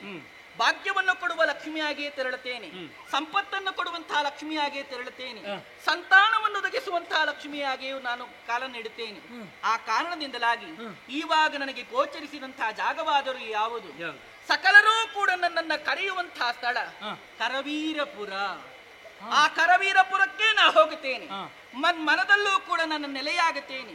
ಅಲ್ಲಿ ನನಗೆ ಮನ್ನಣೆ ಸಿಗುತ್ತದೆ ಎನ್ನುವ ಹಾಗೆ ನಾ ಭಾವಿಸಿಕೊಂಡವಳಿದ್ದೇನೆ. ಆ ಜಾಗದಲ್ಲಿ ನನಗೆ ಮನ್ನಣೆ ಉಂಟು, ಈ ವೈಕುಂಠದಲ್ಲಿ ನನಗೀಗ ಮನ್ನಣೆ ಇಲ್ಲ. ಹಾಗಾಗಿ ನಾನು ಹೋಗುತ್ತೇನೆ. ಸ್ವಲ್ಪ ಸಮಯ ಬಿಟ್ಟು ಬರ್ತೀಯಾ? ಇಲ್ಲ, ನಾ ಬರುವುದೇ ಇಲ್ಲ. ಒಳ್ಳೆ ಕಥೆ ಆಯ್ತಲ್ಲ. ನೀವು ಇದ್ದವರಿಗೆ ಇಲ್ಲಿ ಮಂಗಳಾರತಿ ಮಾಡಿ ಕೂತ್ಕೊಳ್ಳಿ, ನೀವು ನಾನು ಬರ್ತೇನೆ. ಹೋಗುದೇ? ನಾನು ಹೋಗುತ್ತೇನೆ. ಸ್ವಲ್ಪವೂ ಬೇಸರ ಆಗುದಿಲ್ವಾ? ಇಲ್ಲ, ನನಗೆ ಇಷ್ಟು ಸಮಯ ಒಟ್ಟಿಗೆ ನಿನಗೆ ಅಷ್ಟು ಗೊತ್ತಾಗುದಿಲ್ವೇ? ಸ್ವಾಮಿ, ಹೆಂಡತಿ ಒಟ್ಟಿಗಿದ್ದಾಳೆ ಎನ್ನುವ ಹಾಗೆ ಅಂದುಕೊಳ್ಳುವುದಕ್ಕಿಂತ ಒಟ್ಟಿಗಿರುವಂತಹ ಸಮಯದಲ್ಲಿ ಅವಳ ಮನಸ್ಸಿಗೆ ಸ್ವಲ್ಪ ನೋವಾಗದ ಹಾಗೆಯೂ ಕೂಡ ನೋಡಿಕೊಳ್ಳಬೇಕು. ಚಿನ್ನ ರನ್ನ ಯಾವುದೀಗ ನನಗೆ ಏನು ಮಾಡಿದ ಅಪರಾಧ ಅಂತ ಬೇಕಲ್ಲ? ಬೇಡ, ನಿಮ್ಮ ಚಿನ್ನವೂ ಬೇಡ, ರನ್ನವೂ ಬೇಡ ನನಗೆ. ಈಗ ಹೋಗುದೆಯಾ? ನಾನು ಭಾಗ್ಯ ದೇವತೆ ಆಗಿರುವಾಗ ನನಗೆ ಚಿನ್ನದ ಕೊರತೆ ಉಂಟೆ? ಬೇಡ, ನಾನು ಹೋಗುತ್ತೇನೆ. ಹೋಗುದೆಯಾ? ಹೋಗುತ್ತೆ. ಹೌದು, ಇನ್ನೊಮ್ಮೆ ಕರೆಸಬೇಕಿದ್ರೆ ಮಂಗಳಾರತಿ ಮಾಡಿ. ಇನ್ನು ಸಮಯ ಉಂಟು ನಿಮಗೆ. ಎಷ್ಟು ಸಮಯ? ಸಿಂಧು ವದನಾಧೀಶನಾದಿತು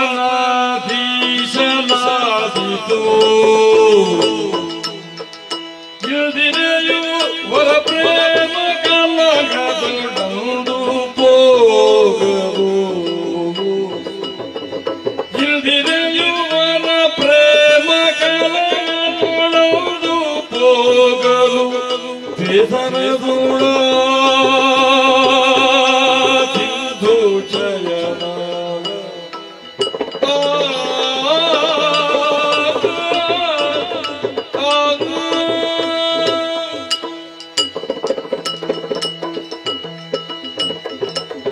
ಜಗಕ್ಕಾವರಿಸಿದಂತಹ ದುಗುಡ ದುರಿತಗಳನ್ನು ಹರಿದೊಗೆಯುವಂತಹ ಹರಿಗೆ ಬೇಸರ.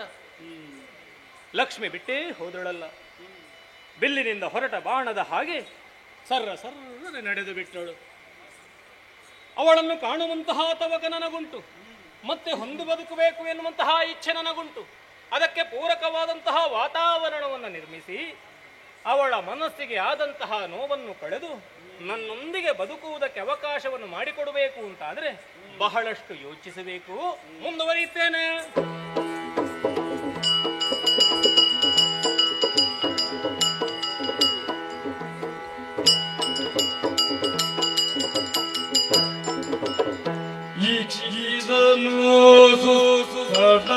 ಸ್ವಾಮಿ ಈಕ್ಷಿಸಿದ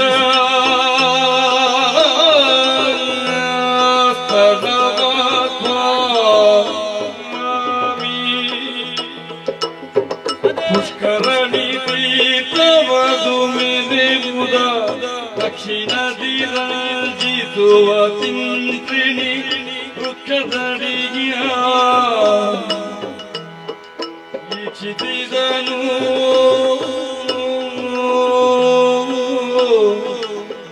ಹರೇಗಿ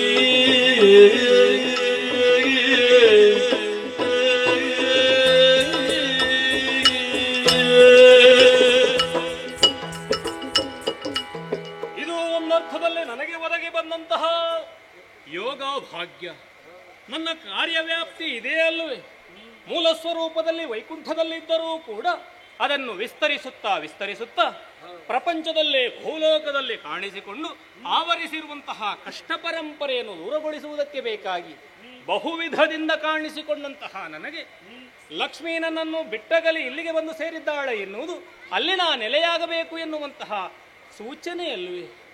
ಸುಕ್ಷೇತ್ರವನ್ನು ಗೋಚರಿಸುತ್ತಾ ಉಂಟು.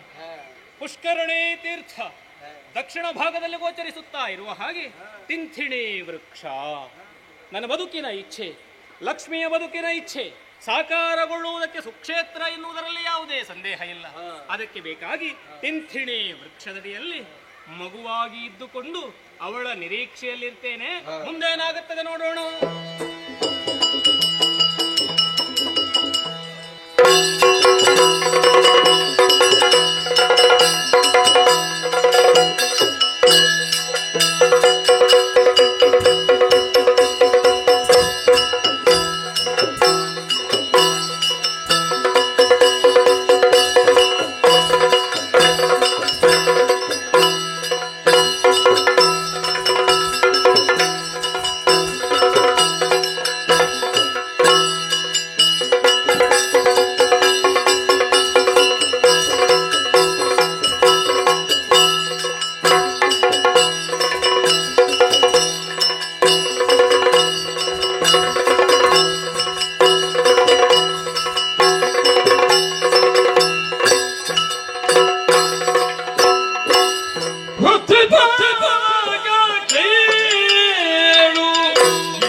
ಕೃಷಿಯನ್ನು ಮಾಡಿ ಜೀವನವನ್ನು ಸಾಗಿಸಿದೆವು ಅಂತಾದರೆ ನಮ್ಮ ಬದುಕು ಎಂಬುದು ಅನ್ನಮಯವಾಗುವುದಕ್ಕೆ ಸಾಧ್ಯ, ಪಾವನವಾಗುವುದಕ್ಕೆ ಸಾಧ್ಯ ಎಂಬುದನ್ನು ಕಂಡುಕೊಂಡವನು ನಾನು.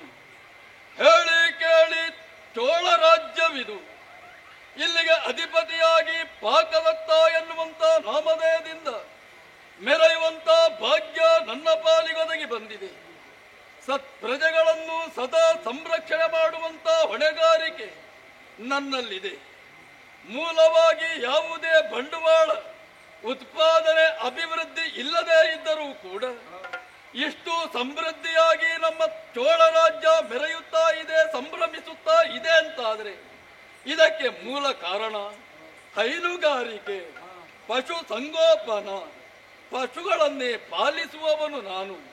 ಅದರಿಂದ ಯಥೇಷ್ಟವಾಗಿರುವಂತಹ ಸಾವಯವಗಳು ಅಲ್ಲ, ಹಾಲು, ಹಾಲಿನಿಂದ ಮೊಸರು, ಮೊಸರಿನಿಂದ ಬೆಣ್ಣೆ, ಬೆಣ್ಣೆಯಿಂದ ತುಪ್ಪ, ಹೀಗೆ ಬೇಕಾದ ಹಾಗೆ ಸಿಗ್ತಾ ಇದೆ. ಮಾತ್ರವಲ್ಲ, ಅದರಿಂದಲಾಗಿಯೇ ನಮ್ಮ ಈ ಪ್ರಜೆಗಳೆಲ್ಲವರು ಸಂತೋಷದಿಂದ ಜೀವನವನ್ನು ಸಾಗಿಸುವುದಕ್ಕೆ ಸಾಧ್ಯ ಎಂಬುದನ್ನು ಕಂಡುಕೊಂಡವನು ನಾನು. ನೋಡಿದಿರಾ, ನೀತಿಗಳನ್ನು, ಶಾಸ್ತ್ರಗಳನ್ನು, ತತ್ವಗಳನ್ನು ಸರಿಯಾಗಿ ಆದರ್ಶವನ್ನಿಟ್ಟುಕೊಂಡು ಜೀವನವನ್ನು ಸಾಗಿಸುವವನಾದ್ದರಿಂದ ನನ್ನನ್ನು ಎಲ್ಲರೂ ಪ್ರತ್ಯೇಪಾಲಕ ಪಾಕದತ್ತನಾಳ್ವಿಕೆಯಲ್ಲಿ ಯಾವುದೇ ಕುಂದು ಕೊರತೆಗಳಿಲ್ಲ ಎಂಬುದನ್ನು ತಿಳಿದಾಗ ಮನಸ್ಸಿಗೆ ಪರಮಾನಂದವಾಗುತ್ತಾ ಇದೆ. ಯಾರದು ಹರ್ಷದೊಳಿಸುತ್ತಿದೆ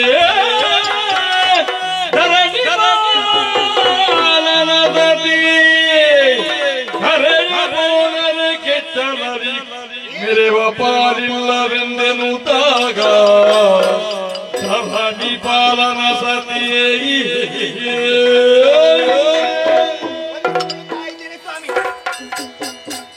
ವಂದಿಸಿಕೊಳ್ಳುವಾಗಲೇ ಇಷ್ಟೇ ಹೆದರಿಕೆ ಉಂಟಾ ನಿಮಗೆ? ಅಲ್ಲ, ನಿನ್ನ ಮುಖವ ಅಲ್ಲ ಮುಖವಾಡುವ. ಇದು ನನ್ನ ಮುಖ ಅಂತ ಈಗ ಗೊತ್ತಾಗಲ್ಲ ನಿಮಗೆ? ಯಾವುದು ಭಾವನೆ ಇಲ್ಲ? ಅಲ್ಲ, ಭಾವನೆ ಇಲ್ವಾ? ಭಾವನೆ ಕಾಣಿಸ್ಬೇಕಾ ನಿಮಗೆ? ಕಣ್ಣೆ ಹೊರಗಾಡುತ್ತಾ ಇದೆ. ಹೌದಾ? ನಾನೆಲ್ಲೋ ಬಿದಿರಿನ ಮೇಲೆಗೆ ಬೆಂಕಿ ಬಿದ್ದದ್ದು ಪಟ ಪಟ ಪಟ ಪಟ ಕೇಳ್ತದೆ. ಒಮ್ಮೆ ಸುಮ್ಮನೆ ಕೂತ್ಕೊಳ್ತೀರಿ ಇಲ್ವಾ? ಯಾವಾಗ ನೋಡಿ ರಾಜಕೀಯ ರಾಜಕೀಯ ರಾಜಕೀಯ, ಅದು ಬಿಟ್ರೆ ಬೇರೆ ಏನಾದ್ರು ಉಂಟು ನಿಮಗೆ? ಮತ್ತೆ ರಾಜನಾದವನಿಗೆ ಕಿಯ ಇಲ್ಲದೆ ಬದುಕುವುದಕ್ಕಾಗುತ್ತೆ? ಯಾವ ಕಿಯ ನಿಮ್ಮದು? ರಾಜಕೀಯ. ರಾಜಕೀಯ ಎಲ್ಲಿ ಇರ್ಬೇಕು ಅಲ್ಲೇ ಇರ್ಬೇಕು. ಮನೆಯ ಬಗ್ಗೆ ಸ್ವಲ್ಪ ಆದ್ರೂ ಯೋಚನೆ ಉಂಟಾ ನಿಮಗೆ? ಮನೆಯ ಬಗ್ಗೆ ನಾನು ಯಾಕೆ ಯೋಚನೆ ಮಾಡುವುದು? ಮತ್ತೆ ನಿನಗಂತದ್ದು ಕೆಲಸ? ನೀವು ಯಾರು? ನೀವು ಯಾರು? ನೀವು ಯಾರು? ಎಂತ ಅವಸ್ಥೆ ಮಾಡಿ ನನ್ನ ಹೆಂಡತಿ ಬಂದು ನೀವು ಯಾರು ಅಂತ ಕೇಳುದು. ನೀವಾದ್ರೆ ಎಂತ ಮಾಡ್ತಿದ್ರೆ? ಅಲ್ಲ, ನೀವು ಹೇಳಿದಿರಲ್ಲ ನಿನಗೆಂತ ಕೆಲಸ ನೀನು ನೋಡಿಕೊಳ್ಬೇಕೆಂಬುದಾಗಿ. ನನ್ನ ನೋಡಿಕೊಳ್ಳುವುದು ಯಾರು? ನೀವು ತಾನೇ. ಮನೆಯಲ್ಲಿ ಇರುವಂತಹ ಎಲ್ಲ ಕೆಲಸಗಳನ್ನು ನೀವು ಹೇಳ್ಬೇಕು. ಇದನ್ನು ನಾಳೆ ಹಾಗೆ ಮಾಡ್ಬೇಕು, ನಾಡಿದ್ದು ಹೀಗೆ ಮಾಡ್ಬೇಕು ಎಂಬುದಾಗಿ. ಹೌದು. ಇನ್ನು ನಾಳೆ ದನಗಳಿಗೆ ಅಕ್ಕಚ್ಚು ಕೊಡುವಲ್ಲಿಯೂ ನಾನು ಬೇಕು. ಅಕ್ಕಚ್ಚು ಅದಕ್ಕೆ ನೀನೇ ಕೊಡು. ಹಾಗೆಲ್ಲ ಸ್ವಾಮಿ ಮತ್ತೆ ಹೇಳಿ ಕೊಡ್ಬೇಕು. ಅಷ್ಟು ಮಾತ್ರವಲ್ಲ, ಈಗ ಹೇಳುವುದಕ್ಕೆ ಕಾರಣ ಉಂಟು. ಏನು? ಈಗ ನೀನು ಪಟ ಪಟ ಪಟ ಅಂತ ನಿನಗೆ ಸಿಟ್ಟು ಬಂತಲ್ಲ, ಎಂತ ಯಾರು ಏನು ಮಾಡಿದ್ರು? ಇನ್ನ ಸೇವಕಿಯರೆಲ್ಲ ಏನಾದ್ರು ತೊಂದರೆ ಮಾಡಿದ್ರು? ನನ್ನ ಸೇವಕ್ಕೆ ನನಗೆ ತೊಂದರೆ ಮಾಡ್ಲಿಕ್ಕೆ ಉಂಟಾ? ಇಲ್ವಾ? ಸಾಧ್ಯವೇ ಇಲ್ಲ. ಹೌದಾ? ತೊಂದರೆ ಆದದ್ದು ನಿಮ್ಮಿಂದಲೇ. ಈಗ ನನ್ನಿಂದ? ಹೌದು. ಸತ್ಯ ಹೇಳಬೇಕಾ? ನಾನು ಯಾವ ರಗಳೆಗೂ ಇಲ್ಲದೆ ನಾನು ಆಯ್ತು, ನನ್ನ ಪ್ರಜೆಗಳ ಯೋಗಕ್ಷೇಮವೂ ಆಯ್ತು. ಅದು ನೀವು ಯೋಚನೆ ಮಾಡಿಕೊಳ್ಳುವುದು, ನಾನು ಯಾರ ರಗಳಿಗೆ ಇಲ್ಲ ಎಂಬುದಾಗಿ. ಆದ್ರೆ ತೊಂದರೆ ಆಗಿದೆ. ಮತ್ತೆ ಕೆಲವರೆಲ್ಲ ನನಗೆ ರಗಳೆ ಮಾಡಿ ಅವರು ಹೇಳುವುದು ಅವರ ರಗಳೆ ಮಾಡುದು. ಹಾಗೆಲ್ಲ ಮತ್ತೆ ಮದುವೆ ಆಗಿ ಬರುವಂತಹ ಸಂದರ್ಭದಲ್ಲಿ ನನ್ನ ತಂದೆ ತಾಯಿ ಅಂದಿರೋ ಒಂದು ಕಪಿಲ ದನವನ್ನು ನಮಗೆ ಕೊಟ್ಟಿದ್ದಾರೆ. ಒಳ್ಳೆ ಉಂಟು. ಹೇಗೆ ಉಂಟು? ದೂರು ಹಾಗಿಲ್ಲ, ಬರೇ ಬಾಯಲ್ಲಿ ಹೇಳುವ ಹಾಗಿಲ್ಲ. ಮತ್ತೆ ಅಲ್ಲ, ಹೊಗಳಬೇಕು ಅಂತ. ಹೊಗಳಿ ಒಮ್ಮೆ. ಹಾಗಾದ್ರೆ ನೀವು ಹೊಗಳಿಕ್ಕಿಲ್ಲ, ನನ್ನ ತವರು ಮನೆಯಿಂದ ಕೊಟ್ಟದಲ್ವಾ? ಇಲ್ಲಿದ್ದದನ್ನು ಮಾತ್ರ ನೀವು ಹೊಗಳುವುದು. ನಿಮ್ಮದೊಂದು ಬುದ್ಧಿ ಬಿಡ್ಲಿಕ್ಕೆ ಇಲ್ಲ. ಅಲ್ಲ, ವಿಶೇಷ ಏನು ಅಲ್ಲ, ಇಲ್ಲಿದ್ದ ಪಶುಗಳಂತೆ ಅದು ಒಂದು. ನಾನೇನು ಅದನ್ನು ಬಿಟ್ಟಾಕಲಿಲ್ಲ, ಸರಿಯಾಗಿ ಸಾಕುತ್ತಾ ಬಂದಿದ್ದೆ. ಹೌದು. ಅದು ಹೇಗೆ ಉಂಟು? ದಷ್ಟಪುಷ್ಟವಾಗಿ ಉಂಟು ಸ್ವಾಮಿ. ಹೌದು. ಆದ್ರೆ ಈ ಮೊದಲು ಕೊಡ ಹಾಲು ಕೊಡ್ತಾ ಇತ್ತು ನನಗೆ. ದಷ್ಟಪುಷ್ಟವಾಗಿ ನಿನ್ನಾಗೆ ಉಂಟ. ಯಾರು? ಏನಾದ್ರು ಮಾತಾಡಿದ್ರೆ ಆಗ್ಲಿಕ್ಕೆ ಇಲ್ವಂತ. ನೀನಲ್ಲ ತಂದದ್ದು? ಹೌದು, ನಾನೇ ತಂದದ್ದು. ನನ್ನ ಹಾಗೆ ಉಂಟು. ಆಯ್ತಿರ್ಲಿ. ನೀವು ಕುಡಿಯಿಲ್ವಾ ಅದನ್ನು ದಿವಸ ಎಲ್ಲ ಹಾಲು? ಕುಡಿತೇನೆ. ಮತ್ತೆ ಅಲ್ಲ, ಯಾವುದು ಅಂತ ಗೊತ್ತಿಲ್ಲ, ಒಟ್ಟು ಹಾಲು ಕುಡಿತೇನೆ. ಹಾಲು ಕುಡಿತೀರಲ್ವಾ? ಇನ್ನು ಯಾರದು ಯಾವುದು ಯಾವ ದನದ್ದು? ದನದ್ದೇ. ನನ್ನ ತವರು ಮನೆಯಿಂದ ಭೇದ ಭಾವ ಇಲ್ಲ ನೋಡಿ. ನನಗೆ ಯಾವ ದನದ್ದು ಆಗ್ತದೆ. ನೀವು ಇಲ್ಲಿಗೆ ಬನ್ನಿ, ಮುಂದೆ ಬನ್ನಿ. ಸ್ವಾಮಿ, ದಷ್ಟಪುಷ್ಟವಾಗಿ ಉಂಟು ಆ ದನ. ಕೊಡ ಹಾಲು ಕೊಡ್ತಾ ಇರ್ತದೆ. ಆದ್ರೆ ಏನು ಈಗ ಕೊಡ ಹಾಲೇ ಕೊಡುವುದಿಲ್ಲ ಸ್ವಾಮಿ. ಏನು ಕೊಡಗಳು ಕಡಿಮೆ ಆಗುವ ಎಲ್ಲ ಹೊಡೆದೋಯ್ತಾ ಕೊಡಗಳೆಲ್ಲ? ದನ ಹಾಲು ಕೊಡುವುದಿಲ್ಲ, ಕೊಡ ಹೇಗೆ ಹಾಲು ಕೊಡುವುದು? ಕೊಡ ಉಂಟು ಸರಿಯಾಗಿ, ಕೊಡ ಸರಿಯಾಗಿ ಉಂಟು, ದನ ಹಾಲು ಕೊಡುವುದಿಲ್ಲ ಎಂಬುದಾಗಿ ಹೇಳ್ತಾ ಇದ್ದೇನೆ. ನೀವು ಸ್ವಲ್ಪ ಕಾರು ಕುಡ್ದಿರ್ಬೋದು, ಇವತ್ತಿಲ್ಲದಿದ್ರೆ ಸಾಯಂಕಾಲ ಇಲ್ಲದ್ರೆ ನಾಳೆ ಇಲ್ಲದ್ರೆ ಮರುದಿನ ಇಲ್ಲದ್ರೆ ಒಂದು ವಾರ ಬಿಟ್ಟು ಹಾಗೆ ಕಾದು ನೋಡಿದೆ ಸ್ವಾಮಿ. 2-3 ದಿವಸದಿಂದ ಈಗ ಹಾಲು ಕೊಡಬೇಕು. ದನಗಳಲ್ವಾ, ಮನುಷ್ಯರಿಗೆ ಭಾಷೆ ಇಲ್ಲ ಸ್ವಾಮಿ. ಇಲ್ಲಿರುವ ನಾನು ತಂದದ್ದು ನನ್ನ ತವರು ಮನೆಯಿಂದ. ಆ ಕಪಿಲದನ್ನು ಎಷ್ಟು ಹಾಲು ಅದಕ್ಕೆ ಈಗ ಗೊತ್ತಾದದ್ದು ನಾನು ಇವಳ ತವರ ಮನೆಯಿಂದ ಬಂದದ್ದು ಅಂತ. ಹಾಗೆ ಅದು ಕೊಡುದು ಹಾಗೆಲ್ಲ ಸ್ವಾಮಿ. ಒಮ್ಮೆ ಸುಮ್ಮನೆ ಕೂತ್ಕೊಳ್ತೀರಿ ಇಲ್ವ? ನನಗೆ ಗೊತ್ತಿಲ್ವ ನಮ್ಮ ದನ ಎಷ್ಟು ಹಾಲು ಕೊಡ್ತದೆ ಎಂಬುದಾಗಿ? ಆದ್ರೆ ಈ ಹೊತ್ತಿಗೆ ತನ್ನ ಹಾಲು ಕೊಡುವುದಿಲ್ಲ. ನಿನ್ನೆ ಕೊಡಲಿಲ್ಲ, ಮೊನ್ನೆ ಕೊಡಲಿಲ್ಲ, ಯಾವಾಗಲೂ ಕೊಡುವುದಿಲ್ಲ. ಇದಕ್ಕಿಂತ ಮುಂಚಿತವಾಗಿ ಕೊಡ್ತಾ ಇತ್ತು. ನೀ ಸರಿಯಾಗಿ ಹುಲ್ಲು ಹಾಕಿದ್ಯಾ? ಬೇಕಾದಷ್ಟು ತಿನ್ಲಿಕ್ಕೆ ಕೊಡ್ತೇನೆ. ಹಿಂಡಿ, ನೆಲಕಡಲೆ ಹಿಂಡಿ ಎಲ್ಲ ಹಾಕಿದ್ಯಾ? ಎಲ್ಲಾ ಕೊಡ್ತೇನೆ ಸ್ವಾಮಿ. ಅಲ್ಲ, ನೀನು ತಿಂದಿದ್ದಿ? ಯಾರು? ನಿನ್ನ ಶರೀರ ನೋಡುವಾಗ ಹಾಗೆ ಕಾಣ್ತದೆ. ನನ್ನ ಶರೀರದ ಬಗ್ಗೆ ನಿಮಗೆ ಯಾಕೆ? ಉರುಳಿ ಇಷ್ಟಿಷ್ಟು ತರುವುದನ್ನು ನೋಡ್ತೇನೆ. ನೀವು ಕೊಡ್ತಾರೆ ಇಲ್ವೋ ನನಗೆ ಧೈರ್ಯ ಇಲ್ಲ ಸ್ವಾಮಿ. ಈಗ ಅದನ್ನು ನೋಡಿಕೊಳ್ಳುವುದು ಯಾರು? ಯಾರು? ನಮ್ಮಲ್ಲಿರುವಂತಹ ಗೋಪಾಲಕರು ಒಳ್ಳೆ ಇದ್ದಾರೆ ಪಾಪ, ಒಳ್ಳೆ ಪ್ರಾಮಾಣಿಕರು. ಸತ್ಯ ಹೇಳ್ತೇನೆ, ಅವರೆಲ್ಲ ಇದ್ದ ಕಾರಣ ನಾನು ಹೀಗಿದ್ದೇನೆ. ನೀವು ಕೆಟ್ಟು ಹೋದದೇ ಅದರಲ್ಲಿ. ಏನು? ಅವರನ್ನು ನಂಬಿ ಕೆಟ್ಟು ಹೋದದ್ದು. ಏನಾಯ್ತು ಈಗ? ಮತ್ತೆ ಯಾಕೆ ನೀವು ಅವರನ್ನು ಸರಿಯಾಗಿದ್ದರೆ ಒಳ್ಳೆ ಇದ್ದಾರೆ ಎಂಬುದಾಗಿ ಹೇಳ್ತಾ ಇದ್ದೀವಿ? ಒಳ್ಳೆ ಇದ್ದಾರೆ, ಒಳ್ಳೆ ನೋಡ್ತಾ ಇದ್ದಾರೆ, ಪಶುಗಳನ್ನು ಪಾಲಿಸುತ್ತಾ ಇದ್ದಾರೆ, ಕೃಷಿ ಸರಿಯಾಗಿ ಮಾಡ್ತಾ ಇದ್ದಾರೆ. ಇಲ್ಲ ಸ್ವಾಮಿ, ಮಣ್ಣಿನಲ್ಲಿ ಪಾಪ ಅವರೆಲ್ಲ ಹೊರಳಾಡುವುದನ್ನು ನೋಡಿದರೆ ನನಗೆ ಬೇಸರ ಆಗ್ತದಪ್ಪ, ಹೊಟ್ಟೆ ಉರಿತದೆ. ಸ್ವಾಮಿ, ಅವರು ಸರಿಯಾಗಿ ಕೆಲಸ ಮಾಡುತ್ತಿಲ್ಲ, ಅವರು ಕಳ್ಳತನ ಮಾಡ್ತಾ ಇದ್ದಾರೆ. ಈಗ ನಿನ್ನದು ಏನು ಕದ್ರು ಅಂತ ಹೇಳುದು? ನನ್ನದು ಕದ್ಲಿಕ್ಕೆ ಅವರು ಧೈರ್ಯ ಉಂಟಾ? ಮತ್ತೆ ಯಾರದಾದ್ರೂ ಕದ್ರ? ಈಗ ನಮ್ಮ ದನವನ್ನು ಅಟ್ಟಿಸಿಕೊಂಡು ಎಲ್ಲಿಗೆ ಹೋಗ್ತಾರೆ? ಇದು ಗುಡ್ಡಗಾಡುಗಳಿಗೆ ಹೋಗ್ತಾರೆ ಮೇಯಿಸುವುದಕ್ಕೆ. ಅಲ್ಲಿಗೆ ಹೋಗುವಂತಹ ಸಂದರ್ಭದಲ್ಲಿ ದನದಲ್ಲಿ ಕೆಚ್ಚಲಲ್ಲಿ ಹಾಲು ತುಂಬಾ ಇರ್ತದೆ ಸ್ವಾಮಿ. ಅಲ್ಲಿಂದ ಬರುವಂತಹ ಹೊತ್ತಿನಲ್ಲಿ ಹಾಲೇ ಇರುವುದಿಲ್ಲ. ಹೌದು. ಸಾಯಂಕಾಲದಲ್ಲಿ ಮನೆಗೆ ದನಗಳನ್ನು ಹೊಡ್ಕೊಂಡು ಬರುವಾಗ ಹಾಲು ಸಿಕ್ಕುವುದಿಲ್ವಾ? ಇಲ್ಲ. ಎಲ್ಲ ನಮ್ಮ ಕೆಲಸವರು ಹಾಗೆ ಮಾಡ್ಲಿಕ್ಕೆ ಇಲ್ವಲ್ಲಪ್ಪ. ಎಂತ ಹಾಗೆ ಮಾಡ್ಲಿಕ್ಕಿಲ್ಲ ಅಂತ ನೀವು ಯೋಚನೆ ಮಾಡಿ ಕುಳಿತುಕೊಂಡ್ರೆ ಆಗ್ಲಿಕ್ಕಿಲ್ಲ ಸ್ವಾಮಿ. ಈಗ ನಾನು ಏನು ಮಾಡುವುದು ಅಂತ ನೀವು ಅವರನ್ನು ಕರೆದು ವಿಚಾರಿಸಬೇಕು. ಈಗ ಅವರೇ ಹಾಲನ್ನು ಕುಡಿತಾರೆ ಅಂತ ನೀನು ಹೇಳುದಾ? ಹೌದು. ಕುಡಿಲಿಕ್ಕೆ ಇಲ್ಲ ಅವರು. ಯಾಕೆ? ಮಾರುವುದಕ್ಕೆ ಅದಕ್ಕಿಂತ ಮೊದಲಿಲ್ಲ. ಯಾಕೆ? ಅಲ್ಲ, ಅವರಷ್ಟು ಪ್ರಾಮಾಣಿಕರು. ಇದುವರೆಗೆ ಹಾಗೆ ಮಾಡದಿದ್ದವರು ಈಗ ಹಾಗೆ ಮಾಡ್ಯಾರ? ಆದ್ರೂ ನಾವು ಹಾಗೆ ತಿಳ್ಕೊಳ್ತೇವೆ. ಯಾರನ್ನು ತಿಳ್ಕೊಳ್ತಾರೆ ಅವರೇ ಕೊನೆಗೆ ಹಾಗೆ ತಪ್ಪುದಾರಿಗೆ ಹೋಗಿ. ಹೌದು, ನಿನ್ನ ಮಾತನ್ನು ಅಲ್ಲ ಅಂತ ಹೇಳಿ ಒಲ್ಲೆ ಅಂತ ನಾನು ಹೇಳುವುದಿಲ್ಲ.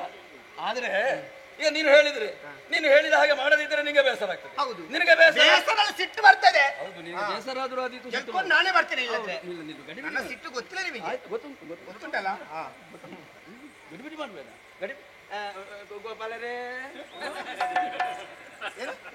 ನಿಮಗೆ ಧ್ವನಿ ಇಲ್ವಾ?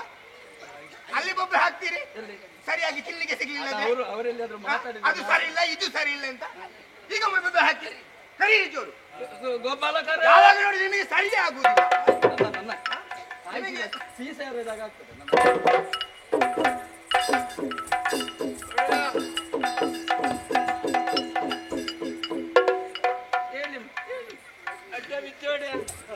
ಇದ ಕೇಳುದು ಇವಳು ಜೋರು ಮಾಡಬೇಕು. ಅಮ್ಮ ಬಂತು. ಏನು ನೋಡಿ ಎಂತದ್ದು ಬಂದದ್ದು? ಏನು ಹೇಳಿದವ? ನಮಸ್ಕಾರ ಹೇಳಿದಲ್ವಾ? ಅದು ಬಂತಂತ ಹೇಳಿದ. ನನಗೆ ಅರ್ಥ ಏನು ನೋಡಿ ಸಮಸ್ಯೆ ಆಯ್ತಲ್ಲ. ಪಟ ಅಂತ ಅವಳು ನನಗೆ ಬೈತಾ ಇದ್ದಾಳೆ. ಅವಳ ತವರು ಮನೆಯಿಂದ ಒಂದು ಕಪಿಲೆ ಯಾಕೆ ಹಿಡ್ಕೊಂಡು ಬಂದಳು? ನನ್ನ ಜೀವ ತಿನ್ಲಿಕ್ಕೆ. ದೇವರನ್ನು ಬೇರೆ ಏನು ತರಲಿಲ್ಲ. ಹೌದು, ಬೇರೆ ಏನ್ ತರಲಿಲ್ಲ. ಆದ್ರೂ ಅದೊಂದು ಉಂಟಲ್ಲ ಅಂತ ಸಂತೋಷದಿಂದ ಇದ್ದೆ. ಈಗ ನೋಡುವಾಗ ಅದು ಹಾಲು ಕೊಡುವುದಿಲ್ಲ ಅಂತಲ್ಲ ಗೋಪಾಲಕರೇ. ಈಗ ಅದು ಹಾಲು ಕೊಡುವುದಿಲ್ಲ. ಮೊದಲೇ ಅವಳು ಸಿಟ್ಟಿನಿಂದ ಹಾರಾಡ್ತಾಳೆ. ಅಲ್ಲ, ಹಟ್ಟಿ ಇರುದು ಅಲ್ಲೇ ನೋಡಿ. ಹಟ್ಟಿ ಹೌದೌದು, ಅಲ್ಲಿ ಹಟ್ಟಿ ಇರುದಲ್ಲ. ಹೌದು, ಅದನ್ನ ಇರುದು ಹಟ್ಟಿ ಒಳಗಲ್ವ. ಹಾಗಾಗಿ ಎಂತಾಯಿತು ವಿಷಯ ಏನು? ಇಲ್ಲಿಂದ ಹೋಗುವಾಗ ಹಾಲಿರುತ್ತದಂತೆ, ಬರುವಾಗ ಹಾಲಿರುವುದಿಲ್ಲವಂತೆ, ಕರೆಯುವುದಕ್ಕೆ ಹೋಗುವಾಗ ಹಾಲಿರು. ಏನಾಯ್ತು ಗೋಪಾಲಕರೇ? ಈಗ ದನ ಹಾಲು ಕೊಡುವುದಿಲ್ಲ, ಯಾಕೆ ಹೀಗಾಯ್ತು ಎಂಬುದು ವಿಚಾರ ಮಾಡುವುದಕ್ಕೆ ಬೇಕಾಗಿ ನನ್ನನ್ನು ಕರೆದದ ಬುದ್ಧಿ. ಹೌದು, ನಾನು ಅಪರಾಧಿ ಎಂಬಾಗ ತಾವು ತೀರ್ಮಾನ ಮಾಡಿದ್ದೀರಾ ಬುದ್ಧಿ? ಅಪರಾಧಿ ಅಂತ ನಾನು ಯಾವ ಕಾರಣಕ್ಕೂ ಹೇಳುವುದಿಲ್ಲ. ಆದ್ರೆ ಈ ಹಾಲು ಎಲ್ಲಿಗೆ ಹೋಗುತ್ತದೆ ಅಂತ ಬೇಕಲ್ಲ ಪುಣ್ಯಾತ್ಮ. ಪ್ರಭು, ಮೊದಲು ಈ ಉದ್ಯೋಗವನ್ನು ನನ್ನ ತಂದೆಯವರು ಮಾಡುತ್ತಾ ಇದ್ರು. ಹೌದು, ತಂದೆಯವರ ಪ್ರಾಮಾಣಿಕತೆ ತಿಳಿದಂತ ನೀವು ಅವರ ಕಾಲ ನಂತರ ನನಗೆ ಆ ಉದ್ಯೋಗ ಕೊಟ್ಟಿದ್ದೀರಿ ಸ್ವಾಮಿ. ಹೌದು, ಇದುವರೆಗೂ ಯಾವುದರಲ್ಲೂ ಕೂಡ ನಾನು ಅರಮನೆ ನೆರಳಿಸಿದಂತ ವ್ಯಕ್ತಿ ಅಲ್ಲ. ಗೊತ್ತಿದೆ ನನಗೆ. ಯಾಕೆ ಕದಿಯಬೇಕು, ಯಾಕೆ ಸುಳ್ಳು ಹೇಳಬೇಕು ಅಂತ ನಾನು ಕೇಳುತ್ತಾ ಇದ್ದೇನೆ. ಹೌದಪ್ಪ, ನಮಗೆ ಯಾವುದರಲ್ಲೂ ನೀವು ತೊಂದರೆ ಮಾಡಿದರಲ್ಲ ಪ್ರಭು. ಅಂತಹ ನಾನು ಉಂಡ ಮನೆಗೆ ಗುಂಡು ಹೊಡೆಯುವ ಜಾತಿ ಅಲ್ಲ ಸ್ವಾಮಿ. ಹಾಲು ಏನಾಯ್ತು ಅಂತ ಕೇಳಿದರೆ ಈ ಪ್ರಶ್ನೆಗೆ ಉತ್ತರ ಕೊಡುವ ಸಾಮರ್ಥ್ಯ ನನಗಿಲ್ಲ. ಯಾಕಂದ್ರೆ ದನದ ಹಾಲು ಬಿಡಿ, ಹೆತ್ತ ತಾಯಿಯ ಹಾಲನ್ನೇ ಕುಡಿದವ ನಾನಲ್ಲ. ಹಾಗಿರುವಾಗ ಏನಾಯ್ತು ಕುಡಿದು ಮದಿಗೀರಲಿ ಸಟೆಯನ್ನಾಡುವೆಯ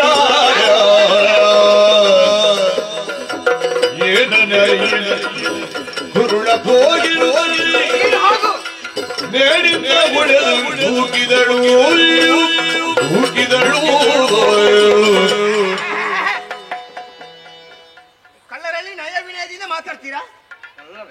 ಮತ್ತೆ ಹೀಗೆ ಮಾತಾಡುವುದಾ? ಸರಿಯಾಗಿ ಜೋರಾಗಿ ಕೇಳಬೇಕು, ಹಾಗೆ ಮಾತ್ರ ಸತ್ಯ ಹೇಳ್ತಾರೆ.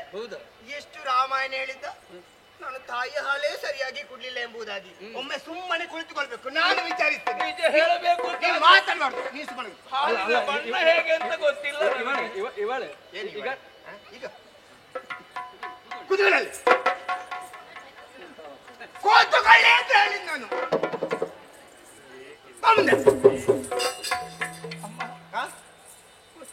ಗೊತ್ತಿಲ್ಲ, ಏನು ನೋಡಿಲ್ಲ. ಬಯಲಿಗೆ ದನವನ್ನು ಸರಿಯಾಗಿ ನೋಡಿದ್ಯಲ್ಲ, ಹೇಗೆ ಉಂಟು ದನ? ದಷ್ಟಪುಷ್ಟವಾಗಿ ಉಂಟು. ಇಲ್ಲಿಂದ ಹೋಗುವಾಗ ಹೇಗಿರ್ತದೆ? ಹಾಲು ಕೊಡುವ ಹಾಗೆ ಉಂಟು. ಅಲ್ಲಿ ಬೇಕಾದಷ್ಟು ಹೊಟ್ಟೆ ತುಂಬಿಸಿ ಇಲ್ಲಿಗೆ ಬರುವಂತಹ ಹೊತ್ತಿಗೆ ಹಾಲು ಇರುವುದಿಲ್ಲ.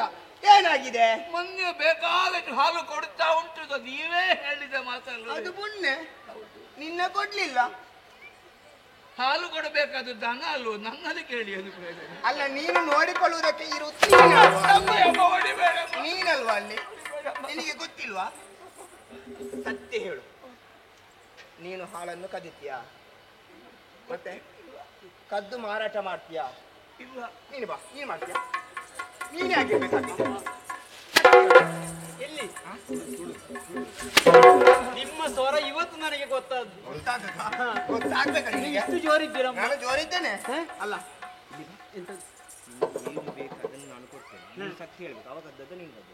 ನಾವು ಇಬ್ಬರು ಗದೀನಿ. ನೀವಿಬ್ರು ಗದ್ದಿಲ್ವಾ? ನಿನ್ನದೇ ಕೆಲಸ ಹಾಗಿದ್ರೆ ಏನಿಲ್ಲ.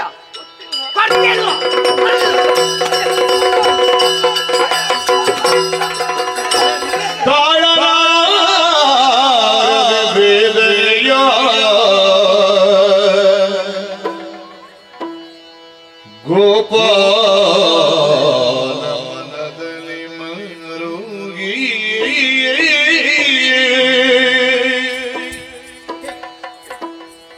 ತಾಳ ವೇದನೆಯ ಗೋಪಾಲ ಮನದಲ್ಲಿ ಮರುಗಿ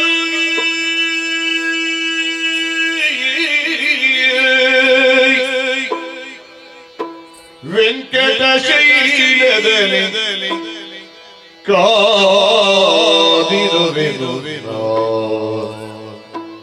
ಎಚ್ಚರದಿಂದ ಹೀನವರೆನು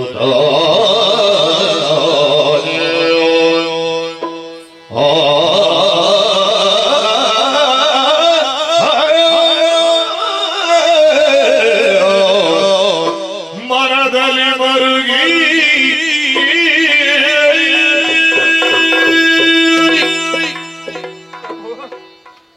ಇದಕ್ಕೆ ತಿಳಿದಂತ ಪ್ರಾಜ್ಞರು ಒಂದು ಮಾತು ಹೇಳಿದ್ದಾರೆ.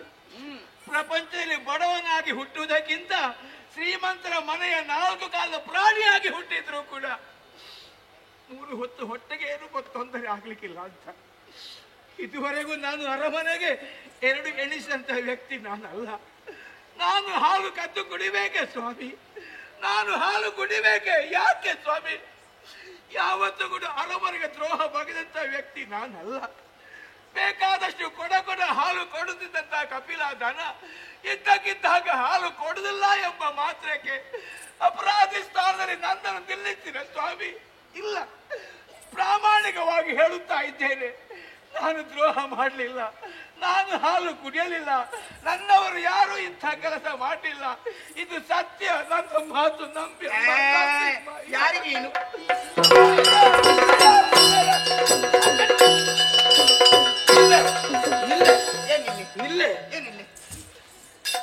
ಹೊಡಿತೀಯ ಇದೆಯಲ್ಲ, ನಿನ್ನ ಕಣ್ಣಿನಲ್ಲಿಯೂ ರಕ್ತ ಇಲ್ವಾ? ನಿನ್ನ ಹೊಟ್ಟೆಯಲ್ಲಿರುವುದು ಕಬ್ಬಿಣದ ನಾಟಕ ಮಾಡ್ತಾರೆ ಗೊತ್ತಿಲ್ಲ ನಿಮಗೆ. ನಡೆ ನಡೆ, ಏನ್ ನಡಬೇಕು? ನಾನು ವಿಚಾರಿಸ್ತೇನೆ. ಹೌದಾ?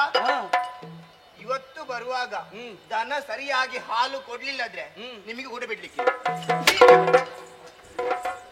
ಕೇಳಿತಲ್ವಾ? ಅಯ್ಯೋ ಗ್ರಾಚಾರ, ನೀನು ಎಲ್ಲಿಂದ ನನಗೆ ಬಂದಳಿಕೆ ಆಗಿ ತಾಗಿದ್ಯೋ? ಏನ್ ಹೇಳಿದ್ರು? ಏನಿಲ್ಲಪ್ಪ, ಅವತ್ತು ಗೊತ್ತಾಗ್ಲಿಲ್ಲ ನಿಮಗೆ ಕಟ್ಟಿಕೊಂಡು ಬರುವಾಗ? ಅವತ್ತು ಒಳ್ಳೇದಿತ್ತು ನಿನ್ನ ಸ್ವರ. ಅದಕ್ಕೆ ಹೇಳುವುದು, ಈ ಸಂಬಂಧಿಕರಿಗೆ ಸಾಲ ಕೊಡಬಾರದು, ಹೆಂಡತಿಗೆ ಸಲಿಗೆ ಕೊಡಬಾರದು. ನೋಡಿದ್ರೆ ಬರುವಾಗ ಹೇಗಿತ್ತ ಅವಳ ಸ್ವರ? ಅಬ್ಬ ಕೇಳುವ ಅಂತ ಇತ್ತು. ಈಗ ಬಾಯಿ ಬಿಟ್ಟರೆ ಕಿವಿ ಬಿಡ್ಲಿಕ್ಕೆ ಆಗುದು, ಹಾಳಾಗಿ ಹೋಗ್ಲಿಕ್ಕೆ. ಅಯ್ಯೋ ದೇವ ಗೋಪಾಲರೇ, ಏನು ಮಾಡುವುದು? ನಿಮ್ಮ ಮೇಲೆ ನನಗೆ ಎಳ್ಳಷ್ಟೂ ಸಂಶಯ ಇಲ್ಲ. ಆದ್ರೆ ಆಕೆ ಹೇಳ್ತಾ ಇದ್ದಾಳೆ ಹಾಲು ಸಿಕ್ಕುವುದಿಲ್ಲ, ನೀವೇ ಕಳ್ಳತನವನ್ನು ಮಾಡಿ ಇನ್ನೊಬ್ಬರಿಗೆ ಮಾರುತ್ತಾ ಇದ್ದೀರಿ, ಕುಡಿತಾ ಇದ್ದೀರಿ. ಅದು ಸ್ವಲ್ಪ ಏನು ಅಲ್ವಲ್ಲ. ಈಗ ಎಲ್ಲಿಯಾದರೂ ಕರು ಕುಡಿದರೂ ಕೂಡ ಉಳಿದ ಹಾಲಾದರೂ ಸಿಕ್ಕಬೇಕಲ್ಲ. ಒಂದು ಉಪಕಾರ ಮಾಡುತ್ತೀರ, ಅವಳ ಮನಸ್ಸನ್ನು ಸಮಾಧಾನಗೊಳಿಸುವುದಕ್ಕಾಗಿ ನಿಮ್ಮ ಮೇಲೆ ಸಂಶಯ ಉಂಟು ಅಂತಲ್ಲ, ನೀವು ಅಪರಾಧಿಗಳು ಅಂತ ಎಲ್ಲಿನಿತೂ ನನಗಿಲ್ಲ. ಆದರೆ ಆ ಹಾಲು ಯಾಕೆ ಹಾಗೆ ಕೊಡುವುದಿಲ್ಲ, ಎಲ್ಲಿಗೆ ಹೋಗುತ್ತದೆ ಎಂಬುದನ್ನು ಸರಿಯಾಗಿ ತಿಳಿದು ಶೋಧಿಸಿ ಬರ್ತೀರಾ ನೀವೆಲ್ಲ? ನಾಳೆ ಬೆಳಗಾಗ್ಲಿ ಪ್ರಭು. ಎಲ್ಲ ದನಗಳನ್ನು ಅಟ್ಟಿಕೊಂಡು ಹೋಗುವ, ಕಣ್ಣಿಗೆ ಎಣ್ಣೆ ಹಾಕಿ ನಾನು ಕೂಡ ಕಾಯ್ತಾ ಇದ್ದೇನೆ. ಏನಾಯ್ತು, ಎಲ್ಲಿಗೆ ಹೋಗುತ್ತಾ ಇದೆ, ಏನು ವಿಷಯ ಎಂಬುದು ಸಂಪೂರ್ಣ ತಿಳಿದು ಸನ್ನಿಧಾನ ನಾನು ಬಂದು ಹೇಳುತ್ತೇನೆ. ಆದಷ್ಟು ಬೇಗ ಕೆಲಸ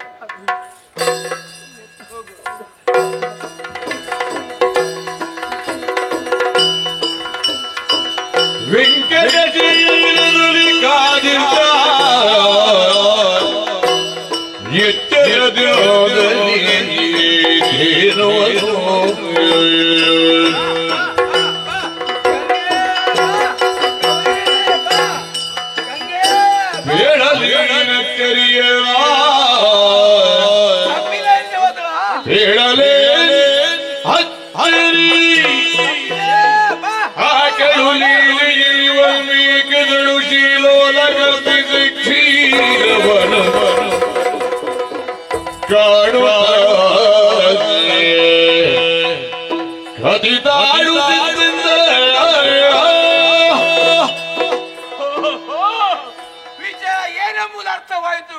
ಎಲ್ಲ ಗೋಗಲು ಒಟ್ಟಿಗೆ ಅಟ್ಟುತ್ತಾ ಈ ಹೊಲಕ್ಕೆ ನಾನು ಬಂದಿದ್ದೇನೆ. ಇದ್ದಕ್ಕಿದ್ದ ಹಾಗೆ ಕಪಿಲ ದನ ನನ್ನ ಕಣ್ಣು ತಪ್ಪಿಸಿ ಮಾಯವಾಗಿ ಹೋಯಿತು. ಎಲ್ಲಿ ಉಂಟು, ಹೇಗುಂಟು ಹುಡುಕುತ್ತಾ ಬಂದು ನೋಡ್ತಾ ಇದ್ದೇನೆ. ಅಯ್ಯೋ, ದೊಡ್ಡದಾದಂತ ಒಂದು ಹುತ್ತ, ಆ ಹುತ್ತ ಬದಿಯಲ್ಲಿ ತನ್ನ ಕಾಲನ್ನು ಅಗಲವಾಗಿರಿಸಿ ಕೆಚ್ಚಲಲ್ಲಿದ್ದ ಎಲ್ಲ ಹಾಲನ್ನು ಹುತ್ತಕ್ಕೆ ಸುರಿತಾ ಉಂಟಲ್ಲಪ್ಪ, ಹುತ್ತಕ್ಕೆ ಸುರಿತಾ ಉಂಟಲ್ಲ. ಅಪರಾಧ ಮಾಡಿದ್ದು ದನ, ಕಷ್ಟ ಶಿಕ್ಷೆ ಅನುಭವಿಸಿದ ನಾನು. ಹಾಗಾದ್ರೆ ಇಂಥ ದನ ಇದ್ರೇನು?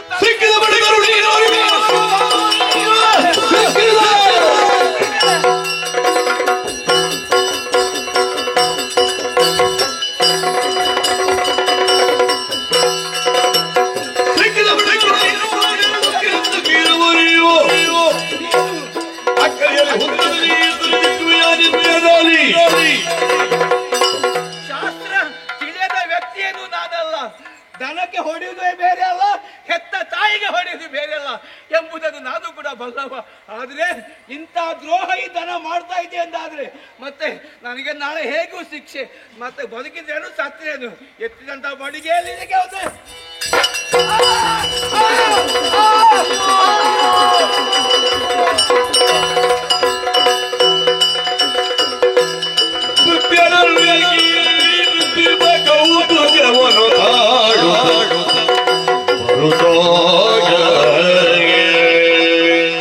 ಏನಾಶ್ಚರ್ಯ!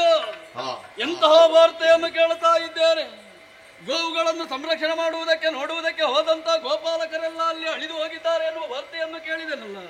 ಹಾಗಾದ್ರೆ ನನ್ನ ಗೋಪಾಲಕರು ಯಾರಿಂದ ಅಳಿದ್ರು, ಹೇಗಳಿದ್ರು, ಯಾಕೆ ಅಳಿದ್ರು? ಇದಕ್ಕೆ ಮೂಲ ಕಾರಣ ಹುಡುಕುತ್ತಾ ಮುಂದೆ ಸಾಗುತ್ತೇನೆ.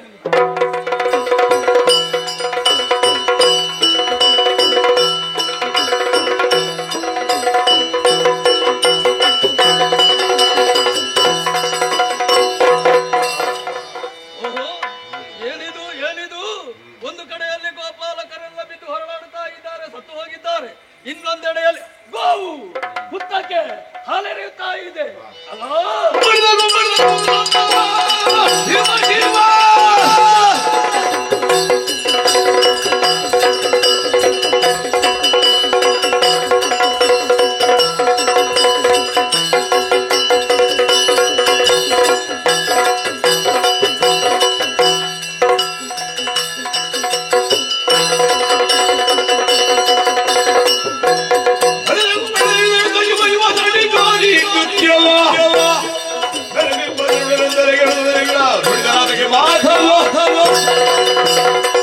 ಏನು ಆಶ್ಚರ್ಯವಿದು ಚೋದಿಗ! ಅಲ್ಲದೆ ಇದ್ದರೆ ನಾವು ಸಾಕಿ ಸಲಹಲ್ಪಟ್ಟಂತಹ ಆದೇನು ಈ ಹುತ್ತಕ್ಕೆ ಹಾಲೆರೆಯುತ್ತಾ ಇದೆ. ಹಾಗಾದ್ರೆ ಏನು? ಬಹುಶಃ ಹೀಗಿರಬೇಕು. ಆ ಹುತ್ತದೊಳಗೆ ಯಾವುದೋ ಭೂತವೋ ಪಿಶಾಚಿಯೋ ಬ್ರಹ್ಮರಾಕ್ಷಸಾದಿಗಳು ಯಾವುದೊಳಗೆ ಕುಳಿತಿದ್ದಾವೆ. ಅದಕ್ಕೂ ಇದಕ್ಕೂ ಯಾವುದೋ ಒಂದು ಸ್ನೇಹವಿದೆ ಎಂಬುದಕ್ಕೆ ಇದೆ ಸಾಕ್ಷಿ, ಇನ್ನೇನಲ್ಲ. ಹಾಗಾದ್ರೆ ನನ್ನದೇನು ಇಲ್ಲಿ ಬಂದು ಈ ರೀತಿಯಾಗಿ ಹಾಲನ್ನೆರೆಯುತ್ತಾ ಇದೆ ಅಂತಾದ್ರೆ ಅದು ಶಿಕ್ಷಾರ್ಹವೇ ಹೌದು. ಅದಕ್ಕೆ ಬೇಕಾಗಿ ಆ ಹುತ್ತವನ್ನೇ ಕಾಳುಗಳೈತೇನೆ.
ಎಂತಹ ಕಾರ್ಯವನ್ನು ಮಾಡುವುದಕ್ಕೆ ಮುಂದಾದೆ.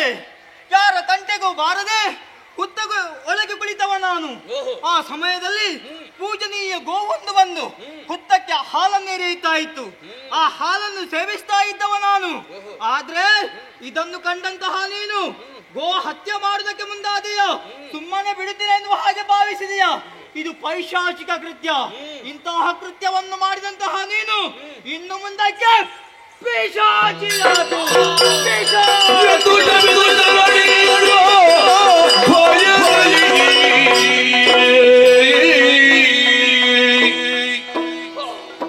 ಮುಕುಂದ ನಡಿಗೆ ಮಣಿದು ಸಿಂಧು ಶಯನಗೆ ಕುಂದಿದ ಭವಣಿಯ ಮುಂದಾಯನ ಅರಿಯರಿಯೆಂದು ಅಪರಾಧಿಯಲ್ಲದ ಮುನ್ನಾಯ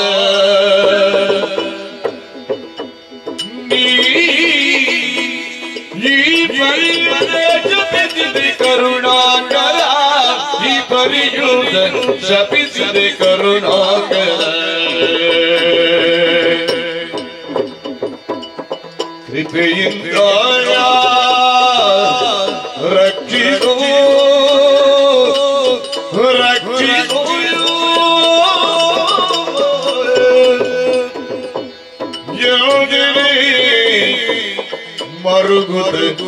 ಮತಿಯು ಮನದಿ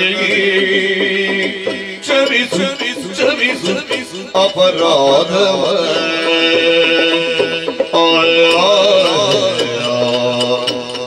ಹೇ ಕರುಣಾಕರ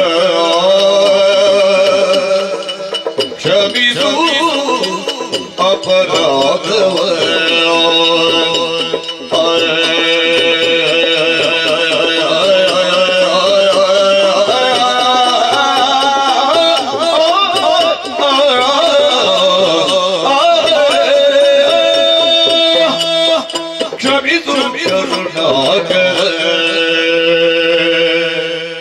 ಸಿಂಧು ಶಯನನೆ ಕರುಣಾಕರ ಕರುಣಾ ಸಾಗರ ಕೃಪಾಳು ಸ್ವಾಮಿ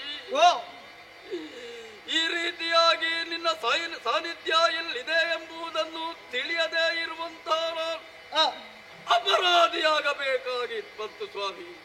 ತಿಳಿದವನಲ್ಲ ಸ್ವಾಮಿ. ವೈಕುಂಠಾಧಿಪತಿಯಾಗಿ ಲೋಕವನ್ನೇ ಪಾಲಿಸುವಂತ ಮಹಾಚೈತನ್ಯ ಸ್ವರೂಪಿಯಾಗಿರುವಂತ ನೀನು ಈ ರೀತಿಯಾಗಿ ಹುತ್ತದೊಳಗಿದ್ದಿ ಎಂಬುದನ್ನು ತಿಳಿಯುತ್ತಾ ಇದ್ದರೆ ದೇವರೇ, ದಿನನಿತ್ಯಲೂ ಬಂದು ನಿನ್ನನ್ನು ಅರ್ಚಿಸುತ್ತಾ ಇದ್ದೆ, ಮೆಚ್ಚಿಸುತ್ತಾ ಇದ್ದೆ, ಹಾಲಿನ ಅಭಿಷೇಕವನ್ನೇ ಮಾಡುತ್ತಾ ಇದ್ದೆ ದೇವರೇ ನಾನು. ಆದರೆ ನಾನು ಸಾಕಲ್ಪಟ್ಟಿರುವಂತ ಗೋವು ಒಂದು ಈ ರೀತಿಯಾಗಿ ವೃತ ಹಾಳು ಮಾಡುತ್ತದೆ ಹಾಲನ್ನು ಅಂತಾದ್ರೆ ನನ್ನ ಮನೆಯವರಿಂದ ತಿಳಿಯಲ್ಪಟ್ಟು ಅವರಿಂದಲೂ ನಾನು ಬೈಗಳನ್ನು ತಿಂದು ಇಷ್ಟು ಮಾಡಬೇಕಾದ ಅನಿವಾರ್ಯತೆ ಬಂದೊದಗಿತ್ತು ಸ್ವಾಮಿ. ಪಾಲನೆಯನ್ನೇ ಮಾಡುತ್ತಿದ್ದಂತಹ ಪಶುಗಳ ಮೇಲೆ ಪ್ರೀತಿ ಉಳ್ಳವನಾಗಿರುವಂತಹ ನಾನು ಅದನ್ನು ಕೊಲ್ಲುವುದಕ್ಕೆ ಮುಂದಾಗುವುದಕ್ಕೆ ತೊಡಗಿದೆ ಅಂತಾದ್ರೆ ನನ್ನ ಅಪರಾಧವೇ ಹೌದು. ಆದರೆ ದೇವರೇ, ಕೃಪಾಳುವಾಗಿರುವಂತ ನೀನು ಶಾಪವನ್ನು ನೀಡಿದೆ, ಪಿಶಾಚಿಯಾಗಿ ಹೋಗು. ಹೌದು, ಧರ್ಮದಿಂದ ನಿರತರಾಗಿ ಕರ್ಮಕ್ಕನುಸಾರವಾಗಿ ಪ್ರಜೆಗಳನ್ನು ಸಂರಕ್ಷಣೆ ಮಾಡಿ ಬಂದಂತಹ ಈ ಚೋಳರಾಜನಿಗೆ ಪಾಕದತ್ತನಿಗೆ ಒಂದು ಪಿಶಾಚಿಯಾಗಿ ತಿರುಗುವಂತ ದಯನೀಯ ಸ್ಥಿತಿ ಬರುತ್ತದೆ ಅಂತಾದ್ರೆ ಸ್ವಾಮಿ, ನಿನ್ನ ಭಕ್ತನಿಗೆ ಇದು ಸಾಧುವೆ ಹೇಳಿ? ಅರಿಯದ ಅಪರಾಧವನ್ನು ಮಾಡಿದೆ, ಕ್ಷಮಿಸಬೇಕು, ನನ್ನನ್ನು ಸಂರಕ್ಷಣೆ ಮಾಡಬೇಕು. ಅಯ್ಯ ಹೇಳಿ.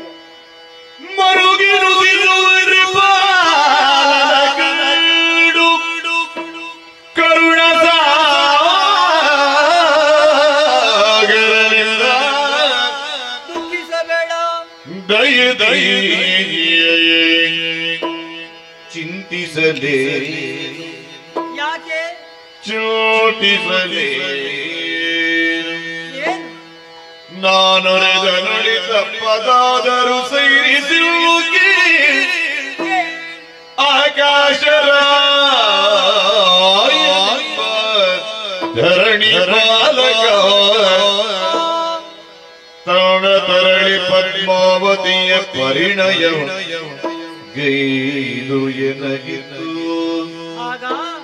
ಸ್ವರ್ಣ ಕಿರೀಟವ ಹರಿಸುವಿರು ಶುಕ್ರವಾರದೊಳದು ಏನು ಮಾಡಬೇಕು ಗೊತ್ತೇ? ಕಾಗೆಳದಷ್ಟು ಜಲ ಸುರಿಯುತ್ತಿರಲು 6 ಗಳಿಗೆ ಗೆಳತನ ಕೆಂಧಾರುಣೀಪತ ನೋಡಲದ ಪಿಶಾಚಿಯ ಜನ್ಮ ತೀರಿಸುಗದೊಳಿಗೆ, ಪಿಶಾಚಿಯ ಜನ್ಮ ತೀರಿ ಸುಖದೊಳಿಗೆ ಎನ್ನುತ್ತಲೇ ಕ್ಷೀರಾಣವ ಶಯನನು ಸೌದೈದನು ಭೂಪಾಲ ಮರುಗದಿರು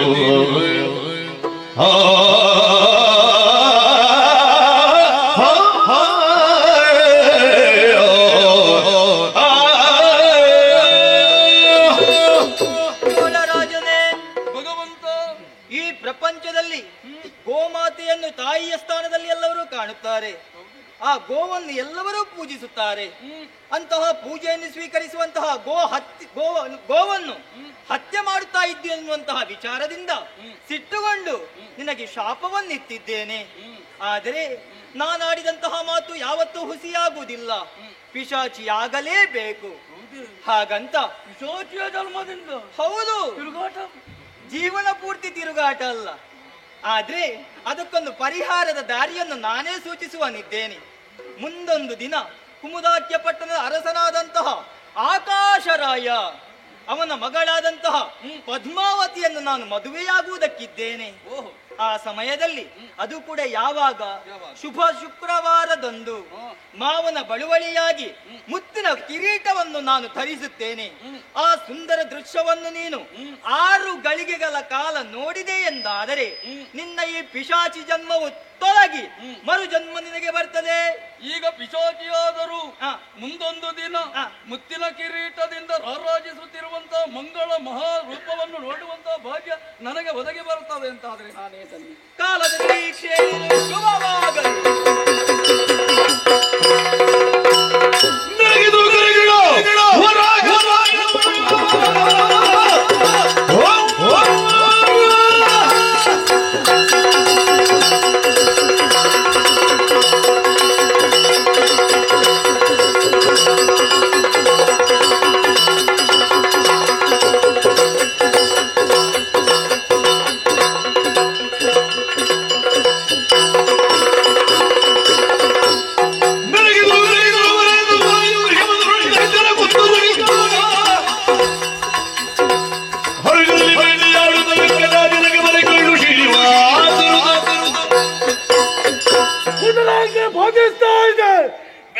ಮಾಡಬೇಕು, ಇಲ್ಲೇ ಇರುವುದಲ್ಲ ವೃಷಭಾಚರಣಂತ.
ಹಣೆಯಲ್ಲಿ ರಕ್ತ ಸೋರ್ತಾ ಇದೆ. ಅತ್ತ ಇತ್ತ ಮುತ್ತ ಸುತ್ತ ಹುಡುಕಾಡ್ತಾ ಇದ್ದಿ. ಯಾರು ನೀನು? ಯಾಕಾಗಿ ಬಂದಿದ್ದೆ? ಅಯ್ಯ, ನಿನ್ನ ಆರ್ಭಟ ಕೋಪೋದ್ರಿಕ್ತತೆಯನ್ನು ನಾನು ಗಮನಿಸ್ತಾ ಇದ್ದೇನೆ. ನಾಡುವಂತಹ ಬಾಯಿ ಮಾತಿನ ಮೂಲಕ ನಿನಗೆ ಯಾವುದೇ ವಿಷಯ ಅರ್ಥವಾಗದು. ಅದಕ್ಕೆ ಬೇಕಾಗಿ ಇದೋ ಜ್ಞಾನ ದೃಷ್ಟಿಯನ್ನು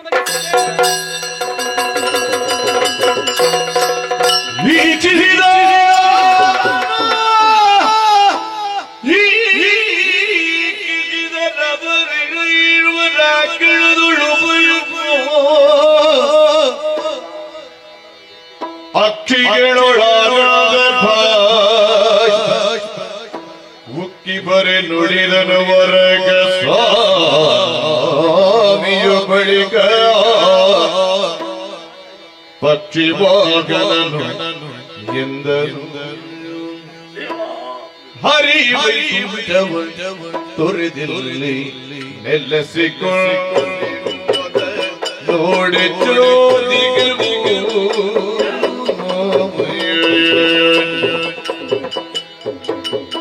ಕೊರದಿರಿ ನಾಯ್ತದೆ ಒರಗಿರಿಗಿರು ಒಡನುರೆದಾಗಿರಿ ಬದಲಿ ಮಾಧವ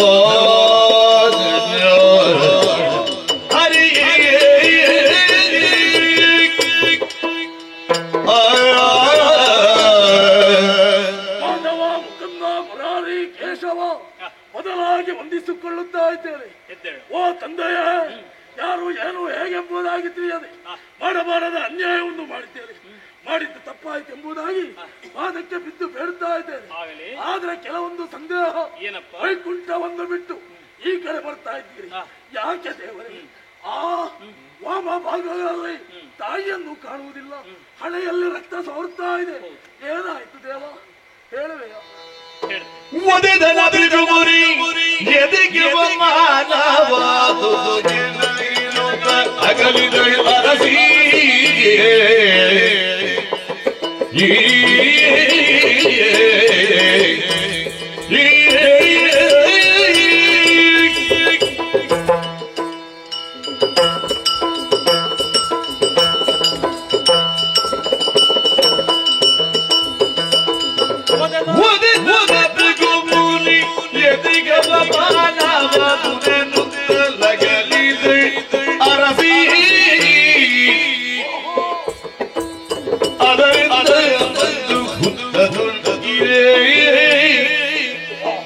ಶಿವಕ್ಕೆ ಬಡಿದನು ಬಿಡದಿ ಗೋವಳನು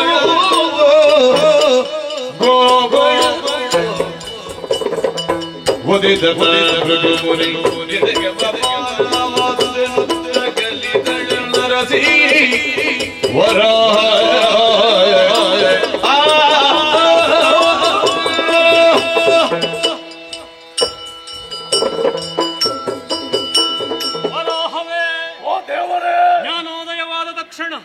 ಹರಿಯಾದಂತಹ ನಾ ಇಳೆಗೆಳಿದಂತಹ ಪ್ರಕರಣವನ್ನು ತಿಳಿದುಕೊಳ್ಳಬೇಕು ಎನ್ನುವಂತಹ ಕುತೂಹಲವೇ ನಿನಗೆ? ಹೌದು ದೇವರೇ. ಮೂರು ಮೂರ್ತಿಗಳಲ್ಲಿ ಯಾರು ಶ್ರೇಷ್ಠರು ಎನ್ನುವಂತಹ ವಿಚಾರವನ್ನು ತಿಳಿದು ಬರುವಂತಹ ಉದ್ದೇಶದಿಂದ ಬಂದಂತಹ ಭಗು ಮಹರ್ಷಿಗಳು ಸತ್ಯಲೋಕವನ್ನು ಕೈಲಾಸವನ್ನು ಸೇರಿ ಕೊನೆಯ ಕಾಲದಲ್ಲಿ ವೈಕುಂಠ ದರ್ಶನ ಮಾಡಿದರು.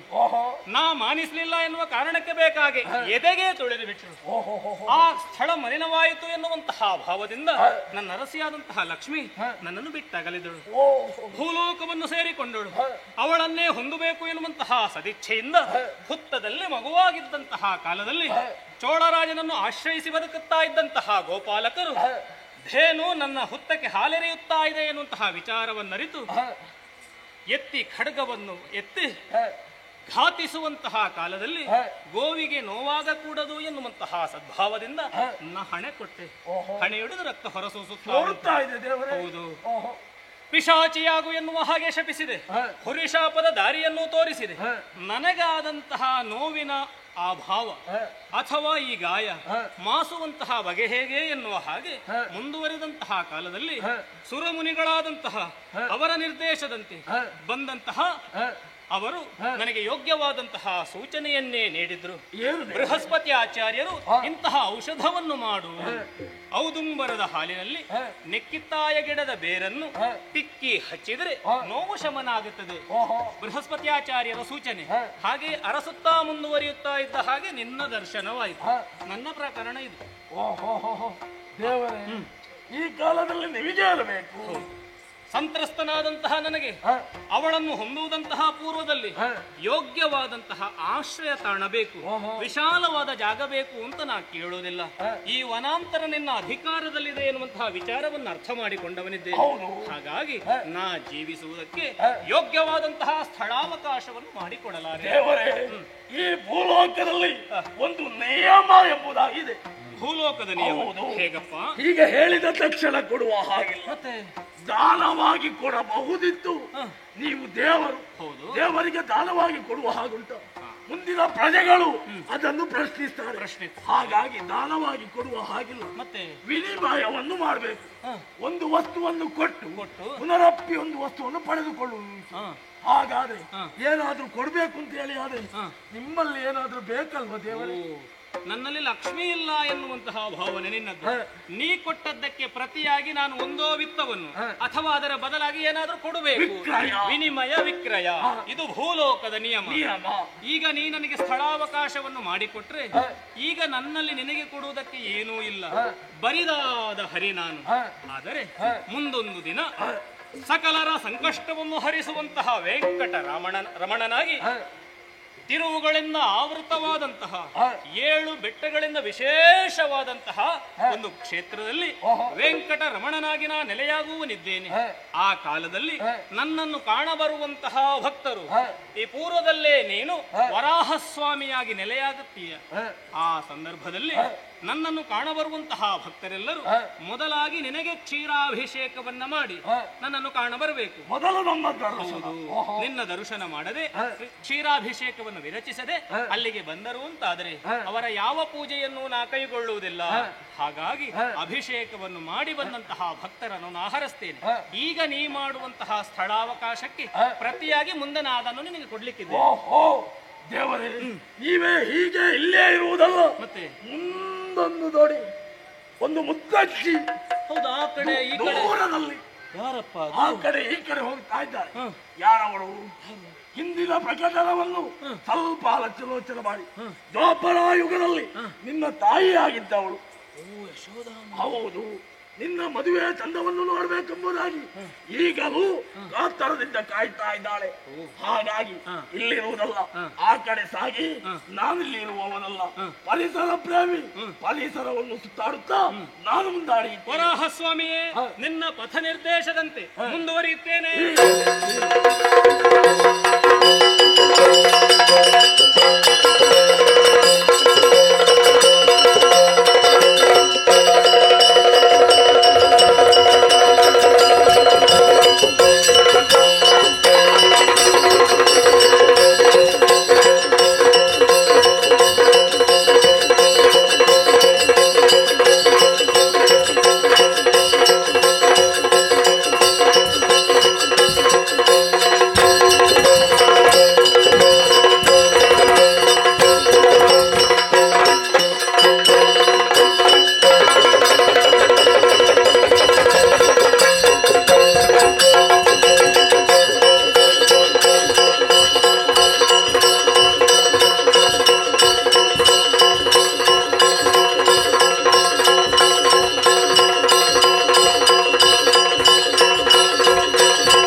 ಕಾರ್ಯಕ್ರಮ ಎಂತ ಜನ್ಮಾಂತರವ? ಏನಾಯ್ತಾ? ಇನ್ನೇನು ಒಳ್ಳೆ ಕಥೆ ಆಯ್ತು. ನನಗೆ ನಾನು ಯಾರು ಅಂತಲೇ ಗೊತ್ತಿಲ್ಲ ಪುಣ್ಯಾತ್ಮ. ಇನ್ನು ನೀನು ಯಾರು ಅಂತ ಹೇಳಿದ್ರೆ ಹೇಗೆ ನಾನು ಹೇಳುದಕ್ಕೆ? ನೀನು ಯಾರು ಗೊತ್ತಿಲ್ಲ. ತನ್ನನ್ನು ತಾನು ಅರಿಯದವ ಇನ್ನೊಬ್ಬನನ್ನು ಅರಿವಣಿ ಹರಿವನೆ ಅರಿವಣಿ ಅರಿವನೆ ತಿಳಿಯುವನೆ ತಿಳಿಯುವನೆ. ನೀನು ಯಾರು ಗೊತ್ತಿಲ್ವಾ? ಗೊತ್ತಿಲ್ವಾ? ನಾನು ಯಾರು ಅಂತ ಗೊತ್ತಿಲ್ವಾ? ಗೊತ್ತಿಲ್ಲ. ತಿಳಿಬೇಕು ಎನ್ನುವ ಕುತೂಹಲ ಉಂಟು. ಒಬ್ಬ ಈಗ ಹೇಳು. ಇನ್ನ ಕರ ಅಂದ್ರೆ ಕರ ಮಾರೆ. ಯಾವುದ ಕರ? ಆ ಕೈ ನಿನ್ನ ಕರ ತೆಗೆದು ನನ್ನ ಮಂಡೆ ಮೇಲೆ ಇಟ್ಟದ್ದೇ ತಡ. ಈಗ ಎಲ್ಲ ವಿಷಯ ಸ್ಪಷ್ಟವಾಗಿ ಗೊತ್ತಾಗುತ್ತಾ? ನೆನಪಾಯ್ತಾ? ಹೌದೌದು. ಹಾಗಿದ್ರೆ ಹೇಳು, ನಾನು ಯಾರು? ನಾವು ಈ ಲೋಕದವರಲ್ಲ. ಮತ್ತೆ ಯಾವ ಲೋಕದವರು? ಬಹಳ ಹಿಂದೆ. ಹಿಂದೆ ಅಂತ ಹೇಳಿದ್ರೆ ನೀನು ಯಾರಂತ ಬೇಕಲ್ಲ? ಹೌದು, ಹೇಳು. ವೈಕುಂಠ. ಯಾರ ಕುಂಟ? ವೈಕುಂಠ. ವೈಕುಂಠ. ವೈಕುಂಠ. ವೈಕುಂಠದಲ್ಲಿ ನೀನು ಶ್ರೀಮನ್ನಾರಾಯಣನಾಗಿದ್ದೆ. ಶ್ರೀಮನ್ನಾರಾಯಣನಾಗಿದ್ದೆ. ಹೌದು. ಆವಾಗ ನೀನು ನಿನ್ನನ್ನು ಹೊತ್ತೊಯ್ಯುವಂತ ಗೌಡ ನಾನಾಗಿದ್ದೆ. ನೀನು ಗೌಡನ? ಗರುಡ ನೀನಾಗಿದ್ದೆ. ಗರುಡ ನಾನಾಗಿದ್ದೆ. ಆಮೇಲೆ ಸ್ವಲ್ಪ ಮುಂದಕ್ಕೆ ಬಾ. ಆಮೇಲೆ ಗೋಂಪರ ಯುಗದಲ್ಲಿ ಎಂತದಾದ್ರು ಗೋಂಪರ ಅದೆಂತದ ಯುಗ? ಗೋಪರ ಯುಗದಲ್ಲಿ ನೀನು ಕೃಷ್ಣನಾಗಿ ಕೆರೆಮನೆಯಲ್ಲಿ ಹುಟ್ಟಿದ್ದಿ. ಕೆರೆಮನೆ ಅಲ್ಲ, ಮತ್ತೊಂದು ಸೆರೆಮನೆ. ಸೆರೆಮನೆಯಲ್ಲಿ ಹುಟ್ಟಿದ್ದಿ. ಹೌದು ಹೌದು. ನಾನು ವಿಜಯನಾಗಿ ಭೂಲೋಕದಲ್ಲಿ ಆವಿರ್ಭವಿತ. ನೀನು ದೊಡ್ಡ ಕಾರ್ಮಿಕ ಪುರುಷ, ನಾನು ಹುಟ್ಟುವುದು, ನೀನು ಆವಿರ್ಭವಿಸುವುದು ಎಂತದ್ದ? ಮತ್ತೆ ನೀನೆಲ್ಲಿ ಹುಟ್ಟಿದಲ್ಲಿ? ನಾನು ಸೆರೆಮನೆಯಲ್ಲಿ. ಹೌದು. ಕತ್ತಲೆಗೊಂಡೆಯಲ್ಲಿ ಅಲ್ಲ? ಹೌದು. ನಾನು ಹೊರಗಡೆ ಹುಟ್ಟಿದ್ದು. ಎಲ್ಲಿ ಹುಟ್ಟಿದ್ದೇವೆ ಎನ್ನುವುದು ಮುಖ್ಯ ಅಲ್ಲ, ಹುಟ್ಟಿದ ನಂತರ ಹೇಗೆ ಹುಟ್ಟಿದ್ದೇವೆ ಅಂತ ಮುಖ್ಯ ಅಲ್ಲ. ಹೌದು. ಹುಟ್ಟಿ ಏನು ಮಾಡಿದ್ದೇವೆ ಹುಟ್ಟಿ ನೀನು ಮಾಡಿದ್ದೆ ಅಂತದ್ದು ಗೊತ್ತುಂಟು ನನಗೆ. ಪವಾಡ ಮಾಡಿದಲ್ಲ? ಮತ್ತೊಂದು ಮಾಡ್ಲಿಲ್ವ? ಒಂದ ಎರಡ ಅನೇಕ ಪವಾಡ ಮಾಡ್ಲಿಲ್ವೇನು? ಪವಾಡವನ್ನು ಮಾಡಿದೆ. ಪವಾಡ ಮಾಡಿದ್ದಿ. ಕಾರ್ಮಿಕ ಪುರುಷನಾಗಿ ನೀನು ಮೆರೆದವನಿದ್ದೀಯ. ಈಗ ನಾವು ಯಾರು? ಈಗ ನೀನು ಶ್ರೀನಿವಾಸ. ನೀನು ನನ್ನ ಆತ್ಮೀಯ ಸಖ ಸುದೇವ. ಹೌದು. ಇದು ನಾನು ಮಾಡಿದ್ದು ವೇಷ ಅಲ್ವೇನೋ? ಹೌದು. ನಾನು ಮಾಡಿದ್ದು ವೇಷ ಅಲ್ವಾ? ವೇಷವ? ಮತ್ತೆ ನಾನು ವೇಷ ಮಾಡಿದ್ದು. ಹೌದಾ? ಇದು ನಾನು ವೇಷದಲ್ಲಿ ಹೇಗೆ ಕಾಣ್ತೇನೆ? ವೇಷವ? ಹೌದು. ಅದ್ಭುತ. ನಿನ್ನ ವೇಷವನ್ನು ದೂರುವುದಕ್ಕೆ ಉಂಟೇನು? ಆಹಾ, ಕಟ್ಟಿದ್ದು ಬಣ್ಣಗಾರಿಕೆ ಒಳ್ಳೆದಾಗಿದೆ. ನನ್ನ ನಡೆ ನಾಟ್ಯ ಹೇಗುಂಟು? ಒಳ್ಳೆದಾಗಿದೆ. ಇದು ಹೆಜ್ಜೆಗಾರಿಕೆ ಸ್ವಲ್ಪ ಸರಿ ಮಾಡಬೇಕು. ನಿನಗೆ ಸಮಯ ಇದ್ರೆ ಆದಿತ್ಯನ ವಾರದ ದಿವಸ ನನ್ನಲ್ಲಿ 8 ಕಡೆಯಲ್ಲಿ ಉಂಟು ನಾಟ್ಯ ತರಗತಿ. ನಿನಗೆ ಎಲ್ಲಿ ಹತ್ತಿರ ಆಗ್ತದೆ ಅಲ್ಲಿ ಬಾ.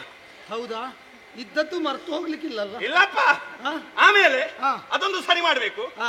ಬಣ್ಣಗಾರಿಕೆ ಸ್ವಲ್ಪ ಸರಿ. ಬಣ್ಣ ಸರಿಯಾಗ್ಲಿಲ್ಲ. ಮುಖವರ್ಣಿಕೆ ಹೇಗುಂಟು? ಅದು ಬಿಟ್ಟು ಮುಖವರ್ಣಿ ಬಣ್ಣ ಸರಿ ಮಾಡ್ಬೇಕು. ನಿಮಗೆ ವೇಷ ಉಂಟು ಅಂತ ಗೊತ್ತಿಲ್ವಾ? ಗೊತ್ತಿತ್ತು. ಸ್ವಲ್ಪ ಬೇಗ ಬಂದು ಕುತ್ಕೊಳ್ಬೇಕು. ಸ್ವಲ್ಪ ಎಷ್ಟು ಬೇಗ ಬರ್ತೇನೆ?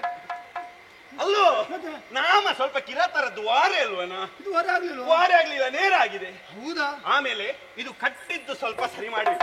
ನಾನು ಕಟ್ಟಿದ್ದಲ್ಲ. ಮತ್ತೆ ಯಾರು? ನಾನು ಒಬ್ಬ ಕಟ್ಟಿದ್ದು. ನನಗೆ ಕಟ್ಟಿದ್ದು ನೀನು ಕಟ್ಟಿಸುವಾಗ ನೋಡ್ಬೇಡ್ವಾ? ನೋಡ್ಬೇಕು. ಕಟ್ಟಿದ್ದು ಸರಿ ಮಾಡ್ಬೇಕು. ಮಾತುಗಾರಿಕೆ ನೋಡು, ಮಾತಾಡು. ಮತ್ತೆ ನಾನು ಇಷ್ಟೊಳಗೆ ಮಾಡಿದ್ದೇನೆ. ಏ ಸುದೇವ, ಹೇಗುಂಟ ನನ್ನ ಮಾತುಗಾರಿಕೆ? ಮಾತುಗಾರಿಕೆ ಸ್ವಲ್ಪ ತಿದ್ದಬೇಕು. ನಯ ವಿನಯ ಮಾತು ಕೇಳಿಯೇ ನೋಡು, ಹೀಗೆ ಎದ್ದು ಬರಬೇಕು. ಒಳ್ಳೇದಾಗಿದೆ. ಹೌದಾ? ನೀವು ನನ್ನ ಮಾತುಗಾರಿಕೆ ಸರಿ ಸ್ವಲ್ಪ ಸರಿ ಇಲ್ಲ. ನನ್ನ ಬಣ್ಣ ಸರಿ ಇಲ್ಲ. ಸರಿ ಇಲ್ಲ. ನನ್ನ ನಾಟ್ಯ ಸರಿ ಇಲ್ಲ. ಸರಿ ಇಲ್ಲ. ಮಾತುಗಾರಿಕೆ ಸರಿ ಇಲ್ಲ. ಕಟ್ಟಿದ್ದು ಸರಿ ಇಲ್ಲ. ಆದ್ರೂ ನನ್ನ ವೇಷ ಒಳ್ಳೆದುಂಟಲ್ಲ? ಎಂತ ಕರ್ಮ ಅದ್ಭುತ! ಒಬ್ಬನ ವೇಷದಲ್ಲಿ ಮಾತುಗಾರಿಕೆ, ಬಣ್ಣ, ಅವನ ಕಟ್ಟುವುದು, ಅವನ ನಾಟ್ಯ ಇವೆಲ್ಲ ಸರಿ ಇಲ್ಲ ಅಂತ ಆದ್ರೆ ಅವನ ವೇಷ ಕರ್ಮಕ, ಪುಣ್ಯಾತ್ಮ. ಎಂತದ?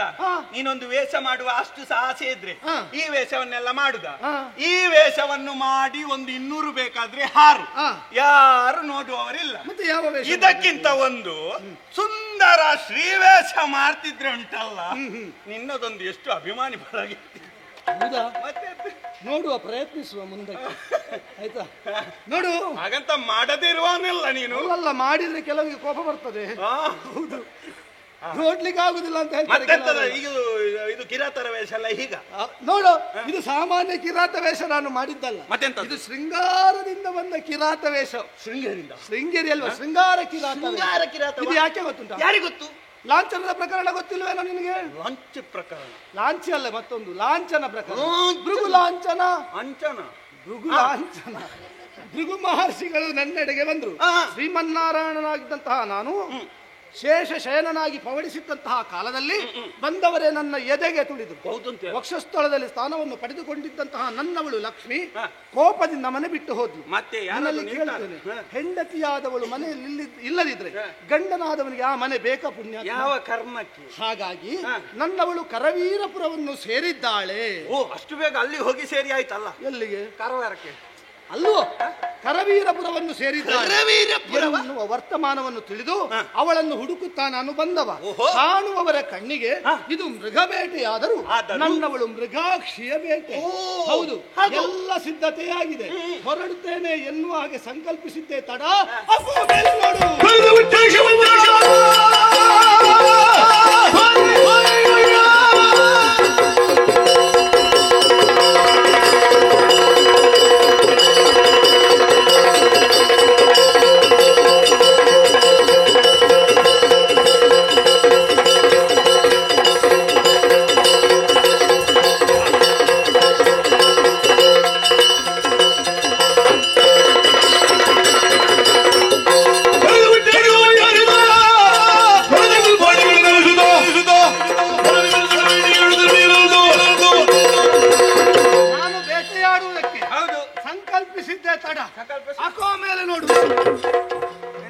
ದೇವೇಂದ್ರನ ಉಚ್ಚೈಶ್ರವ ಎಂತದು ಮೇಲಿಂದ.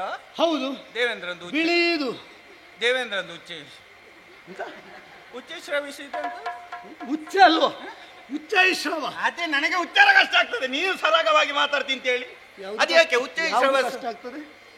ಉಚ್ಚರಿಸುವುದಾಗೆ ಕಷ್ಟ ಆಗ್ತದೆ. ಹೌದು, ಅದು ದೇವೇಂದ್ರನ ಬಿಳಿಯ ಕುದುರೆ ನನಗಾಗಿ ಬಂತು.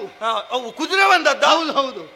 ಓ ಕುದುರೆ ನನಗಾಗಿ ದೇವೇಂದ್ರ ಕಳುಹಿಸಿದ್ದಾನೆ.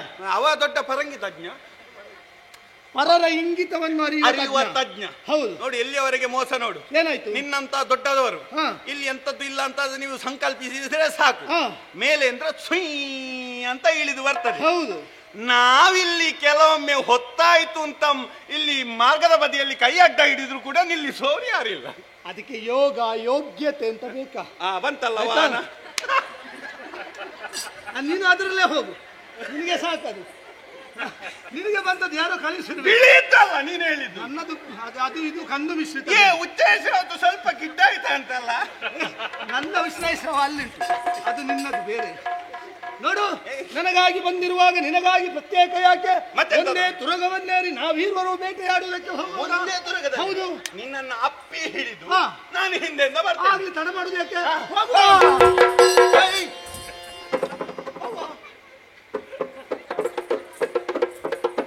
ಏನಾಯ್ತಾ? ಒಂದು ವಿಷಯ ಉಂಟು, ಹೇಳು. ನಾನು ಬರುದಿಲ್ಲ. ಯಾಕೆ ಬರುದಿಲ್ಲ? ಅಪ್ಪ ಇದ್ದವ ನಿನ್ನೊಟ್ಟಿಗೆ ಬರ್ಲಿಕ್ಕೆಲ್ಲ. ಯಾಕೆ, ಏನಾಯ್ತು? ಸಿಟ್ಟುಂಟು ನನಗೆ. ಯಾವ ವಿಷಯದಲ್ಲಿ? ಈಗ ಹುಡುಗಿಯರನ್ನು ನೋಡುವುದಕ್ಕೆ ಹೋಗುದಲ್ವ? ಹೌದು. ನಾನು ಬರ್ತಿಲ್ಲ. ಹುಡುಗಿಯನ್ನಲ್ಲ. ಹೌದು, ಹುಡುಗಿಯನ್ನು ನಿನ್ನೊಟ್ಟಿಗೆ ಬರ್ದಿಲ್ಲ. ಯಾಕೆ? ಈ ವಿಷಯ ಈ ಕಾಲದ್ದಲ್ಲ, ಹಿಂದಿನದಂತ ಹೇಳಿದ್ರೆ ಅದೇ ಹಾಗೆ ಹೇಳಿ. ಗೊಂಪರ ಯುಗ, ದ್ವಾಪರ ಯುಗದಲ್ಲಿ ಏನಾಗಿತ್ತು? ನೀನು ಎಷ್ಟು ಮದುವೆ ಆಗಿದೆ? 16,008. 16,008 ಅಷ್ಟು ಮದುವೆ ಆಗುವಾಗ ನಿನ್ನಷ್ಟೇ ಪ್ರಾಯದವ. ನಿನ್ನೊಟ್ಟಿಗೆ ಆಟ ಪಾಠ ಊಟ ಓಟ ಕೂಟ ಎಲ್ಲವನ್ನು ಜೊತೆಗೆ ಆಗಿ ಇದ್ದವ, ಬಾಲ್ಯ ಸ್ನೇಹಿತ. ಹೌದು. ಅಷ್ಟು ಮದುವೆ ಆಗುವಾಗ ಮಿತ್ರ, ನನ್ನಲ್ಲಿ 16,008 ಉಂಟು. ನನ್ನೊಟ್ಟಿಗೆ ದುಡಿದಿದ್ದಿ, ಈಗ 1,000 ಇಟ್ಕೋ. 1,000 ಬೇಡ, ಈಗ 500 ಇಟ್ಕೋ. 500 ಬೇಡ, ಒಂದಾದ್ರೂ ಇಟ್ಕೋ ಅಂತ ಕೊಟ್ಟಿದ್ಯಾ? ಇಲ್ಲ. ಒಂದು ಬೇಡ, ಒಂದು ಅರ್ಧ ಆದ್ರೂ ಕೊಟ್ಟಿದ್ಯಾ? ಇಲ್ಲ ಇಲ್ಲ ಇಲ್ಲ. ಎಲ್ಲವನ್ನು ನೀನೊಬ್ಬನೇ. 16,008 ಎಂತದದು? ಹೆಣ್ಣು ಮಕ್ಕಳ ಹೆಣ್ಣು ಮಕ್ಕಳು. ಅದು ಹಣ್ಣಲ್ಲ ನಿನಗೆ ಬೇಕಾದ ಹಾಗೆ ಪಾಲು ಮಾಡಿ ಕೊಡ್ಲಿಕ್ಕೆ. ಅವರುಗಳು ಹೆಣ್ಣು ಮಕ್ಕಳು. ಹೆಣ್ಣಾದ್ರೆ ನನ್ನ ಹೆಂಡತಿಯರನ್ನು ನಿನಗೆಂತದ ಕೊಡುವುದು? ನಿನ್ನ ಹೆಂಡತಿ ಆಗೋಕ್ಕಿಂತ ಮೊದಲು ಕೊಡ್ಬೋದಿತ್ತ. ಹಾಗೆಲ್ಲ ನಿನಗೆ ಕೊಡುವುದಕ್ಕಾಗುವುದಿಲ್ಲ. ಯಾಕೆ ಗೊತ್ತಾ? ನೋಡು, ನೀನು ಅದಕ್ಕಾಗಿ ಚಿಂತೆಯನ್ನು ಮಾಡಬೇಕು ಅಂತಲೇ ಇಲ್ಲ. ನನ್ನ ಹೆಂಡತಿಯನ್ನು ನಿನಗೆ ಯಾವ ಕಾರಣಕ್ಕೂ ನಾನು ಕೊಡಲಾರೆ. ಅದಕ್ಕೆ ಈಗ ಬರುವುದಿಲ್ಲ ಅಂತ ಹೇಳಿದ್ದು. ಅದಕ್ಕೆ ನೀನು ಚಿಂತೆ ಮಾಡಬೇಡ, ಎಲ್ಲವನ್ನು ನೀನೇ ಹಿಡ್ಕೊಳ್ತೀವಿ. ನನ್ನ ಹೆಂಡತಿಯನ್ನು ಕೊಡದಿದ್ದರೇನಾಯ್ತು? ಹೆಂಡತಿಯ ಸಖಿಯರಿದ್ದಾರಲ್ಲ, ಅವರಲ್ಲಿ ಒಬ್ಬಳಾಕೆ ಚಂದದವಳನ್ನು ಹೌದು, ನನ್ನವಳು ಪದ್ಮಾವತಿ ಒಬ್ಳೆ ಬರ್ಲಿಕ್ಕಿಲ್ಲ. ಸಖಿಯರನ್ನು ನೆರಹಿಕೊಂಡು ಬಂದಾಳು. ಒಬ್ಳು ಚಂದದವಳನ್ನು ನೋಡಿ ನಿನಗೆ ನಾನು ಮದುವೆ ಮಾಡಿಸ್ತೇನೆ. ಹೌದು. ತರುಣಿ ಪರ್ವಾವತಿಯು ಸಖಿಯರ ನೆರವಿಸಗಿತ ದಿನವನದಿಯೇ ಪದ್ಮಾವತಿಯೇ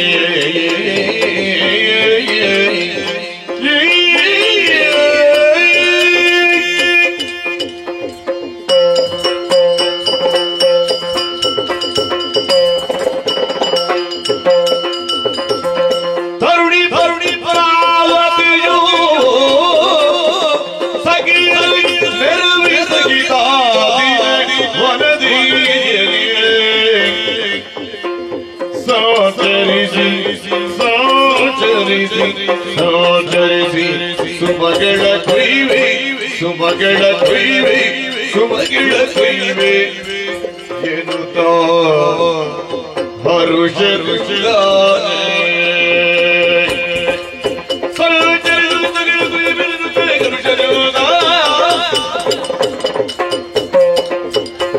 ಕರುಣಿ ಪದ್ಮಾವತಿಯು ಸಖಿಯರ ನೆರವಿಸಗಿತಾರಾದಿನ ವರದಿಯೇ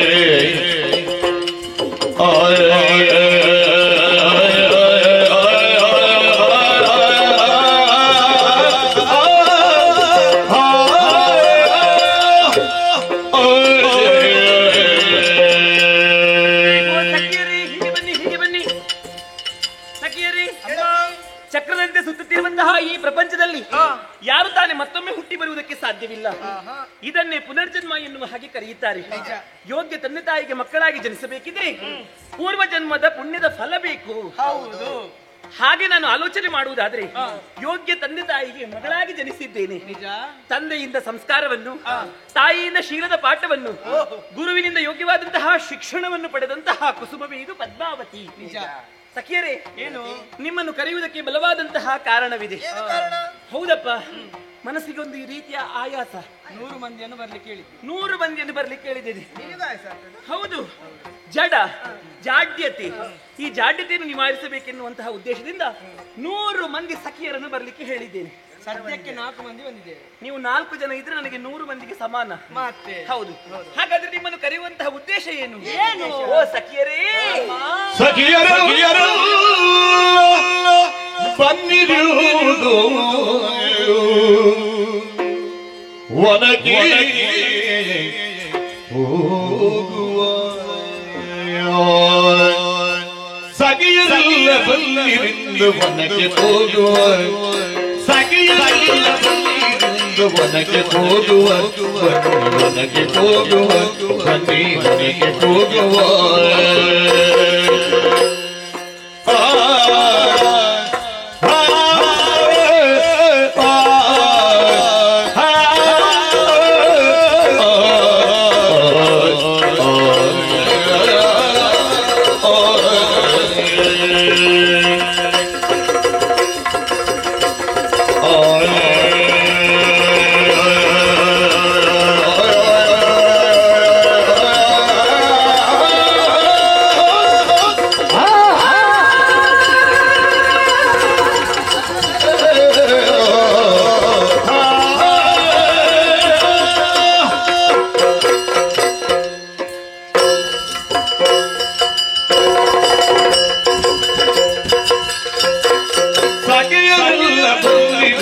ಒನಗೆ ಹೋಗುವ ಸಖಿಯರೆಲ್ಲ ಬನ್ನಿ ಬನ್ನಿ ಬನ್ನಿ ಬನ್ನಿ ಒನಗೆ ಹೋಗುವ ಬನ್ನಿ ಒನಗೆ ಹೋಗುವ ಬನ್ನಿ ಒನಗೆ ಹೋಗುವ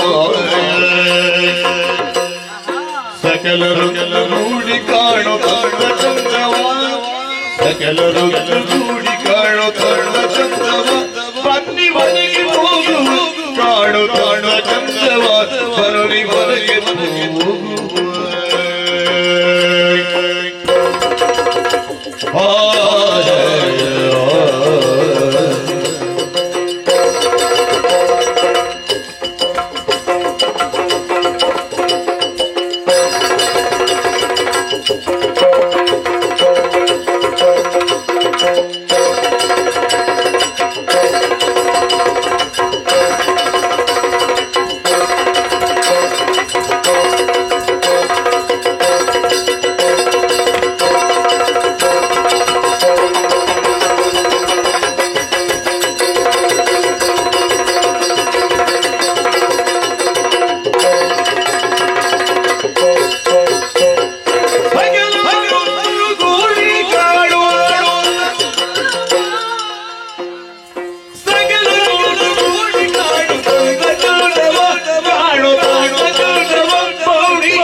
ಹೋಗುವ ಹೋಗುವ ಹೋಗುವ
ನಿಖಿಳ ಕುಸುಮಗಳನ್ನು ಕೊಯ್ದು ಕುಸುಮಗಳನ್ನು ಕೊಯ್ದು ಕುಸುಮಗಳನ್ನು ಕೊಯ್ದು ಕುಸುಮಗಳನ್ನು ಕೊಯ್ದು ಕೊಯ್ದು ಕೊಯ್ದು ಕೊಯ್ದು ಕೊಯ್ದು ಕೊಯ್ದು ಕೊಯ್ದು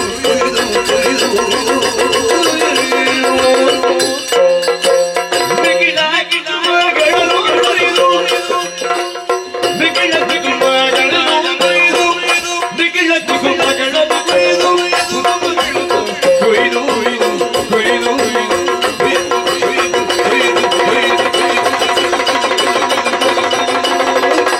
ಮಾಲೆ ಮಾಡುವ ನಾವು ಮಾಲೆ ಮಾಡುವ ಮಾಲೆ ಮಾಡುವ ಮಾಲೆ ಮಾಡುವ ಕುಸುಮಗಳನ್ನು ಕೊಯ್ದು ನಿಖಿಳ ಕುಸುಮಗಳನ್ನು ಕೊಯ್ದು ನಿಖಿಳ ಕುಸುಮಗಳನ್ನು ಕೊಯ್ದು ಮಾಲೆ ಮಾಡುವ ನಾವು ಮಾಲೆ ಮಾಡುವ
ಕಾಣು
ತನವು ನಮ್ಮ ಗೀಜಡ್ಗ ವನಕ್ಕೆ ಹೋಗುವ ವನಕ್ಕೆ ಹೋಗುವ ನದಿ ನದಿ ನದಿ ನದಿ ನದಿ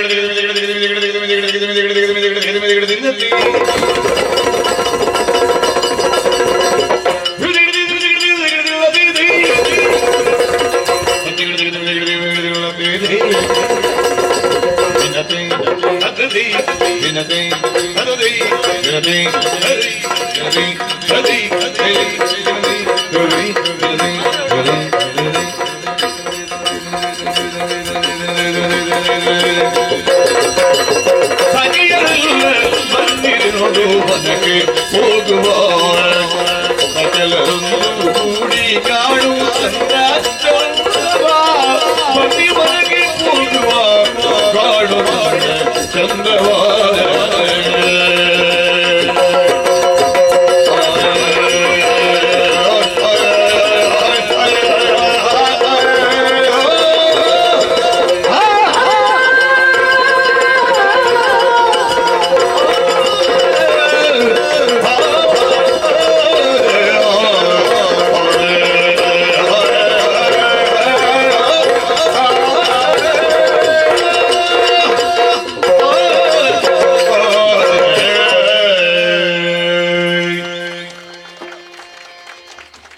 ಸಖಿಯರೇ, ಎಂತ ವನವಿಹಾರ ಇಲ್ಲಿ ಆಗುತ್ತದೆ ಅಲ್ಲಿಗೆ ಹೋಗುತ್ತದೆ ನಮ್ಮದು. ಹೌದಾ? ಹೇಗಿದ್ದೀಯ ನೀನು? ಹೋಗ್ಬೋದಲ್ವಾ ವನವಿಹಾರಕ್ಕೆ?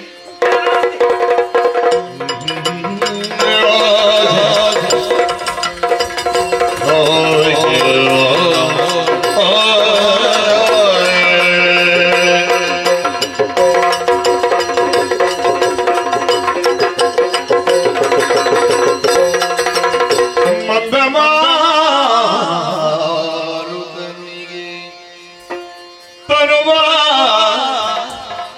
ಒಟ್ಟಿ ಪ್ರೇಮ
ಮನೆಗೆ ನಾವು ಶೀಘ್ರದಿ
ಶ್ರಮವನ್ನು ಪರಿಹರಿಸಲೆಂದು ಒಂದು ಮರದ ಅಡಿಯಲ್ಲಿ ನಾವು ವಿಶ್ರಮಿಸಿದೆವು.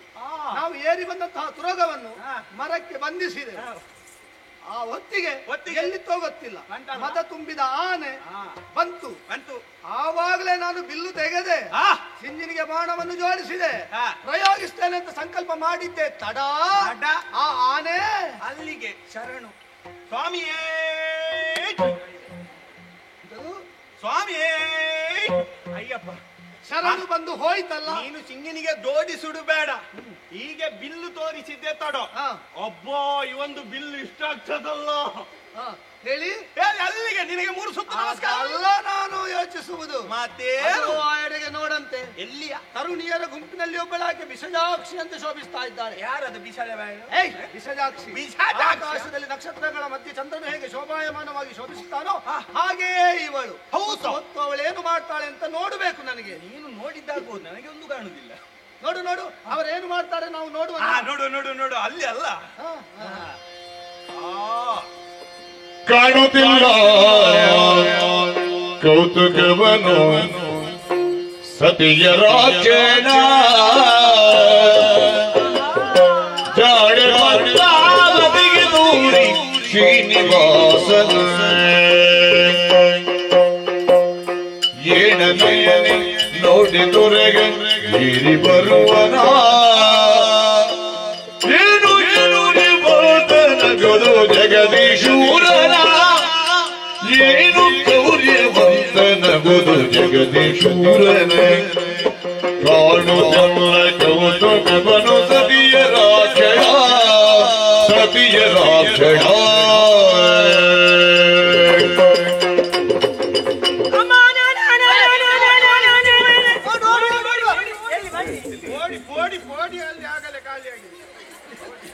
ಓಡಿ ಎಲ್ಲಿ ಓಡುದು? ಅದೇ ಅಲ್ಲಿಗೆ ಆನೆ ಖಾಲಿಯಾಗಿದೆ ಅಲ್ವಾ, ಅಲ್ಲಿಗೆ ಹೋಗುವ.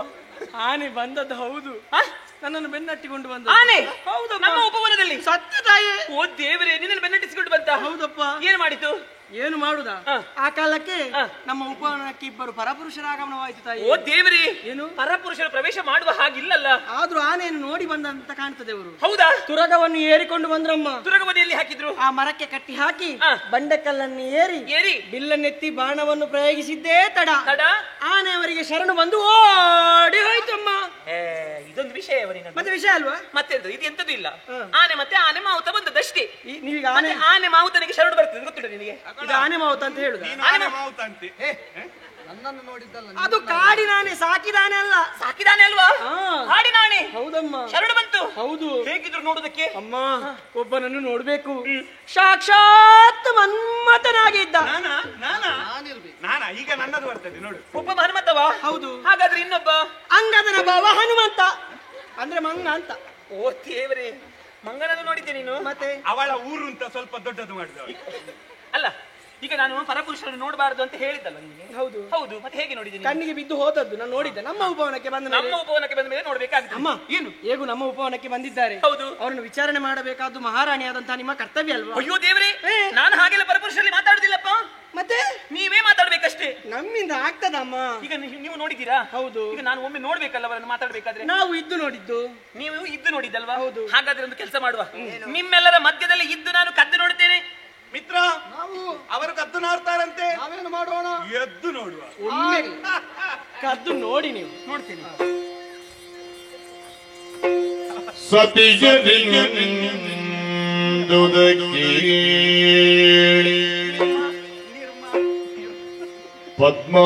ಪದ್ಮಾವತಿ ಕಂಡಳು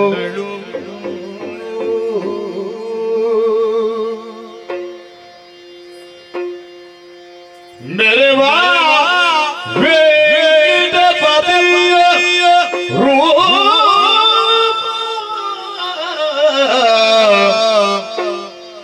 ಮೆರವಾ ವೇದಪತಿಯ ರೂಪವ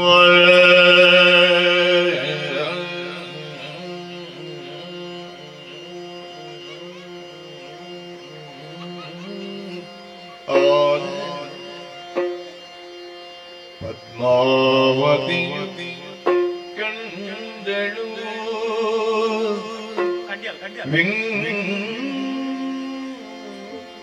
ವೆಂಕಟಪತಿ ರೂಪವ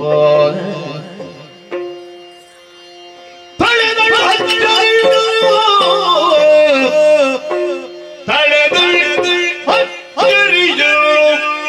ಮನದೊಳಗೆ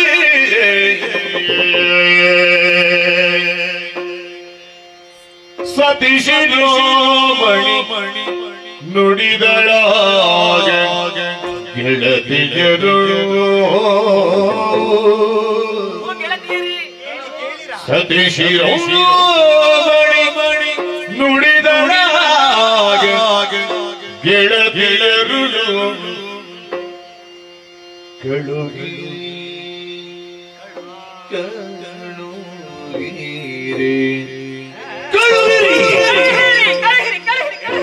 ಎಲ್ಲಿಗೆ? 12:30 ಆಗ್ಬೇಕು.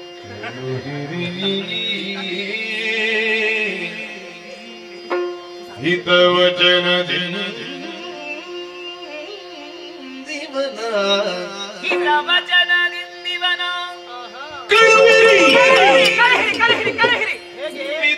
ಹಿತವಚನದಿಂದವನ ಹಿತವಚನದಿಂದಿವನ ಮಿತವಚನದಿಂದವನ ಕಳುಗಿರಿ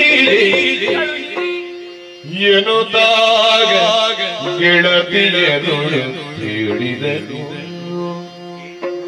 ಪದ್ಮಾವತಿಯು ಕಂಡಳು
ನಿಮ್ಮೆಲ್ಲರ ಮಧ್ಯದಲ್ಲಿ ಇದ್ದು ಕದ್ದು ನೋಡಿದ್ದು.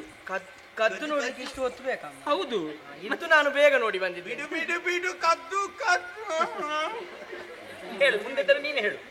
ನೀವು ಹೇಳು. ನಾ ಹೇಳುದು, ಅವ ಹೇಳಿದ್ರೆ ನಾನು ಮುಂದುವರಿಸ್ತೇನೆ, ನೀನು ಮುಂದುವರಿಸಬೇಕು. ನೋಡಿದ್ದೀರಾ? ನೋಡಿದ್ದೇನೆ. ನಮ್ಮ ನಾನು ಅದನ್ನೆಲ್ಲ ವಿಶ್ಲೇಷಣೆ ಮಾಡ್ಲಿಕ್ಕೆ ಹೋಗಿಲ್ಲ. ಈಗ ಅವರು ನಮ್ಮ ಉಪವನಕ್ಕೆ ಬಂದಿದ್ದಾರೆ. ಹಾಗೆಲ್ಲ ಪರಪುರುಷರು ಬರ್ಲಿಕ್ಕೆ ಉಂಟಾ? ಇಲ್ಲಪ್ಪ. ಬಂದವರು ಹೋಗ್ಬೇಕಲ್ಲ, ಅವರನ್ನು ಕಳುಹಿಸಬೇಕಲ್ಲ. ಯಾರು? ನಮ್ಮಲ್ಲಿ 4 ಜನರಲ್ಲಿ ಯಾರಾದಿತ್ತು ಕಳುಹಿಸಿದಕ್ಕೆ? ನೋಡಿದೀವಳೆಲ್ಲ. ಹೌದು, ನೀನೇ ಕಳುಹಿಸಬೇಕು. ಹೌದು ಹೌದು, ಹೋಗಿ ಕೇಳ್ತೇನೆ. ಹೇಳ್ತೇನೆ, ಹೇಳು. ಬಂದು ಬಂದು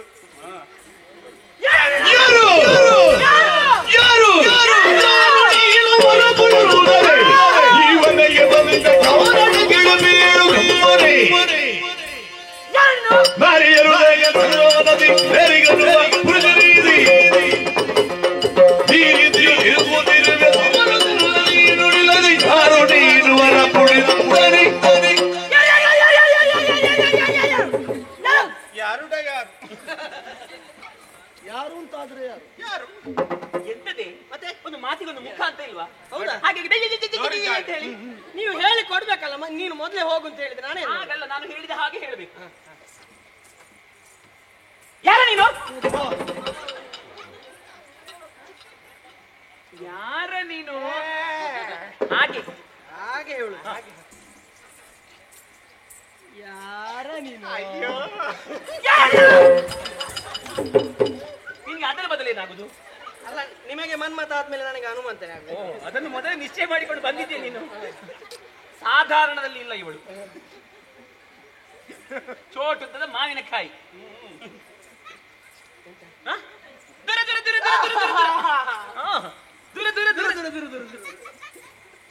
ಹೆಣ್ಣು ಮಕ್ಕಳಿಗೆ ದೂರ ಆದ್ಮೇಲೆ ಹತ್ತಿರ ಹೋಗಿ ಮಾತಾಡುವ ಕ್ರಮ ಇಲ್ಲ. ಹೌದು ಹೌದು, ಮಾತಾಡಬಾರದು. ಬಾರ್ದು.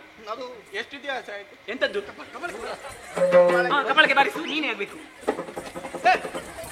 ಹೊಡಿಲಿಕ್ಕಿಲ್ಲ. ಮತ್ತೆ ಎಷ್ಟು ಎಂತ ಕೇಳುದು? ಹೆಂಗ ಸರ್ ಹಾಗೆ ಕೇಳುದ? ನಿಮ್ಮನ್ನ ಬಾರಿಸೇನೀಗ ನಿನ್ನ ನೋಡುವಾಗ ಅದು ಎಂಬೂಸು ಹಾಗೆ ಕಾಣುದಿಲ್ಲ. ಮತ್ತೆ ಹೇಗೆ ಕಾಣ್ತದೆ? ಒಂದು ಸಣ್ಣ ಬಾತುಕೋಳಿ ಹಾಗೆ ಕಾಣ್ತದೆ. ಈಗ ದೂರ ದೂರ ಅಂತ ಹೇಳಿದ್ರೆ ದೂರ ಅಂದ್ರೆ ಎಂತ? ಒಂದು ಅಂತರ ಇರಿಸಿಕೊಂಡು ಮಾತಾಡಬೇಕು. ಅಂತರದ್ದು ನೋಡು, ಒಂದು 2 ಸರಿ ಬಂದಿದೆ ಸಾಕೋ ಸಾಕಾಗಿದೆ. 2 ಅಲ್ಲ 3 ಸಲ. 3 ಸರಿ ಬಂದಿದ. ಒಮ್ಮೆ ಬರುವಾಗ ನಾನು ಮಲಗಿದ್ದೆ. ಅಂತರ ಅಂತ ಹೇಳಿದ್ರೆ ಒಂದು ಎಂತದ್ದು ಎಷ್ಟು ಅಂತ ಒಂದು ಹೆಜ್ಜೆ ಹಿಂದೆ ಇಟ್ಟು ಮಾತಾಡಬೇಕು. ಎಷ್ಟು? ಒಂದು 7 ಹೆಜ್ಜೆ ಹಿಂದೆ. 7 ಹೆಜ್ಜೆ ಹಿಂದೆ ಅಂತೆ. ಲೆಕ್ಕ ಮಾಡು. ಲೆಕ್ಕ ನಾನು ಮಾಡ್ತೇನೆ. 1 2 3 4 5 6 7. ಅಯ್ಯೋ ಇವರಿಗೆ ಭಾಷೆ ಅರ್ಥ ಆಗುದಿಲ್ಲ. 7 ಹೆಜ್ಜೆ ಹಿಂದೆ ಹೋಗ್ಲಿಕ್ಕೆ ಹೇಳಿದ್ರೆ ಹಿಂದೆ ಹೋಗು. ಬೇಡ ಬೇಡ. ಒಂದು 7 ಹೆಜ್ಜೆ ಮುಂದೆ. ಲೆಕ್ಕ ಮಾಡ್ತೇನೆ. 1 2 3 4 5 6. ದೇವರೇ, ನಿಮ್ಮ ಮೈ ಮುಟ್ಟದ ಏನು ವ್ಯವಹಾರವಿಲ್ವಾ ನಿಮ್ಮದು? ಆಯ್ತಲ್ಲ. ಆಯ್ತು. ಏನಾಯ್ತು? ನಿಮ್ಮ ಮದುವೆಯ ಶುಭ ಕಾಮನೆಗಳು. ಮದುವೆ ಹೌದು. ಎಲ್ಲಿ ಮದುವೆ ಆದದ್ದು? ನನ್ನ ಅಜ್ಜಿ ಹೇಳಿದ್ದಾರೆ. ನಿನ್ನ ಅಜ್ಜಿ ಏನು ಹೇಳಿದ್ದಾರೆ? ನನ್ನ ಅಜ್ಜಿ ಹೇಳಿದ್ದಾರೆ, 7 ತುಳಿದ್ರೆ ಚಪ್ಪೆ ಬದಿ ತುಳಿದ ಹಾಗೆ ಅಂತ ಹೇಳು. 1 2 ಹೆಜ್ಜೆಯ ಮೇಲೆ ಹೆಜ್ಜೆ 7 ತುಳಿದ್ರೆ ಶಬ್ದ ಬದಿ ತುಳಿದ ಹಾಗೆ. ಹಾಗಾಗಿ ನಿಮ್ಮ ಮದುವೆ ಆಯ್ತು.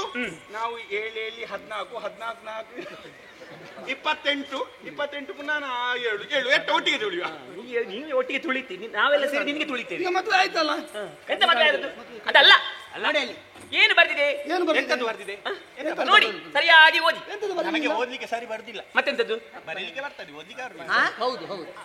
ಅವನಿಗೆ ಬರೀಲಿಕ್ಕೆ ಮಾತ್ರ ಬರುದು, ಓದ್ಲಿಕ್ಕೆ ಬರುದಿಲ್ಲ. ಅದು ಯಾವ ಗುರು ನಿನ್ನನ್ನು ಕಲಿಸಿದ್ದು? ನನ್ನ ಗುರು. ಈ ವನ ಎಂತದ್ದು? ಅಪ್ಪಣೆ ವಿನಃ ಪ್ರವೇಶ ಇಲ್ಲ. ನಿಮ್ಗೆ ಸಹ ಓದ್ಲಿಕ್ಕೆ ಬರ್ದಿಲ್ಲ. ಕೆಳಗೆ ಬರ್ದಿದೆ. ಮತ್ತೆ ಹೇಳ್ತೇನೆ. ಈಗ ಮೇಲಿದ್ದು ಮೇಲಿದ್ದ ಅಪ್ಪನೇ ನಾವು ಸರಿ ಆಯ್ತಲ್ಲ. ನಾವು ಸಹ ಅಪ್ಪನನ್ನು ಕರ್ಕೊಂಡು ಬರ್ಲಿಲ್ಲ. ಯಾರಪ್ಪನ? ಅಪ್ಪ ಪ್ರಾಯದವರು ಚೊರೆ ಮಾಡ್ತಾರೆ. ಎಂತ ಅಪ್ಪನಿಗೆ ವಾಲಾಗ ಊದ್ಲಿಕ್ಕಿತ್ತ? ಬಡ ಪುರುಷರಿಗೆ ಪ್ರವೇಶವಿಲ್ಲ. ಪುರುಷರಿಗೆ ಪುರುಷರ? ನಾವು ಪುರುಷರ? ಮತ್ತೆಂತದ್ದು ಗೊತ್ತಿಲ್ವಾ? ನಾವು ಯುವಕರು. ಹೌದು ಹೌದು. ಅಯ್ಯೋ ಅದು ಬೇರೆ. ಯುವಕರು ಬೇರೆ. ಅದು ಹಾಗಲ್ಲ. ಈವನ ಆಗಲ್ಲ. ಈವನ ನಮ್ಮವನ. ಹೌದಾ? ಎಂತದ್ದು? ಆ ಕೆರೆ ನಮ್ಮದು. ಆಹು ಅದು ನನ್ನದು. ಆ ಬಾತುಕೋಳಿ ಅದು ನನ್ನದು. ನಾನು ಅದು ನನ್ನದು. ಏನು ಆಯ್ತಲ್ಲ. ಅದು ನಿನ್ನದು. ಅದು ನನ್ನದಲ್ಲ. ಅದು ನನ್ನದಲ್ಲ. ನನಗೊಂದು ಅವಕಾಶ ಕೊಡ. ಹೇಳು ಹೇಳು. ಈ ಕಡ ಆ ಮರ ಯಾರ್ದ? ನಮ್ಮದು. ಆ ಕೆರೆ ಯಾರ್ದು? ನಮ್ಮದು. ಈ ಬಾತುಕೋಳಿ ಅದು ನಮ್ಮದು. ಆ ಹೂ ಗಿಡ ನಮ್ಮದು. ನಾನು. ನೀನು ಹುಚ್ಚ. ಬೇಕಿತ್ತ ನಿನಗೆ? ಬೇಡೆತ್ತ ಅಂತಲ್ಲ. ಬೇಡೆತ್ತು. ಈವನ ನಮ್ಮವನ ಅಪ್ಪಣ ವಿನಃ ಪ್ರವೇಶ ಇಲ್ಲ. ನಾರಿಯರಿ ಸಂಚರಿಸುವಂತಹ ವನಕ್ಕೆ ನೀವು ಬಂದಿದ್ದೀರಲ್ವಾ? ಬಂದಾಯ್ತಲ್ಲ. ಬಂದಾಯ್ತಲ್ಲ. ಬಂದಾಯ್ತಾ? ಹೌದು. ಈಗ ಬೇಗ ಬಂದಾಯ್ತಾ? ತೆಗ್ದಿಟ್ಟಿದ್ದೆ ಎಂತದ? ಅಲ್ಲ, ವನದ ಒಳಗೆ ಬರ್ಲಿಲ್ವಾ? ಹೌದು. ಅಲ್ಲಿ ನಾವು ಹೋಗುದಕ್ಕೆ ಬಾಗಿಲು ಪಿನ ತೆಗ್ದಿಟ್ಟಿದ್ಯಾ ಅಂತ. ಬಂದಾದ್ರೆ ಹೋಗುದೇಕೆ? ಎಲ್ಲಿ ನಿಲ್ಲಿಸಿದಿರಿ? ಎಲ್ಲಿ ನಿಲ್ಲಿಸಿದಿರಿ? ಅಲ್ಲಿ ಮಾರ್ಗದಲ್ಲಿ. ಎಂತದ್ದು? ನಿಮ್ಮ ಕುದುರೆಯನ್ನು ಎಲ್ಲಿ ನಿಲ್ಲಿಸಿದ್ರಿ ಅಂತ ಕೇಳಿದ್ರು. ಅದೇ ಅಲ್ಲಿ ನಿಲ್ಲಿಸಿದ್ರಲ್ವಾ? ಬಂದ ಹಾಗೆ ಹಿಂದೆ ಹೋಗಿ ಹೋಗಿ. ಬಂದ ಕಾರ್ಯ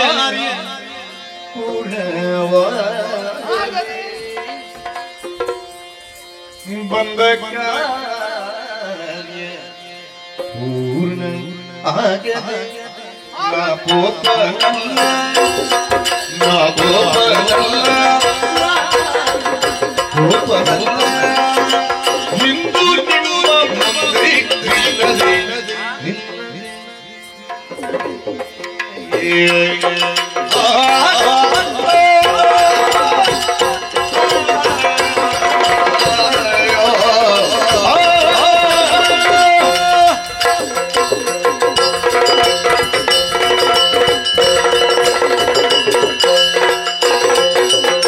ಬಂದ ಕಾರ್ಯ ಪೂರ್ಣವಾಗದೆ ಬಂದ ಕಾರ್ಯ ಪೂರ್ಣವಾಗದೆ ನಾ ಪೋಪನಲ್ಲ ನಾ ಪೋಪನಲ್ಲ ನಾ ಪೋಪನಲ್ಲ ಇಂದು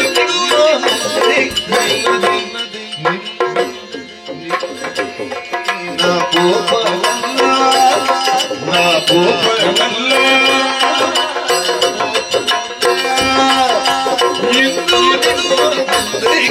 ನಿಲ್ಲದೆ ನಿಲ್ಲದೆ ನಿಲ್ಲದೆ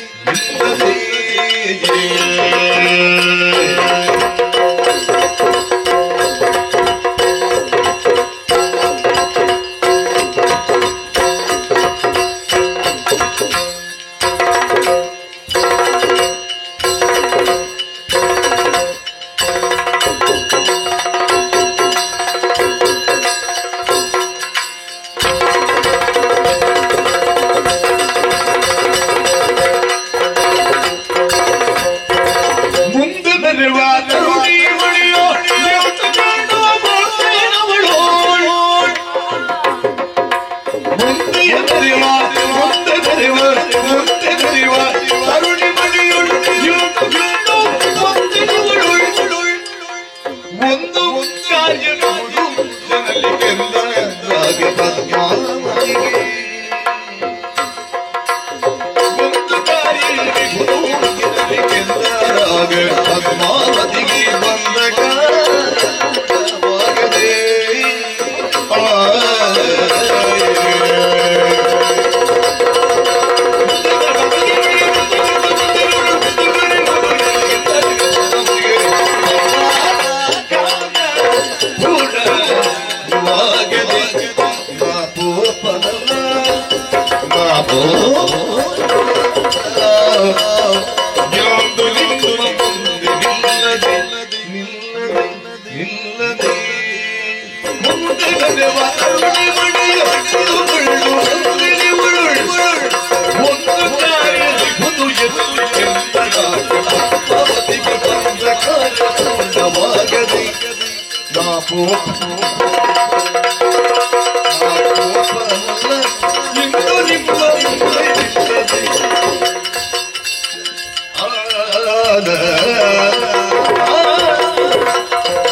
ಅದೇನು ಓರೆ ಕೋರೆ ಹೋಗುತ್ತಾ ಇತ್ತು ಅದಾಗೆ ಕೋರೆ ತಾಳದಲ್ಲಿ ಕೊಟ್ಟದಲ್ಲ.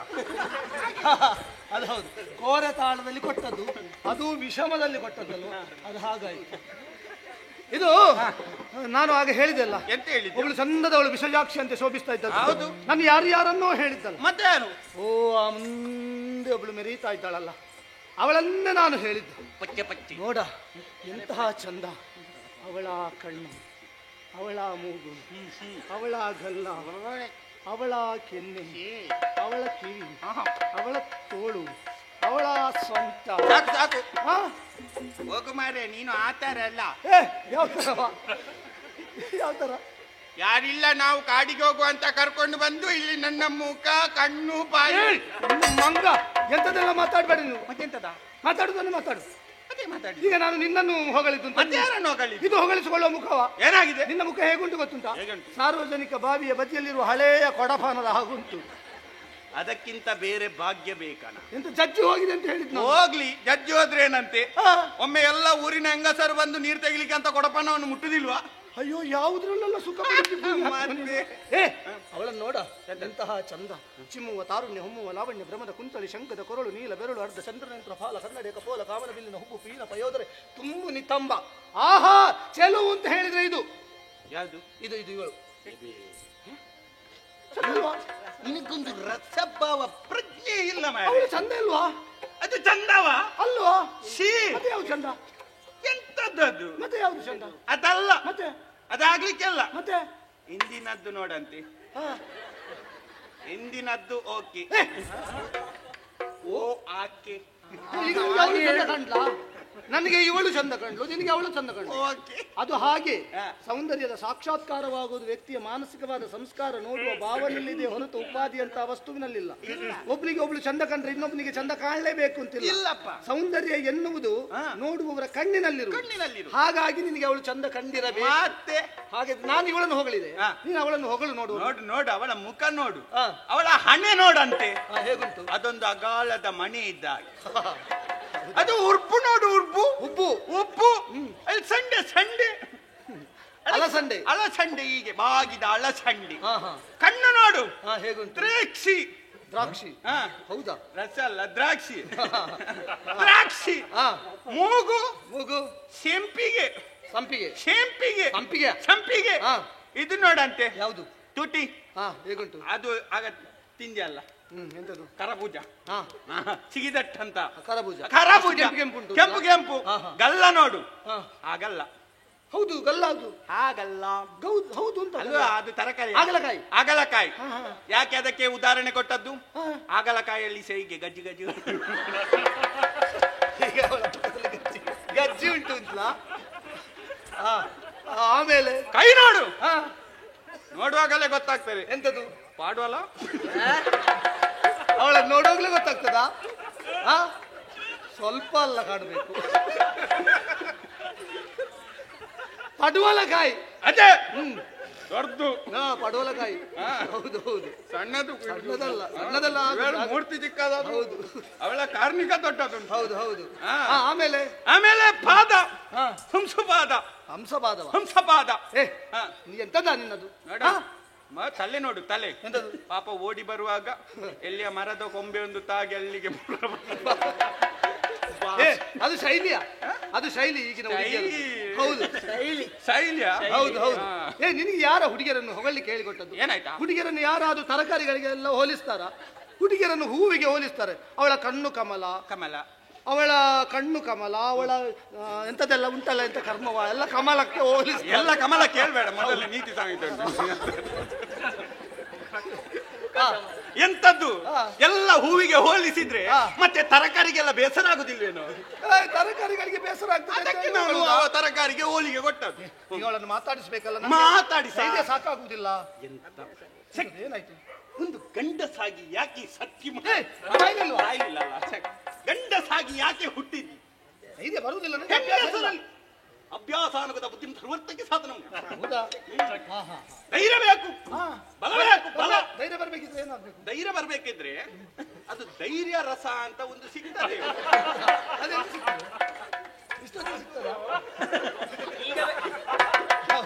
ಈಗ ಬೇಡ, ಈಗ ಬೇಡ, ಇಲ್ಲಿಗೆ ಬಂದಾಯ್ತಲ್ವಾ? ಇದು ಹಾಗೆ ಗೊತ್ತು ಇವರು ಬರ್ತಾರೆ ಅಂತ. ನಾನೊಂದು ಮಾಡ್ತೇನೆ, ಹಾಗೆ ನೀನು ಅನುಸರಿಸಿಕೊಂಡು ಹೋಗು. ಮೊದಲಾಗಿ ಧೈರ್ಯ ಬೇಕು. ಯಾಕಂದ್ರೆ ಹೆಣ್ಣು ಒಲಿದು ಬರಬೇಕು. ಹೌದಾ? ಎತ್ರ ನಾರಿಂತ್ರ ರಮಂತ್ರಿ ಮಿತ್ರಗಳೆಲ್ಲ ಸತ್ರ ಅಂತ ಅದ್ಯಾರ ಕೇಳುದು ಅದರಲ್ಲಿ ನಾನು ನೋಡ್ತೇನೆ. ಧೈರ್ಯ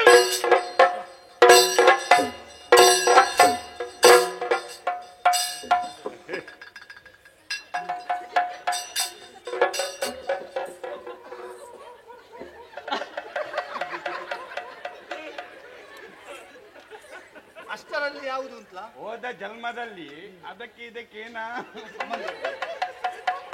ನಾನು ಮಾತಾಡ್ತೇನೆ.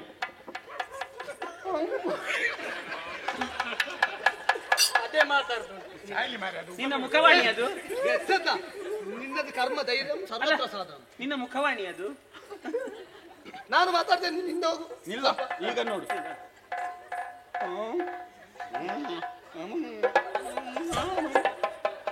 ಅವಳು ಜೋರಿದ್ದಾಳೆ. ಸಿಗುವುದನ್ನೂ ಸಿಗದ ಹಾಗೆ ಮಾಡ್ತೀನಿ. ನಾನೇ ಮಾತಾಡ್ತೀನಿ. ಓ ಕೋಮಲೆ. ಏನು ಕೋಮಲೆ ಎನ್ನುವಂತ ಒಳ್ಳೆ ಶಬ್ದದಿಂದ ನಿನ್ನನ್ನು ಕರೆಯದೆ ಮತ್ತಾವ ಶಬ್ದದಿಂದ ಕರೆಯುವುದಿಲ್ಲ. ಅಷ್ಟು ಚಂದ ಇದ್ದೀನಿ. ನಿನ್ನನ್ನು ನಿಲ್ಲಿಸಿ ಮಾತನಾಡಿಸುವ ಹಾಗುಂಟು ನಿನ್ನ ರೂಪ ಸೌಂದರ್ಯ. ಹಾಗಾಗಿ ನಿನ್ನಲ್ಲಿ ಮಾತನಾಡಿದೆ. ನೀನೇನು ಹೇಳಿದಿ? ಬಂದ ಹಾಗೆ ಹಿಂದೆ ಹೋಗ್ಲಿಕ್ಕೆ. ಬಂದ ಹಾಗೆ ಹಿಂದೆ ಹೋಗುವುದಕ್ಕಾಗಿ ಬಂದವರು ನಾವಲ್ಲ. ಬರುವಾಗಲೇ ಒಂದು ಬದ್ಧತೆಯನ್ನು ಇರಿಸಿಕೊಂಡು ಬಂದಿದ್ದೇವೆ. ಇಷ್ಟು ಹೊತ್ತಿಗೆ ಇಲ್ಲಿಗೆ ಬರಬೇಕು, ಇಷ್ಟು ಹೊತ್ತಿಗೆ ಇಲ್ಲಿ ಮುಗಿಸಬೇಕು, ಇಷ್ಟು ಹೊತ್ತಿಗೆ ಇಲ್ಲಿಂದ ಇನ್ನೊಂದು ಕಡೆಗೆ ಹೋಗಬೇಕು, ಅಲ್ಲಿ ಇಷ್ಟು ಹೊತ್ತಿಗೆ ಮುಗಿಸಬೇಕು. ಹೀಗೆಲ್ಲ ಬದ್ಧತೆ ಉಂಟು ನಮಗೆ. ಹಾಗಾಗಿ ಬಂದ ಕಾರ್ಯ ಪೂರ್ಣವಾಗದ ನಾವು ಕೋಪರಲ್ಲ. ಮುಂದೆ ಮರೆಯುವ ತರುಣಿಮಣಿಯಲ್ಲಿ ಒಂದು ಸಣ್ಣ ಕಾರ್ಯ ಉಂಟು. ಅದಾದ್ಮೇಲೆ ಹೋಗುವುದಕ್ಕೆ ಅಡ್ಡಿಲ್ಲ ಅಂತ.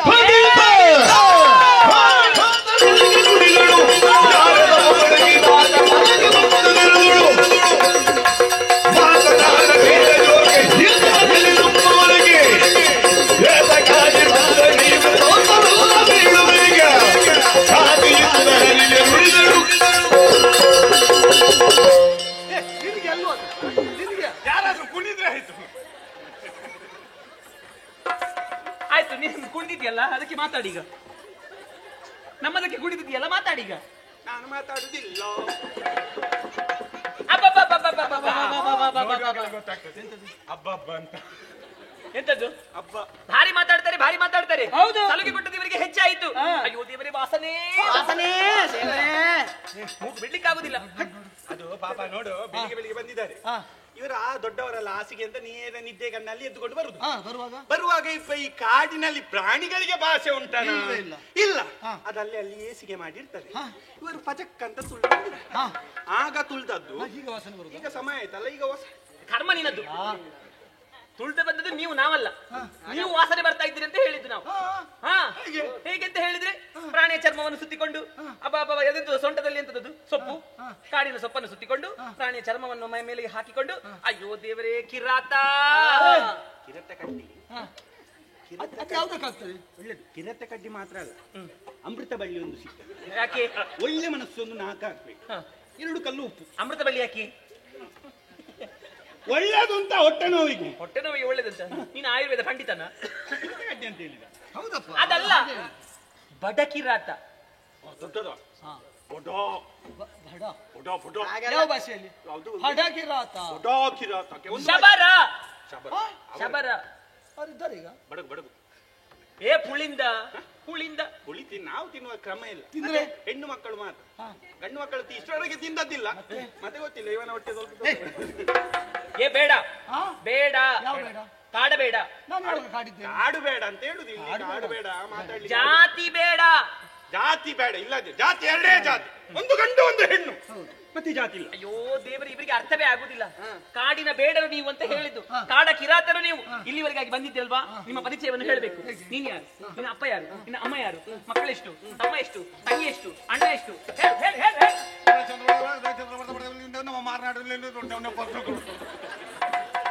ಎಂತ ಮತ್ತೆ ನೀನು ಹೇಳಿದ ಅರ್ಥವೇ ಆಗ್ಲಿಲ್ಲ, ಅವನು ಹೇಳಿದಾಗ ಆಯ್ತು. ಎಂತದು ಅರ್ಥ ಆಗ್ಲಿಲ್ಲ? ಸ್ಪಷ್ಟವಾಗಿ ಅಪ್ಪ ಯಾರು ಅಂತ ಕೇಳಿದ್ದು. ಹೌದಾ? ಹೌದು. ನಾನು ಅಮ್ಮನಿಂದ. ಯಾರು?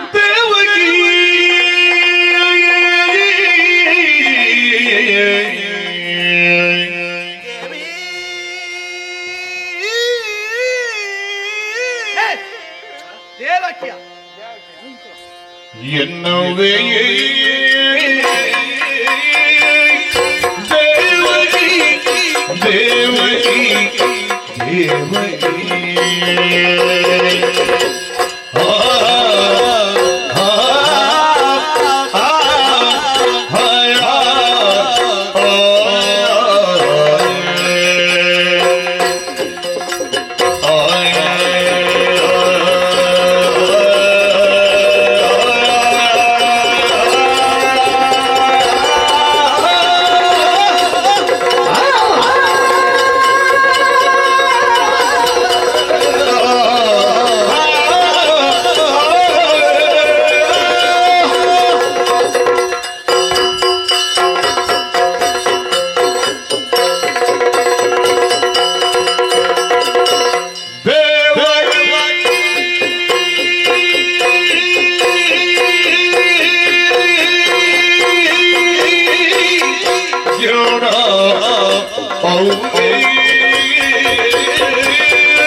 ದೇವಕಿ ನನ್ನವೇ, ಜನಕನು ಶೌರಿಯು. ಚೌರಿ ಅಂತೆ. ಚೌರಿ ನಿನಗೆ ಎಂತಕ್ಕೆ ಚೌರಿ? ನನ್ನ ಅಜ್ಜಿಗೆ ಅಷ್ಟು ಸಾಕಾಗುದಿಲ್ಲ, ಅದೇ ನೆಲಕ್ಕೆ ಮುಟ್ಟುದು ಅಂತ. ಅದಲ್ಲ ನನಗೆಲ್ಲ ನಿನ್ನದುಂಟ ಕೇಳಿ. ಶೌರಿ ಅಂತ ಹೇಳಿದ್ದು. ಶೌರಿ ಹಾಗೆ. ವಸುದೇವ ಅಂತ ನನ್ನ ಅಪ್ಪನ ಹೆಸರು. ನಿನ್ನ ಹೆಸರು? ಅವರಿವರು ಪ್ರೀತಿಯ ಸುಕುಮಾರ ನಾನು. ನನ್ನನ್ನು ಎಲ್ಲರೂ ವಾಸುದೇವ ಅಂತ ಕರೆಯುತ್ತಾರೆ. ನನ್ನ ಹೆಸರು ವಾಸುದೇವ. ಹೌದು. ಅವನ ಹೆಸರು ಯೇಸುದೇವ. ನಿನ್ನ ಪವಿತ್ರ ಆತ್ಮವನ್ನು ಅಪ್ಪಿಗೋ ಶಾಂತಿ ಕಂಡು ಅಲ್ಲಿ 3 ಮಾರ್ಗಕ್ಕೆ ಬಾ, ಬಾರಿಸ್ತೇನೆ ನಿನಗೆ. ವಿಷಯ ಅರ್ಥ ಆಗ್ಲಿಲ್ವಾ? ಏನ್ ಮತ್ತೆ ಯೇಸುದೇವ ಅಂತ ಹೇಳಿದೆ ಅಂತದ್ದು. ನನಗೆ ಅಗತ್ಯ ಕೆಲಸ ಇರುವಾಗ ಇವ ನನ್ನ ಬಳಿ ಇರುವುದೇ ಇಲ್ಲ. ನಾನು ಕೂಗಿ ಕರೆಯುವುದು ಏ ಸುದೇವ, ಏ ಸುದೇವ, ಹಾಗೆ ಏ ಸುದೇವ, ಏ ಸುದೇವ, ಏ ಸುದೇವ ಕರೆದು ಇವ ಯೇಸುದೇವನೇ ಆಗಿ ಹೋದ. ಸುದೇವ ಅಂತ ಹೇಳ್ತಾರೆ. ಇವ ಏ ಸುದೇವ ಬಾ. ಈಗ ಇವ ಅಲ್ಲಿಗೆ ಹೋಗುದು ಯಾವಾಗ ಬೆಳಿಗ್ಗೆ. ಹೌದು. ಹಾಗಾಗಿ ಕನ್ಯಾರ್ಥಿಯಾಗಿ ನಾನು ನಿನ್ನೆಡೆಗೆ ಬಂದವ. ಕನ್ಯಾರ್ಥಿಯಾಗಿ? ಹೌದು. ಓ ಭಾವಕಿಯೇ, ನಿನ್ನ ಭಾವ ಏನು ಎನ್ನುವುದು ನನಗೆ ಬೇಕು. ಈಗಲಾದ್ರೂ ಹೇಳು, ನೀನು ಯಾರು, ಎಲ್ಲಿಯವಳು, ನಿನ್ನ ಮುದ್ದಾದ ಹೆಸರೇನು, ನಿನ್ನ ತಂದೆ ತಾಯಿಗಳಾರು, ಬಂಧು ಬಳಗ ಉಂಟೆ, ಇದ್ರೆ ಎಷ್ಟು ಮಂದಿ ಅಣ್ಣ ತಮ್ಮಂದಿರು ಅಕ್ಕ ತಂಗಿಯರು, ಹೇಳ್ತೀಯಾ? ನೀನು ಎಲ್ಲಿಂದ ಆರಂಭಿಸಿದ್ದು? ನಾನು ಅಮ್ಮನಿಂದ. ನಾನು ಜನಕನಿಂದ ಆರಂಭಿಸ್ತೇನೆ. ಜನಕ ತುಂಡಾಧೀಶಾಧಿಪತಿ ಅಧಿಪತಿ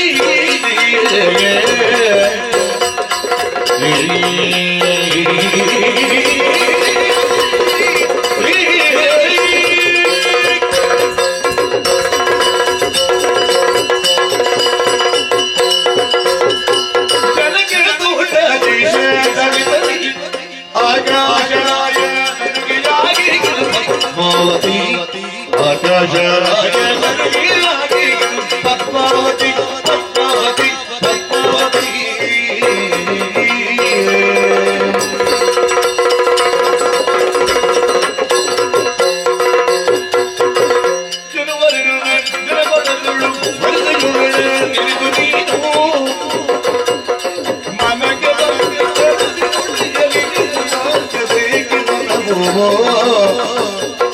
ಜನಕ ದೇಶದ ಅಧಿಪತಿ ಪದ್ಮಾ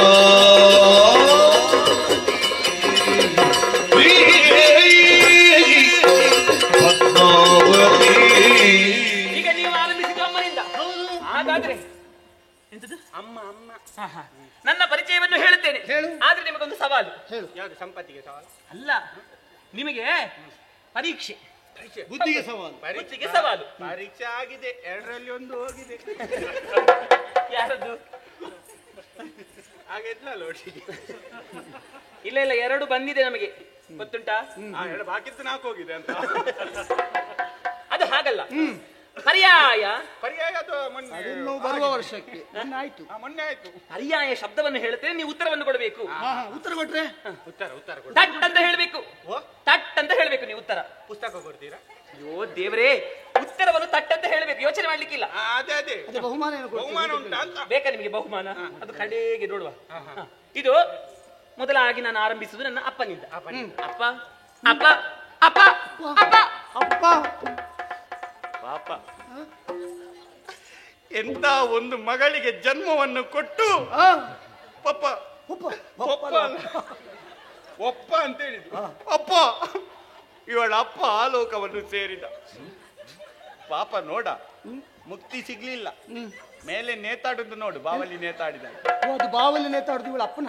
ನಾವು ಒಂದು ಮೌನ ಪ್ರಾರ್ಥನೆ ಮಾಡ್ಲಿಲ್ಲ ಅಂತ ಅವನ ಹಾಗೆ ನೇತಾಡುದು. ಹೌದಾ? ಇಲ್ಲಿಂದಲೇ ಮೌನ ಪ್ರಾರ್ಥನೆ ಮಾತಾಡ್ಲಿಕ್ಕೆಲ್ಲ. ಕರ್ಮ ನಿನ್ನದು. ಎಂತ ಶೂ? ಓಂ ಶಾಂತಿ. ನಿನ್ನ ಅಪ್ಪನಿಗೆ ಶಾಂತಿ ಮಾಡಿದ್ದಲ್ಲಿ ಅಲ್ಲ ನಿನ್ನಪ್ಪ ಮೇಲೆ ಅದಲ್ಲ, ನಾನು ನಿಮಗೆ ಪರ್ಯಾಯ ಶಬ್ದವನ್ನು ಹೇಳಿದ್ದು. ಅಪ್ಪ ಮೇಲೆ ಏನು ಕಾಣ್ತಾ ಉಂಟು? ಮಾಲಿಗೆ ಮೇಲೆ ಆಕಾಶ. ಆಕಾಶ, ಆಕಾಶಕ್ಕೊಂದು ರಾಯ ಸೇರಿಸು. ನಿನ್ನಪ್ಪನ ಯೋಗ್ಯತೆ ಹೆಸರು ಆಕಾಶರಾಯನ. ಆಕಾಶರಾಯ ತೋಂಡ ದೇಶದ ಅಧಿಪತಿ. ತೊಂಡೆಕಾಯಿ ಮಾಡುವ ಅಲ್ಲ, ಬೆಂಡೆಕಾಯಿ ಮಾರುವ. ತೋಂಡ ದೇಶದ ಅಧಿಪತಿ. ತೋಂಡ ದೇಶ ಆಕಾಶರಾಯ ನನ್ನ ಅಮ್ಮ ಅಮ್ಮ ಅಮ್ಮ.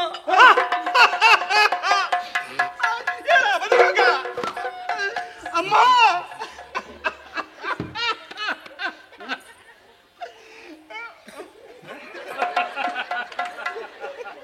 ನಿನ್ನನ್ನು ಈ ಜಾಗದಲ್ಲೇ ಹೂತಿತ್ತು ಅಂತ ಗೊತ್ತಿಲ್ಲದೆ ಇವೊಂದು ಕುಣಿದ. ಅಮ್ಮ ಆ ಅಶುಭ ಸಂದರ್ಭದಲ್ಲಿ ಬರ್ಲಿಕ್ಕೆ ಆಗ್ಲಿಲ್ವಮ್ಮ. 50 ಮಂದಿ ಬರ್ಬೇಕಂತಿತ್ತ. ಆದ್ದರಿಂದ 50 ಮಂದಿ ಬರ್ಬೇಕು. ಆಗ ಹಾಗೆ ಹಾಗೆ ನಿಯಮ ಇತ್ತು. ಕಾರಣ ಇತ್ತು. ಹಾಗಾಗಿ ಆ ದೂರದಿಂದ ಬರ್ಲಿಕ್ಕೆ ಆಗ್ಲಿಲ್ವಮ್ಮ. ನಿನ್ನ ಅಮ್ಮನ ಕಾಲ ಆಚೆ ಹಾಕಿದ್ದ ಊತು ಆಗಿ ಈಚೆ ಹಾಕಿ. ನನ್ನ ಕಾಲು ನಿನ್ನೆಗೆ ತಲೆದ ಮೇಲೆ ತುಳಿತೇನೆ ಈಗ ನಿನ್ನ. ಅಮ್ಮ ನಾನು ತಂದಿದ್ದೇನ. ಎಂತದು ಎಂತದು? ನಿನ್ನ ಅಮ್ಮನಿಗೆ ಒಂದು 70 ಸೇವಂತಿ. ಸೇವಂತಿಗೆ ಅವನು ಯಾರ ಕನ್ನಡ ಕಲಿಸಿದ್ಯಾರ? ಅವನ ಕಪಾಳಕ್ಕೆ ಮೊದಲು ಹೋಗಿ ಬಾರಿಸಬೇಕು. ಎಂತದ್ದು? ನನ್ನ ಅಮ್ಮನ ಪರಿಚಯ ಹೇಳಿದ್ರೆ ನನ್ನ ಅಮ್ಮನನ್ನು ನೀನು ಎಂತದ್ದು ಹೇಳಿದ್ರೆ ನೀನು? ಶಾಂತಿ ತೋರಿಸಿದ್ಯಲ್ಲ ಇಲ್ಲೇ ಹೂತದ್ದು. ನಿನ್ನ ಅಪ್ಪನನ್ನು ಹೂತದ್ದು, ನಿನ್ನ ಅಮ್ಮನನ್ನು ಹೂತದ್ದಲ್ಲ. ನನ್ನ ಅಮ್ಮನನ್ನು ಹೂತದ್ದಲ್ಲ. ನನ್ನ ಅಮ್ಮ ಇದ್ದಾರೆ ಇನ್ನು ಜೀವಂತ. ಕೆಳಗೆ ತೋರಿಸಿದ್ದಿ ಪರ್ಯಾಯ. ಅವಳು ಅಲ್ಲೇ ಇದ್ದಾಳೆ, ಪರ್ಯಾಯದಲ್ಲೇ ಇದ್ದಾಳೆ, ಅವಳು ಹೊರಗೆ ಬರುದಿಲ್ಲ. ಏನು ಕಾಣ್ತಾ ಉಂಟು ಕೆಳಗೆ? ಪರ್ಯಾಯ ಪರ್ಯಾಯ ಎಂತದ್ದು? ಭೂಮಿ ಭೂತಾಯಿ. ಭೂತಾಯಿ ಎಂತದ? ಭೂತಾಯಿ. ಹಾ, ಆಗ ಅದೇ ಇವಳು ಹೇಳಿದ್ಲಲ್ಲ, ವಾಸನೆ ಬರ್ತದೆ ಅಂತ.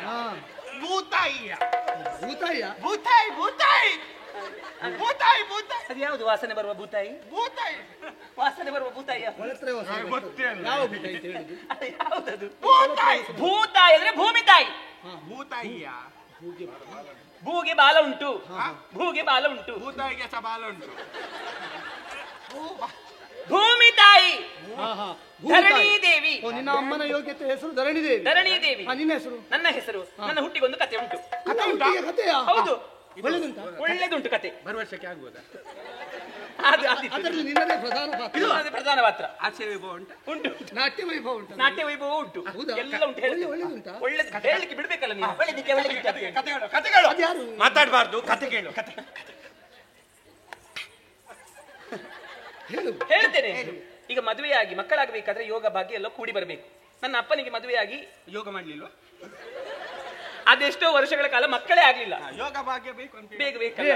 ಇದಷ್ಟು ವರ್ಷ ಆದ್ರೂ ಮಕ್ಕಳಾಗ್ಲಿಲ್ಲ ಅಂತ ಕಾರಣ ಏನು? ವಿದೇಶ ಪ್ರಯಾಣದಲ್ಲಿ. ಹೌದಾ?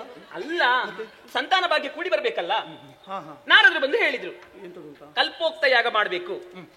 ಕಲ್ತಪತಿ ಅಂದ್ರೆ ಕಲ್ಪೋಕ್ತ ಯಾಗ. ಪುತ್ರ ಕಾಮೇಷ್ಟಿ. ಪುತ್ರಕ್ಕೆ ಅದಕ್ಕಿಂತ ಅದೇ ಆಗ್ಬಹುದು. ಯಾವುದು? ಮೊದಲಿದ್ದು ಕಲ್ತಾಪ. ಪುತ್ರ ಕಾಮೇಷ್ಟಿ. ಇರ್ಲಿ ಅದೇ ಯಾವ್ದು ಇರ್ಲಿ. ಯಾಗವನ್ನು ಮಾಡಬೇಕು. ಯಾಗವನ್ನು ಮಾಡಬೇಕಾದ್ರೆ ಆ ಯಾಗ ಮಾಡುವಂತಹ ಸ್ಥಳವನ್ನು ಉಳಬೇಕು. ಬಂಗಾರದ ನೇಗಿಲನ್ನು ಕಟ್ಟಿ ಹೊಲವನ್ನು ಉಳಬೇಕು. ಬಂಗಾರದ ನೇಗಿಲನ್ನು. ಬಂಗಾರದ ನೇಗಿಲು.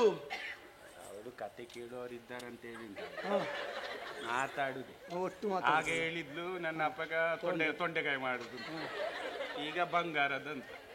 ನಮ್ಗೇನು? ನಾವು ಹುಂಗುಟ್ವ, ಇಲ್ಲದ್ರೆ ಅವರು ಮಾನಸಿಕ ಆಗ್ತಾರೆ. ಹೌದೌದು, ಮೊದಲೇ ಮಾನಸಿಕ. ಬಂಗಾರದ ನೇಗಿಲನ್ನು ಕಟ್ಟಿ ಹೊಲವನ್ನು ಉಳುವಂತಹ ಕಾಲದಲ್ಲಿ ಡೈ ಡೈ ಅದು ಮಾರಿಗುಡಿದು ಪೂಜೆ ಆದದ್ದು ಅಲ್ಲ.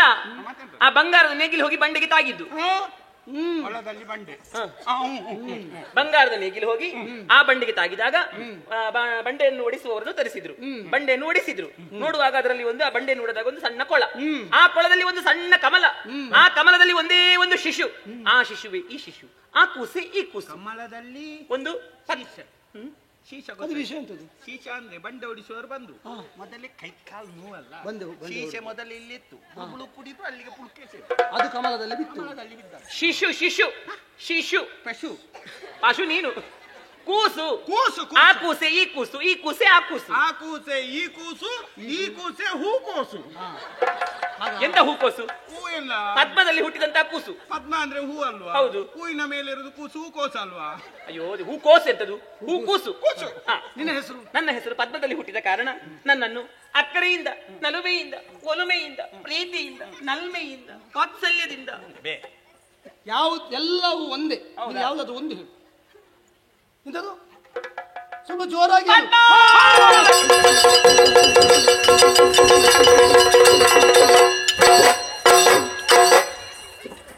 ಅಮ್ಮ, ನೀನು ತಗೊತ್ತಿಲ್ಲದೆ ಏನೆಲ್ಲ ಮಾತಾಡಿಬಿಟ್ಟೆವು ತಾಯಿ.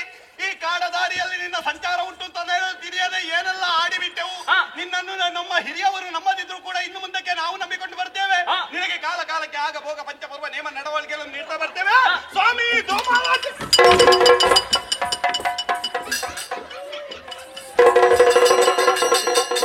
ಎಂತದು ಮಾರ ಈಗ ಅದರಲ್ಲಿ ಅಪ್ಪಲ್ಲ ನಿನ್ನ ದೇವೇಂದ್ರನ ಅದು ಇದು ನೋಡ ಉಚ್ಚೇಶ್ರವ ಅದೊಂದು ಬೆನ್ನು ಹಿಡಿದಿಲ್ಲ. ಯಾವುದು ಎಂತ ನೀನು ಧೂಮಾವತಿ ಆದ್ರೆ ಇದೊಂದು ಪರಿವಾರ ದೈವವೇ? ಧೂಮಾವತಿ ಅಂತ ಯಾರು ಹೇಳಿದ? ಅವಳು ಹೇಳಿದಲ್ವ? ಅವಳು ಧೂಮಾವತಿ ಹೇಳಿದ್ದಲ್ವಾ? ಅವಳು ಪದ್ಮಾವತಿ ಅಂತ ಹೇಳಿದ್ದು. ಧೂ ಹೇಳಿದ್ಲು?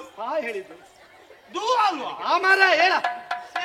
ಬಹುಶಃ ಇವನು ಕಾಣಿಕೆ ಡಬ್ಬಿಗೆ ಕೈ ಹಾಕಿರ್ಬೇಕು. ಧೂಮಾವತಿದ್ದು ಹಾಗೆ ಮಾಡುದು. ಪದ್ಮಾವತಿ ಎನ್ನುವ ಹಾಗೆ ನನ್ನ ಹೆಸರು. ಹಾಗಾಗಿ ನಾವು ಸಖಿಯರೆಲ್ಲರೂ ಕೂಡ ಈ ಉಪವನದವರೆಗೆ ಬಂದವರಿದ್ದೇವೆ. ನಿನ್ನನ್ನು ನೋಡಿದ ಮೇಲೆ ಆ ಮನ್ಮಥನ ಪಂಚಪುಷ್ಪ ಶರಗಳ ಬಾಧೆಗೆ ನಾನು ಸಿಲುಕಿದ್ದೇನೆ.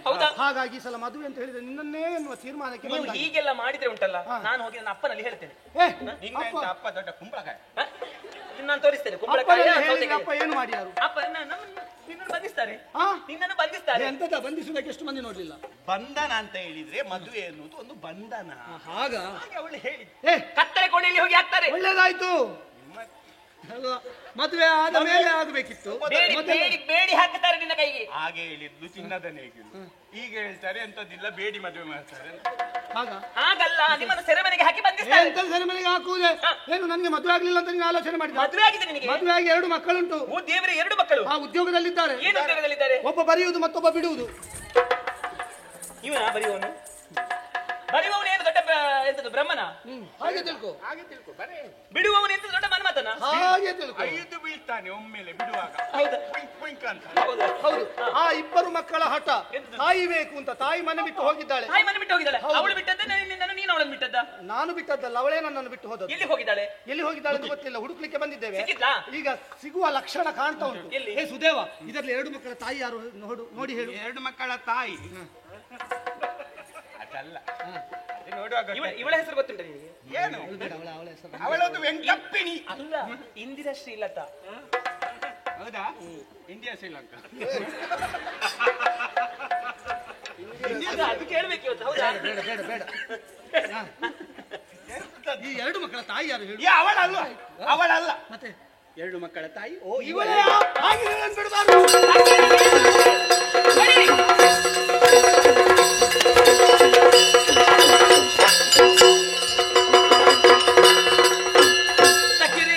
ಇಲ್ಲಿ ನಡೆದಂತಹ ವಿಚಾರವನ್ನು ಅರಮನೆಗೆ ಹೋಗಿ ಯಾರಲ್ಲಿ ಹೇಳಬೇಡಿ. ಹೀಗೆ ಬನ್ನಿ, ಹೀಗೆ ಬನ್ನಿ. ಹರಿಯು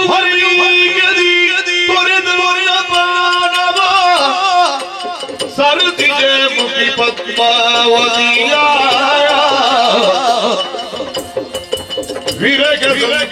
ವಿರಗದೊಳಗಿದ ಮುದುಕಿಟ್ಟು ಸ್ಮರಿಸುತ್ತ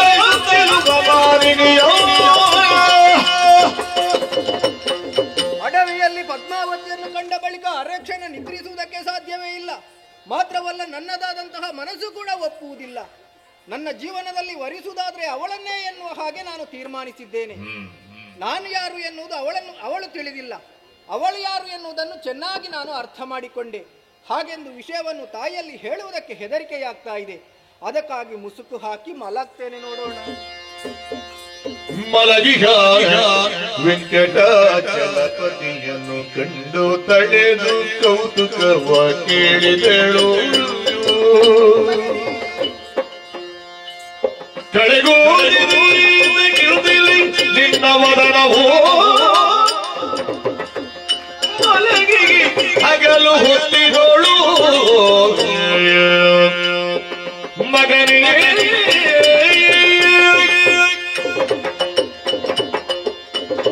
ಮಗನೇ ಶ್ರೀನಿವಾಸ, ಏನಾಯ್ತು ಮಗನೇ? ಹಾಲು ಕುಡಿಯುವುದಿಲ್ಲ, ಆಹಾರ ಸೇವಿಸುವುದಿಲ್ಲ, ಅಂಗಾತವಾಗಿ ಮಲಗಿಕೊಂಡಿದ್ದೀಯ. ಈ ಹಗಲು ಹೊತ್ತಿನಲ್ಲಿ ಮಲಗುವುದು ಸರಿಯಲ್ಲ ಮಗನೇ. ಎದ್ದೇಳು ಶ್ರೀನಿವಾಸ, ಎದ್ದೇಳು ಮಗನೇ. ಏನಾಯ್ತು ಕಂದ ನಿನಗೆ? ಮಗನೇ ಏನನೆಂಬೆ ಬಗುಳ ದೇವಿ ದುಮ್ಮಾನಗತನಗಳ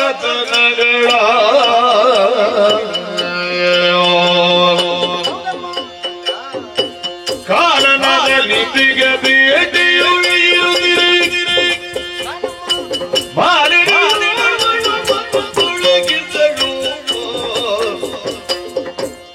ಏನನೆಂಬೆ ಬಗುಳ ದೇವಿ ದುಮ್ಮಾನಗತನಗಳ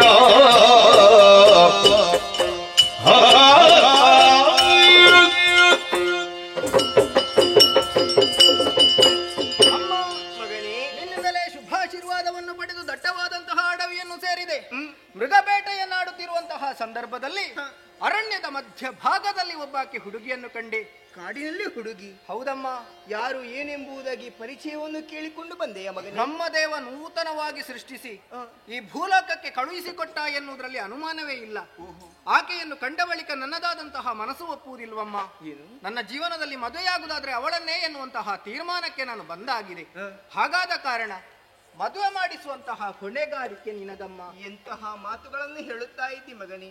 ಅವರು ಆಕಾಶವಾದರೆ ನಾವು ಪಾತಾಳ ಕಂದ. ಹೌದೇ? ಅವರು ಶ್ರೀಮಂತರು, ನಾವು ಕಡು ಬಡವರು ಮಗನಿ. ಹಾಗಾದ್ರೆ ಮಾಡುವುದಕ್ಕೆ ಸಾಧ್ಯ ಉಂಟೆ? ಬಡವರಾದಂತಹ ನಮಗೆಲ್ಲ ಮದುವೆ ಎನ್ನುವುದೇ ಇಲ್ವೇ ತಾಯಿ?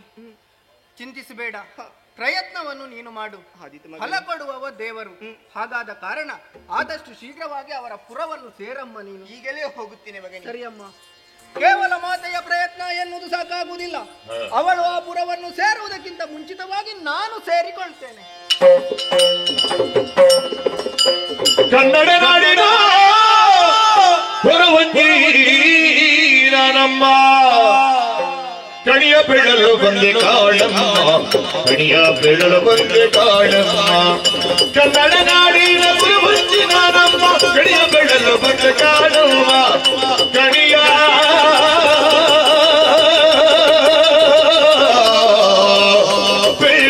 ಬಂದೆ ಕಾಣಮ್ಮ, ಕಣಿಯ. ನನ್ನ ಪರಿಚಯ ಆಯ್ತಾ ಸ್ವಾಮಿ? ಪರಿಚಯ ಆಯ್ತಾ ನನ್ನದು? ಕೊರವಂಜಿ ನಾನಲ್ವಾ? ಕನ್ನಡ ನಾಡಿನಿಂದ ಇಲ್ಲಿಗೆ ಇಳಿದು ಬಂದಿದ್ದೇನೆ. ಯಾಕೆ? ಎಲ್ಲರ ಮುಖ ನೋಡಿ ಲಕ್ಷಣ ಹೇಳ್ತೇನೆ, ಕೈ ನೋಡಿ ಲಕ್ಷಣ ಹೇಳ್ತೇನೆ. ಎಲ್ಲರ ಲಕ್ಷಣವನ್ನು ಹೇಳುವುದಕ್ಕಾಗಿ ನಾನು ಇಲ್ಲಿವರೆಗೆ ಬಂದದ್ದು. ಹೌದು, ನಿಮ್ಮ ಲಕ್ಷಣವನ್ನು ಹೇಳ್ತೇನೆ, ಆದ್ರೆ ಈಗ ಸಮಯ ಅಲ್ಲ.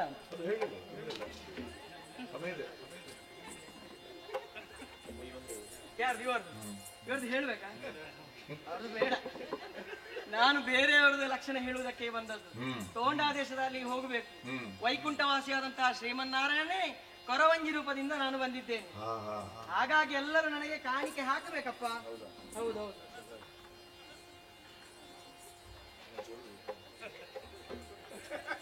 ಬರ್ತೇನೆ, ಅಲ್ಲಿ ಕರೀತಿದ್ದೇನೆ. ಯುದ್ಧ ಪದ್ಮಾವತಿ ಪುರುಷ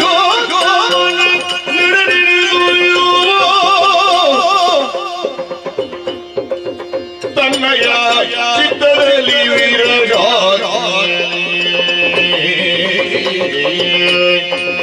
ತನ್ನಯ ಚಿತ್ತದಲ್ಲಿ ವಿರಜಾತಿಯಲ್ಲಿ ತೊಳಲುಳಲ ನಿರತ ನೋಡಳವಳಾರೊಡನೆ ಮಾತಾಡಳು ನಳು ಮಯೋಗದಲ್ಲಿ ಹೊರಳಿ ಬಳಿಗ ತಿಳಿದು ರೂಢಿ ಕಾಲವು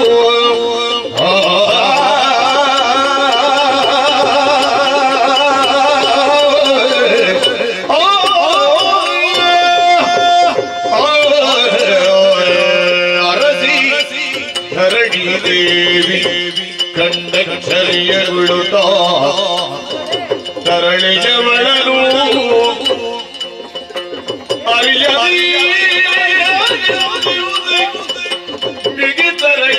ಬಿಡಲು ಮಗಳೇ ಏನಿದು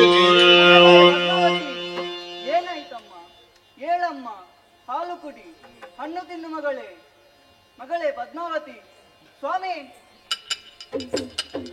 ಒಂದು ಕೂತು ಸಾಯಲಿಕ್ಕೆ ಬಿಡ್ಲಿಕ್ಕಿಲ್ಲ. ಎಂತದ್ದೇ ನಿನ್ನದು? ಮಗಳು ಮಲಗಿದ್ದಲ್ಲಿ ಎದ್ದೇಳು. ಮಗಳಲ್ವಾ? ಹಾಗಬೇಕು. ಎಬ್ಬಿಸಿದ್ರು ಹೇಳುತ್ತಾ ಇಲ್ಲ. ಹಾಲು ಕುಡಿಯುವುದಿಲ್ಲ, ಹಣ್ಣು ತಿನ್ನುವುದಿಲ್ಲ. ಮಗಳೇ ಪದ್ಮಾವತಿ, ಅಮ್ಮ ನಿನ್ನ ಅಪ್ಪ ಬಂದಿದ್ದೇನೆ. ಮಗಳು ಹೇಳುವುದಿಲ್ಲಲ್ಲ. ವೈದ್ಯಕೀಯ ಚಿಕಿತ್ಸೆ ಏನಾದ್ರೂ ಆಯ್ತಾ ನನ್ನ ಮಗಳಿಗೆ? ಎಲ್ಲ ಮಾಡಿ ಆಗಿದೆ. ಏನು ಪ್ರಯೋಜನ ಇಲ್ಲ. ಏನು ಪ್ರಯೋಜನ ಇಲ್ಲ. ಈಗ ಎಬ್ಬಿಸ್ಬೇಕಲ್ಲ, ಏನು ಮಾಡೋಣ? ಒಂದು ಹರಕೆ ಹೇಳು. ಆಗಿದೆ. ಗಣಪತಿ ದೇವರಿಗೆ ಪಂಚಕಜ್ಜಾಯದ ಒಂದು ಹರಕೆ ಹೇಳಿದ್ದೆ, ಸರಿ ಆಗುತ್ತೆ? ಆಗಿಲ್ಲ. ಹಾಗಾದ್ರೆ ಒಂದು ಸುಬ್ರಹ್ಮಣ್ಯ ದೇವರಿಗೆ ಒಂದು ಕಾರ್ತಿಕ ಪೂಜೆ ಹೇಳುವ. ಸುಬ್ರಹ್ಮಣ್ಯ ದೇವರೇ ನಿಮಗೊಂದು ಕಾರ್ತಿಕ ಪೂಜೆ ಹೇಳ್ತೇನೆ, ನನ್ನ ಮಗಳೊಂದು ಹೇಳಬೇಕು. ತಾಯಿ ದುರ್ಗಾ ಪರಮೇಶ್ವರಿಗೆ ಹೂವಿನ ಪೂಜೆಯನ್ನು ಹೇಳುದು. ಸ್ವೀಕರಿಸಬೇಕಮ್ಮ. ಹೇಳು ಮಗಳೇ. ಯಾವ ಹರಕೆಗೊಂದು ಬೆಲೆ ಕೊಡುವುದಿಲ್ಲ ಅಂತಾದ್ರೆ ಏನೋ ಒಂದು ವಿಷಯ ಆಗಿದೆ. ಜಾತಕ ತೋರಿಸುವನ? ನನ್ನ ಮಗಳ ಮಾಡಿ ಆಗಿದೆ. ನೀನು ನನಗಿಂತ ಮೊದಲೇ ಜಾತಕ ತೋರಿಸಿ ಆಯ್ತಾ? ಮತ್ತೆ ಪ್ರಯೋಜನ ಇಲ್ವೋ? ಯಾರೋ ಏನು ಹೇಳುತ್ತಾ ಇದ್ದಾರೆ, ನಮ್ಮಲ್ಲಿಗೆ ಒಂದು ಯಾರೋ ಒಬ್ಳು ಕೊರವಂಜಿ ಬಂದಿದ್ದಾಳಂತೆ. ಸತ್ಯವನ್ನೇ ನುಡಿಯುವ ಕೊರವಂಜಿ. ಯಾರಲ್ಲಿ ಕೊರವಂಜಿಯನ್ನು ಈ ಕಡೆಗೆ ಬರ್ಲಿಕ್ಕೆ ಹೇಳಿ. ಕನ್ನಡ ನಾಡಿನ ಗುರುವಂದಿನ ನಮ್ಮ ಕಣಿಯ ಬೆಳೆಯಲು ಬಂದ ಕಾಡಮ್ಮ ಕಣಿಯ ಕಣಿಯ ಬೆಳಲು ಬಂದ ಕಾಡಮ್ಮ ಕಣಿಯ ಬೆಳಲು ಬಂದ ಕಾಡಮ್ಮ ಕಣಿಯ ಕಣಿಯ ಮಹಾರಾಜರೇ, ವಂದಿಸಿಕೊಳ್ಳುತ್ತಾ ಇದ್ದೇನೆ. ವಂದಿಸ್ತಾ ಇದ್ದೇನೆ. ಕೊರವಂಜಿ ಬರ್ಬೇಕು ಅಂತ ಹೇಳಿದ್ರಿ. ನಿಮ್ಮನ್ನು ಕಾಯ್ತಾ ಇದ್ದೇನೆ. ಹಾಗಾದ್ರೆ ನೀವು ಯಾವಾಗ ಬರ್ತೀರಿ? ನೀವು ಯಾವಾಗ ಬರ್ತೀರಿ? ಅವರು ಕೂಡ ಕಾಯ್ತಿದ್ದಾರೆ. ಬರ್ತೇನೆ, ನಾನೀಗ ಹೋಗ್ತೇನೆ ಅಲ್ಲಿ. ಅದು ಅಲ್ಲಿಗೆ ಮತ್ತೆ ಹೋಗುವ. ನನ್ನದೊಂದು ಮಗಳದೊಂದು ಸಮಸ್ಯೆಯನ್ನು ಪರಿಹಾರ ಮಾಡಬೇಕು. ನನ್ನ ಮಗಳು ಹೇಳುವುದಿಲ್ಲ. ಸುಮ್ಮನೆ ಪರಿಹಾರ ಮಾಡುದಲ್ಲ, ಅದಕ್ಕೆಲ್ಲ ಕೊಡ್ಬೇಕು ನನಗೆ. ನೀವು ಎಷ್ಟು ಕೇಳ್ತೀರಿ? ಈ ಬುಟ್ಟಿ ತುಂಬಾ ತುಂಬಿಸಿ ನಾನು ಕಳಿಸಿಕೊಡ್ತೇನೆ. ಅದೆಲ್ಲ ನನಗೇನು ಬೇಡ ಮಹಾರಾಜರೇ. ನೀವು ನನಗೆ ಮುತ್ತು ಕೊಡ್ಬೇಕು. ನನ್ನ ಹೆಂಡತಿ ಕಣ್ಣು ದೊಡ್ಡದು ಮಾಡಿ ನೋಡ್ತಿದ್ದಾಳೆ, ಮುತ್ತು ಕೊಡ್ಬೇಕು ಅಂತ ಹೇಳ್ತಾ ಇದ್ದೀರಿ. ಹಾಗಲ್ಲ ಮತ್ತೆ. ನನಗೆ ಸಮಸ್ಯೆ ಇಲ್ಲ, ನನ್ನ ಹೆಂಡತಿಗೆ ಸಮಸ್ಯೆ ಆಗಿದೆ. ನಿಮ್ಮದೆಂತದು? ಅಲ್ಲ, ಸಮಸ್ಯೆ ಇಲ್ಲ ಅಂದ್ರೆ ನನ್ನ ಮಗಳಿಗೆ ಬೇಕಾಗಿ ಏನು ಬೇಕಾದ್ರೂ ಮಾಡುವುದಕ್ಕೆ ಹಾಗಲ್ಲ ಮಹಾರಾಜರೇ. ಮುತ್ತು ಕೊಡ್ಬೇಕು ಅಂತ, ಒಂದು ಸೇರು ಮುತ್ತು ಬೇಕು ಅಂತ ಬೆಳೆ ಬಾಳುದು ಅಷ್ಟೇನು? ನಮ್ಮಲ್ಲಿ ಬೇಕಾದಷ್ಟು ಭಂಡಾರದಲ್ಲಿ ತೆಗೆದುಕೊಂಡು ಕುಳಿತುಕೊಳ್ಳಿಕ್ಕೆ ಹೇಳಿ. ಮಗಳೇ, ಅಲ್ಲ ಮಗಳು ಹೇಳುವುದಿಲ್ಲ, ಅವಳು ಎಬ್ಬಿಸುದು ಹೇಗೆ? ನೀನೇ ಎಬ್ಬಿಸಿ. ನೀವೇ ಎಬ್ಬಿಸ್ಬೇಕಷ್ಟೇ, ನಮ್ಮಿಂದ ಸಾಧ್ಯ ಇಲ್ಲ. ಮುಖ ತೋರಿಸಪ್ಪ.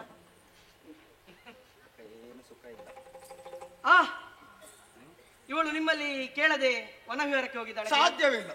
ನನ್ನ ಮಗಳು ನನ್ನಲ್ಲಿ ಹೇಳದೆ ಹೊಸಲುವುದು ಹೊಸ್ತಿಲು ಕೂಡ ದಾಟುವುದಿಲ್ಲ. ಕೇಳಿ ಅವಳಲ್ಲಿ. ಮಗಳೇ, ಎಲ್ಲಿಗಾದ್ರೂ ಹೋಗಿದ್ಯಮ್ಮ ಹೊರಗೆ? ಹೋಗ್ಲಿಲ್ಲ, ಅದು ನಂಗೆ ಗೊತ್ತು. ಅಷ್ಟು ಧೈರ್ಯ ನನ್ನ ಮಗಳು. ಜೈ ಮಹಾಕಾಳಿ. ಆಜಾವ್ ನಿನ್ನ ಕಾರ್ನಿಗೆ ತೂಜಾವ್. ಹೋಗಿದ್ದಾಳಂತೆ ಮತ್ತೆ ಮತ್ತೆ ನೀವು ಎದರಿಸಿದಲ್ಲಪ್ಪ, ಮಂತ್ರ ಅದು. ಹೌದಾ? ಅವಳು ಉಪವನಕ್ಕೆ ಹೋಗಿದ್ದಾಳ, ಪರಪುರುಷರನ್ನು ನೋಡಿದ್ದಾಳೆ. ಖಂಡಿತವಾಗಿ ಸಾಧ್ಯವಿಲ್ಲ. ನಮ್ಮಲ್ಲಿ ಮುಖ ಎತ್ತಿ ನಡೆಯುವುದಿಲ್ಲ ನನ್ನ ಮಗಳು. ಹೀಗೆ ಹೋಗುದು. ಅದು ಈಗ ತಂದೆ ತಾಯಿ ಹೇಳುದು ಮಾತ್ರ ಹಾಗೆ. ನನಗೆ ನನ್ನ ಮಗಳ ಮೇಲೆ ನಂಬಿಕೆ ಉಂಟು. ಕೇಳಿ ಅವಳಲ್ಲಿ. ಅಮ್ಮ, ನೀನು ಪರಪುರುಷರನ್ನು ನೋಡಿದ್ಯಮ್ಮ? ನೋಡ್ಲಿಲ್ವ ನೀನು? ನೋಡ್ಲಿಲ್ಲ? ಜೈ ಮಹಾಕಾಳಿ. ಆಜಾವ್ ನಿನ್ನ ಕಾರ್ನಿಗೆ ತೂಜಾವ್. ಮತ್ತೆ ಸ್ವಲ್ಪ ಮೆಲ್ಲ ಬಡಿ, ನನ್ನ ಮಗಳಿಗೆ ಭಯ ಆಗುತ್ತದೆ. ಏನ್ ಭಯ ಆಗುದು? ಅದು ಈಗ ಆಗ್ತದೆ. ಹಾಗಲ್ಲ, ಅದು ಸತ್ಯ ಹೇಳಿದವಳು. ಹೌದಾ? ಹೌದು. ಈಗ ಪರಪುರುಷರನ್ನು ನೋಡಿದ್ದಾಳೆ, ಮಾತುಕತೆ ಬೆಳೆದಿದೆ, ವಿರಸವು ಸರಸಕ್ಕೆ ಹೋಗಿದೆ. ಅವರು ಏರಿಕೊಂಡು ಬಂದಂತಹ ತುರಗಕ್ಕೆ ಕಲ್ಲು ಎಸೆದಿದ್ದಾಳೆ. ಕೇಳಿ ಕೇಳಿ ಕೇಳಿ ಅವಳಲ್ಲಿ. ಸಾಧ್ಯವಿಲ್ಲ. ನನ್ನ ಮಗಳಿಗೆ ಪ್ರಾಣಿಗಳು ಅಂತ ಹೇಳಿದ ಅಷ್ಟು ಸಾಧ್ಯವಿಲ್ಲ. ಇಲ್ಲ. ಜೈ ಮಹಾಕಾಳಿ. ಆದವನಿನ ಕೊಂದಿಗೆ ತೋಜಾವ್. ನೀವು ಹಲ್ಲು ಕಚ್ಚೆಲ್ಲ ಮಾತಾಡಿದ ನನ್ನ ಮಗಳಿಗೆ ಭಯ ಆಗ್ತದೆ. ಅಲ್ಲ, ಮಂತ್ರ ಹಾಗೇನೆ ಹೇಳು. ನೀನು ಕುತ್ತಿಗೆ ಬಿಡಿ. ಗೊತ್ತಲ್ಲ, ಎಲ್ಲಿ ಬಿದ್ರೆ ಬೀಳುದಿಲ್ಲ, ಏನಾಗುದಿಲ್ಲ. ನಾನಿದ್ದೇನಲ್ಲ. ಅವನು ಯಾರು ಅಂತ ಭಾವಿಸಿದ್ದೀರಿ? ಸಾಕ್ಷಾತ್ ವೈಕುಂಠವಾಸಿಯಾದಂತಹ ಶ್ರೀಮನ್ ನಾರಾಯಣನೇ ಶ್ರೀನಿವಾಸ ರೂಪದಿಂದ ಬಂದಿದ್ದಾನೆ. ಹೌದೇ? ಈಗ ಅವಳು ಸರಿಯಾಗಬೇಕಾ? ಹೌದು, ನನ್ನ ಮಗಳನ್ನು ಸರಿಯಾಗಬೇಕು. ಶ್ರೀನಿವಾಸನಿಗೆ ನಾನು ಕೊಟ್ಟು ಮದುವೆ ಮಾಡ್ತೇನೆ ಅಂತ ಹೇಳಿದ್ರೆ ಅವಳು ಬೇಗ ಸರಿ ಆಗ್ತಾಳೆ. ಖಂಡಿತವಾಗಿಯೂ ಖಂಡಿತವಾಗಿ ನೋಡಿ ಒಂದು ಪ್ರಯತ್ನ ಮಾಡಿ. ಆದೀತು. ನನ್ನ ಮಗಳು ಸರಿಯಾಗುವುದು ಹೌದು ಅಂತಾದ್ರೆ ಶ್ರೀನಿವಾಸನಿಗೆ ನನ್ನ ಮಗಳನ್ನು ಕೊಟ್ಟು ವಿವಾಹ ಮಾಡುತ್ತೇನೆ. ಮತ್ತೆ ಅಪ್ಪ ನನಗೇನಾಯ್ತಪ್ಪ? ಏನಿಲ್ಲಮ್ಮ, ನನಗೆ ಮಾತ್ರ ಪೂರ್ತಿ ಮೇಲೆ ಕೆಳಗೆ ಆಯ್ತು ಮಾತ್ರ. ನಾನು ನೋಡುವಾಗ ನನ್ನ ತಲೆ ಸರಿ ಉಂಟಲ್ಲ? ಏನಾಗ್ಲಿಲ್ಲ, ಸರಿ ಉಂಟು. ಹೌದಾ? ನನ್ನದು ಸ್ವಲ್ಪ ತಲೆ ಹಾಳಾಗಿತ್ತು. ಕೊರವಂಜಿ? ಹೌದು. ಏನು ಕೊರವಂಜಿ? ಏನು ನಿನಗೆ ಮದುವೆ ಅಂತೆ? ಮದುವೆ? ಮತ್ತೆ ನನಗೆ ಮದುವೆ ಬೇಡಪ್ಪ. ಅಯ್ಯೋ ಅಯ್ಯೋ, ನಿನ್ನದು ನೋಡುವ ನನ್ನ ನೋಡುವುದಾಗಿ ತಲೆ ಬಿಸಿ ಆಗುತ್ತದೆ. ಹಚ್ಚಲಿಕ್ಕೆ ಗೊತ್ತಿಲ್ಲ ಅವಳಿಗೆ. ನನಗೆ ಮದುವೆ ಬೇಡ. ಹೌದಪ್ಪ, ಹೋಗುವಲ್ಲೆಲ್ಲ ಹೋಗಿ ಆಯ್ತು, ಈಗ ಮದುವೆ ಬೇಡ. ಆದ್ರೂ ಮದುವೆ ನೀನು ಪ್ರಾಯಕ್ಕೆ ಬಂದಿದ್ದಿ. ಹೌದು. ನಮಗೆ ಕಳಿಸಿಕೊಡ್ಬೇಕಾದ ನಮ್ಮ ಧರ್ಮ. ಯಾರೊಡನೆ ಮದುವೆ? ಶ್ರೀನಿವಾಸನ ಜೊತೆ ಮದುವೆ. ನನಗ? ಯಾವಾಗ? ಬರುವ ಸಪ್ತಮಿ ಅಂತ. ಹೌದಾ? ಕೊರವಂಜಿ, ನನ್ನ ಮದುವೆಗೆ ನೀನು ಬರಲೇಬೇಕು. ಪದ್ಮಾವತಿ, ನಾನು ಬರದೆ ನಿನ್ನ ಮದುವೆ ಆಗುವುದಿಲ್ಲ. ಆದೀತು, ನಾವು ಸಿದ್ಧತೆಯಲ್ಲಿ ಇರ್ತೇವೆ. ಮಹಾರಾಜರೇ, ನಿಮ್ಮ ಮುತ್ತು ಮತ್ತೆ ಕೊಡಿ, ಅಲ್ಲಿ ಕಾಯ್ತೀನಿ. ಆದೀತು, ನನ್ನ ಮುತ್ತಿಗೆ ನೀವು ಮತ್ತೆ ಬನ್ನಿ, ಆಯ್ತಾ? ಆದೀತಲ್ಲ, ಸಂತೋಷದ ವಿಷಯ ಇದು. ಬೇಕಾದ ಹಾಗೆ ಓಲೆಗಳನ್ನು ಬರೆದು ದಿಬ್ಬಣಿಗರಾಗಿ ಯಾವಾಗ ಬರ್ತಾರೋ ನಿರೀಕ್ಷೆಯಲ್ಲಿ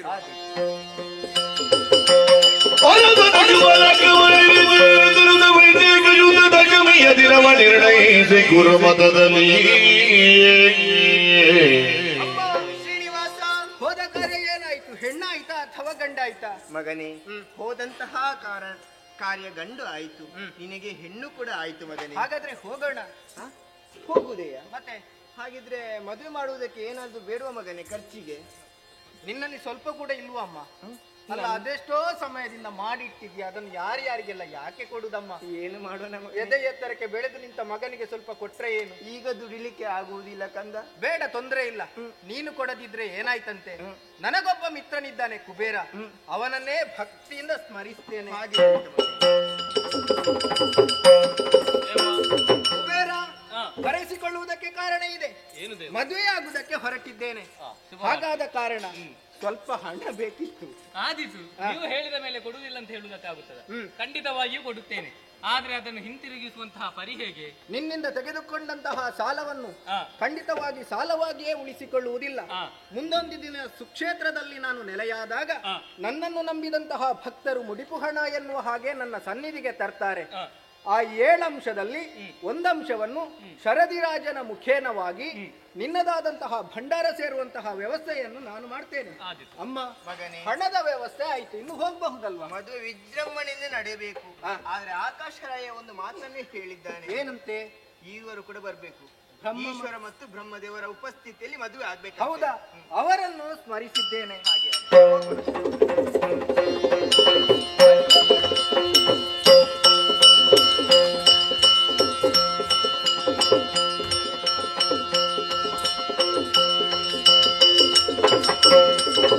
ಬಂದಾದಿ ಪಣಿಗರ ಅಂದು ಕಾಳುತ್ತಾರೆ ಆಕಾಶ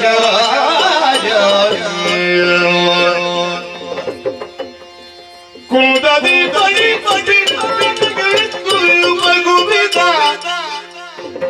ಯೋದು ನವರ ಧರೆ ಗೋಲಿಗೆ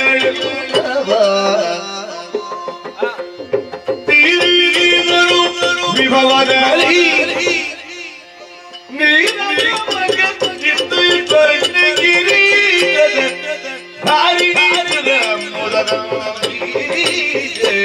ಪದ್ಧತಿ ಪಣಿಗರ ಅರಂದು ಆಡುತ್ತದೆ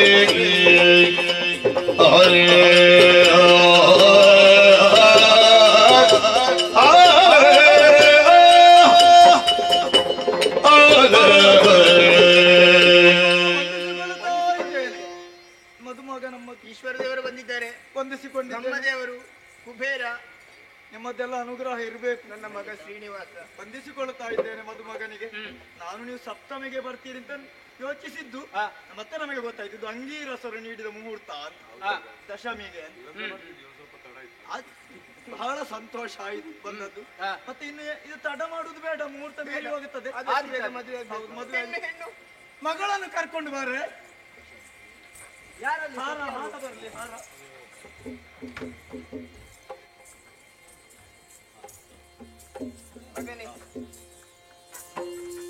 ಮಗಳೇ,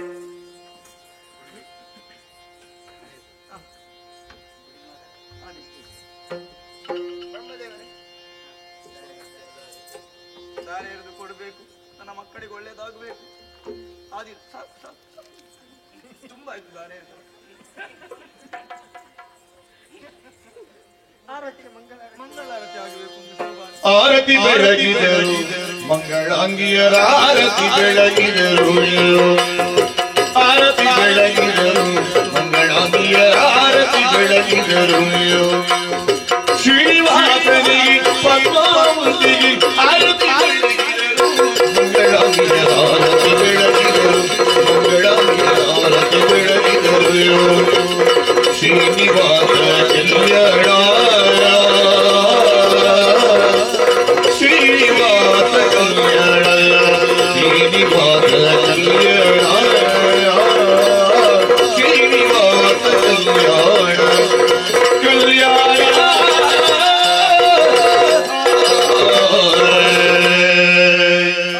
ಸಂತೋಷ ಆಯಿತು.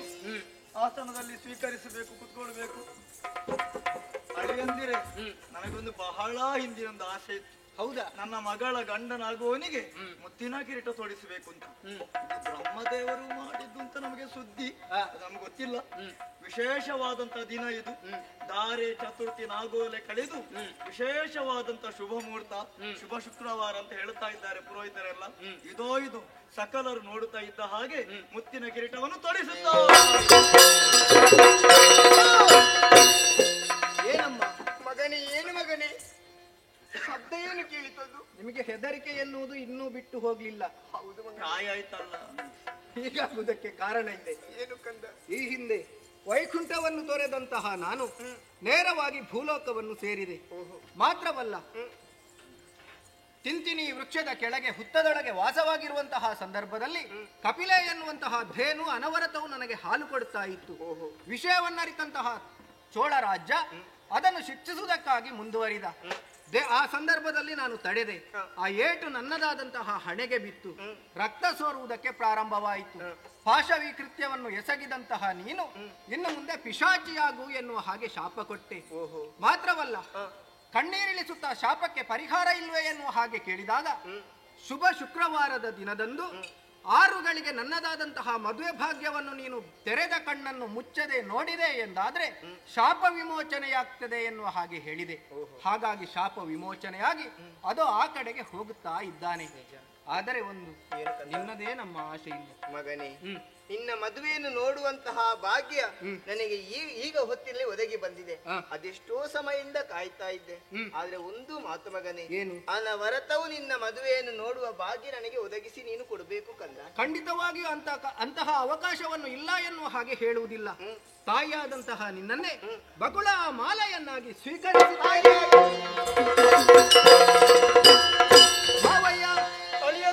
ನಿಮಗೆ ಅಳಿಯನಾಗಿ ನಿಮ್ಮ ಮಗಳಿಗೆ ಗಂಡನಾಗಿ ಇರಬೇಕು ಎನ್ನುವ ಉದ್ದೇಶದಿಂದ ನಾನು ಇಲ್ಲಿಗೆ ಬಂದವನಲ್ಲ. ಎಲ್ಲರೂ ಹೇಳುವುದು ಅಳಿಯ ದೇವರು ಅಂತ. ಹೌದಲ್ಲ?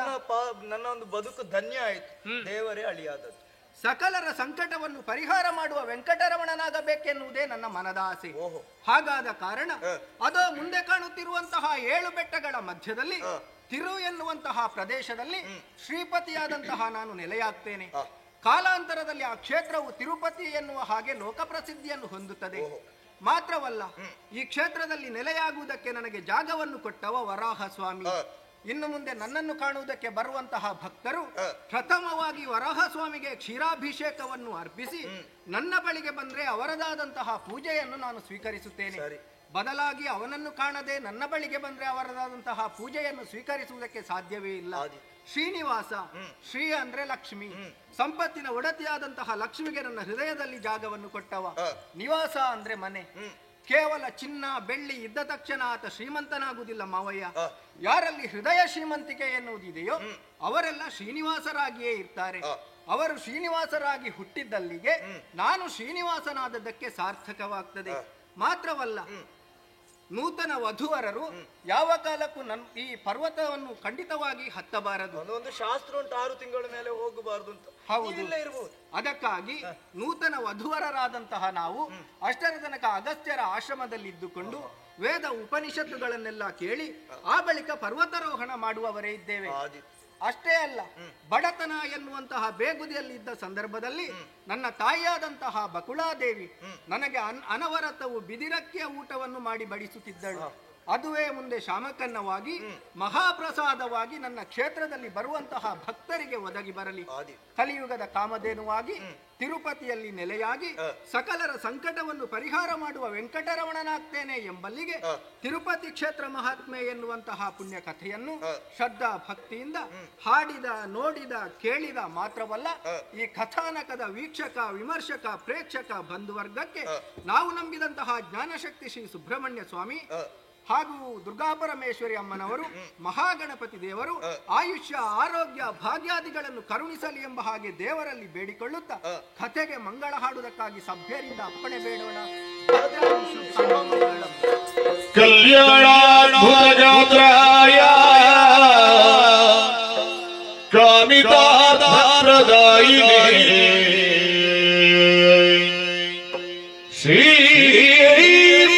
ಶ್ರೀಮದ್ವಿಮೃಗನಾಥಾಯ ಶ್ರೀನಿವಾಸಾಯ ಮಂಗಲಂ ಶ್ರೀನಿವಾಸಾಯ ಮಂಗಲಂ ಶರಣಿಂಬೆ ಶರಣಿಂಬೆ ಶ್ರೀ ಸುಬ್ರಹ್ಮಣ್ಯ ಶರಣಿಂಬೆ ಶರಣಿಂಬೆ ಶ್ರೀ ಸುಬ್ರಹ್ಮಣ್ಯ ಕರುಣ ಗುರು ವಿಕ್ರಮ ಕರುಣ ದೇವ ಗುರು ವಿಕ್ರಮ ಶ್ರೀ ಸುಬ್ರಹ್ಮಣ್ಯ ಶರಣು ಮಯೂರ ವಾಹನ ದೇವ ದೇವ ಶರಣು ಮಯೂರ ವಾಹನ ದೇವ ದೇವ ಚರಣಕ್ಕೆ ಮಣಿವಿಗೂ ನಳಿವಿನ್ಮಾನೋ ಚರಣಕ್ಕೆ ಮಣಿವಿಗೂ ನಳಿವಿನ್ಮಾನೋ ಶರಣಿಂಬೆ ಶರಣಿಂಬೆ ಶ್ರೀ ಸುಬ್ರಹ್ಮಣ್ಯ ಕರುಣ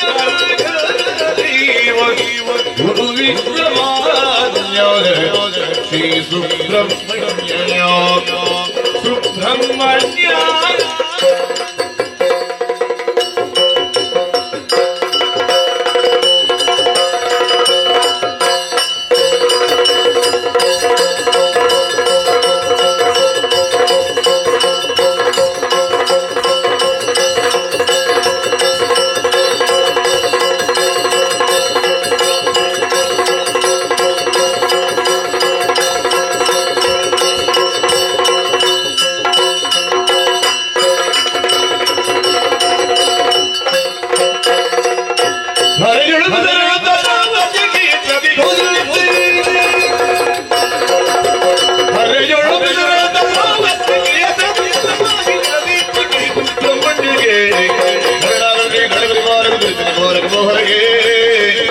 ಮಂಗಲಂ ಜಯ ಮಂಗಲಂ ಶಿವ ಮಂಗಲಂ ನಿತ್ಯ ಮಂಗಲೋ ಶ್ರೀ ಭ್ರಮರಾಂಬಿಗೆ ಮಹಾಗಣಪಗೆ ಶ್ರೀ ಸುಬ್ರಹ್ಮಣ್ಯಗೆ ವೆಂಕಟರಮಣಗೆ ಮಂಗಲೋ ಮಂಗಲೋ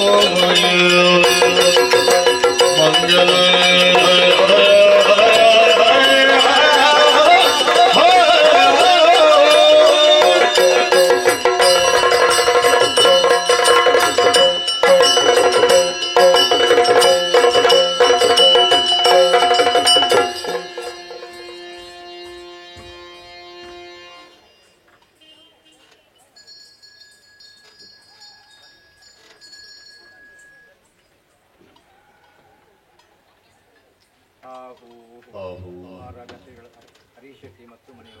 ಮಹಾರಾಜ ಶ್ರೀಗಳ ಹರಿಶೇಖರ ಮತ್ತು ಮನೆಯವರು ಪ್ರತಿಗಾರು ಕುಶಾಲಗಾರು ಮೋಜುಗಾರು ಭಕ್ತಿಪೂರ್ವಕವಾಗಿ ಕೊಟ್ಟಿರತಕ್ಕಂತಹ ಕಾಂಚನ ಶಿವ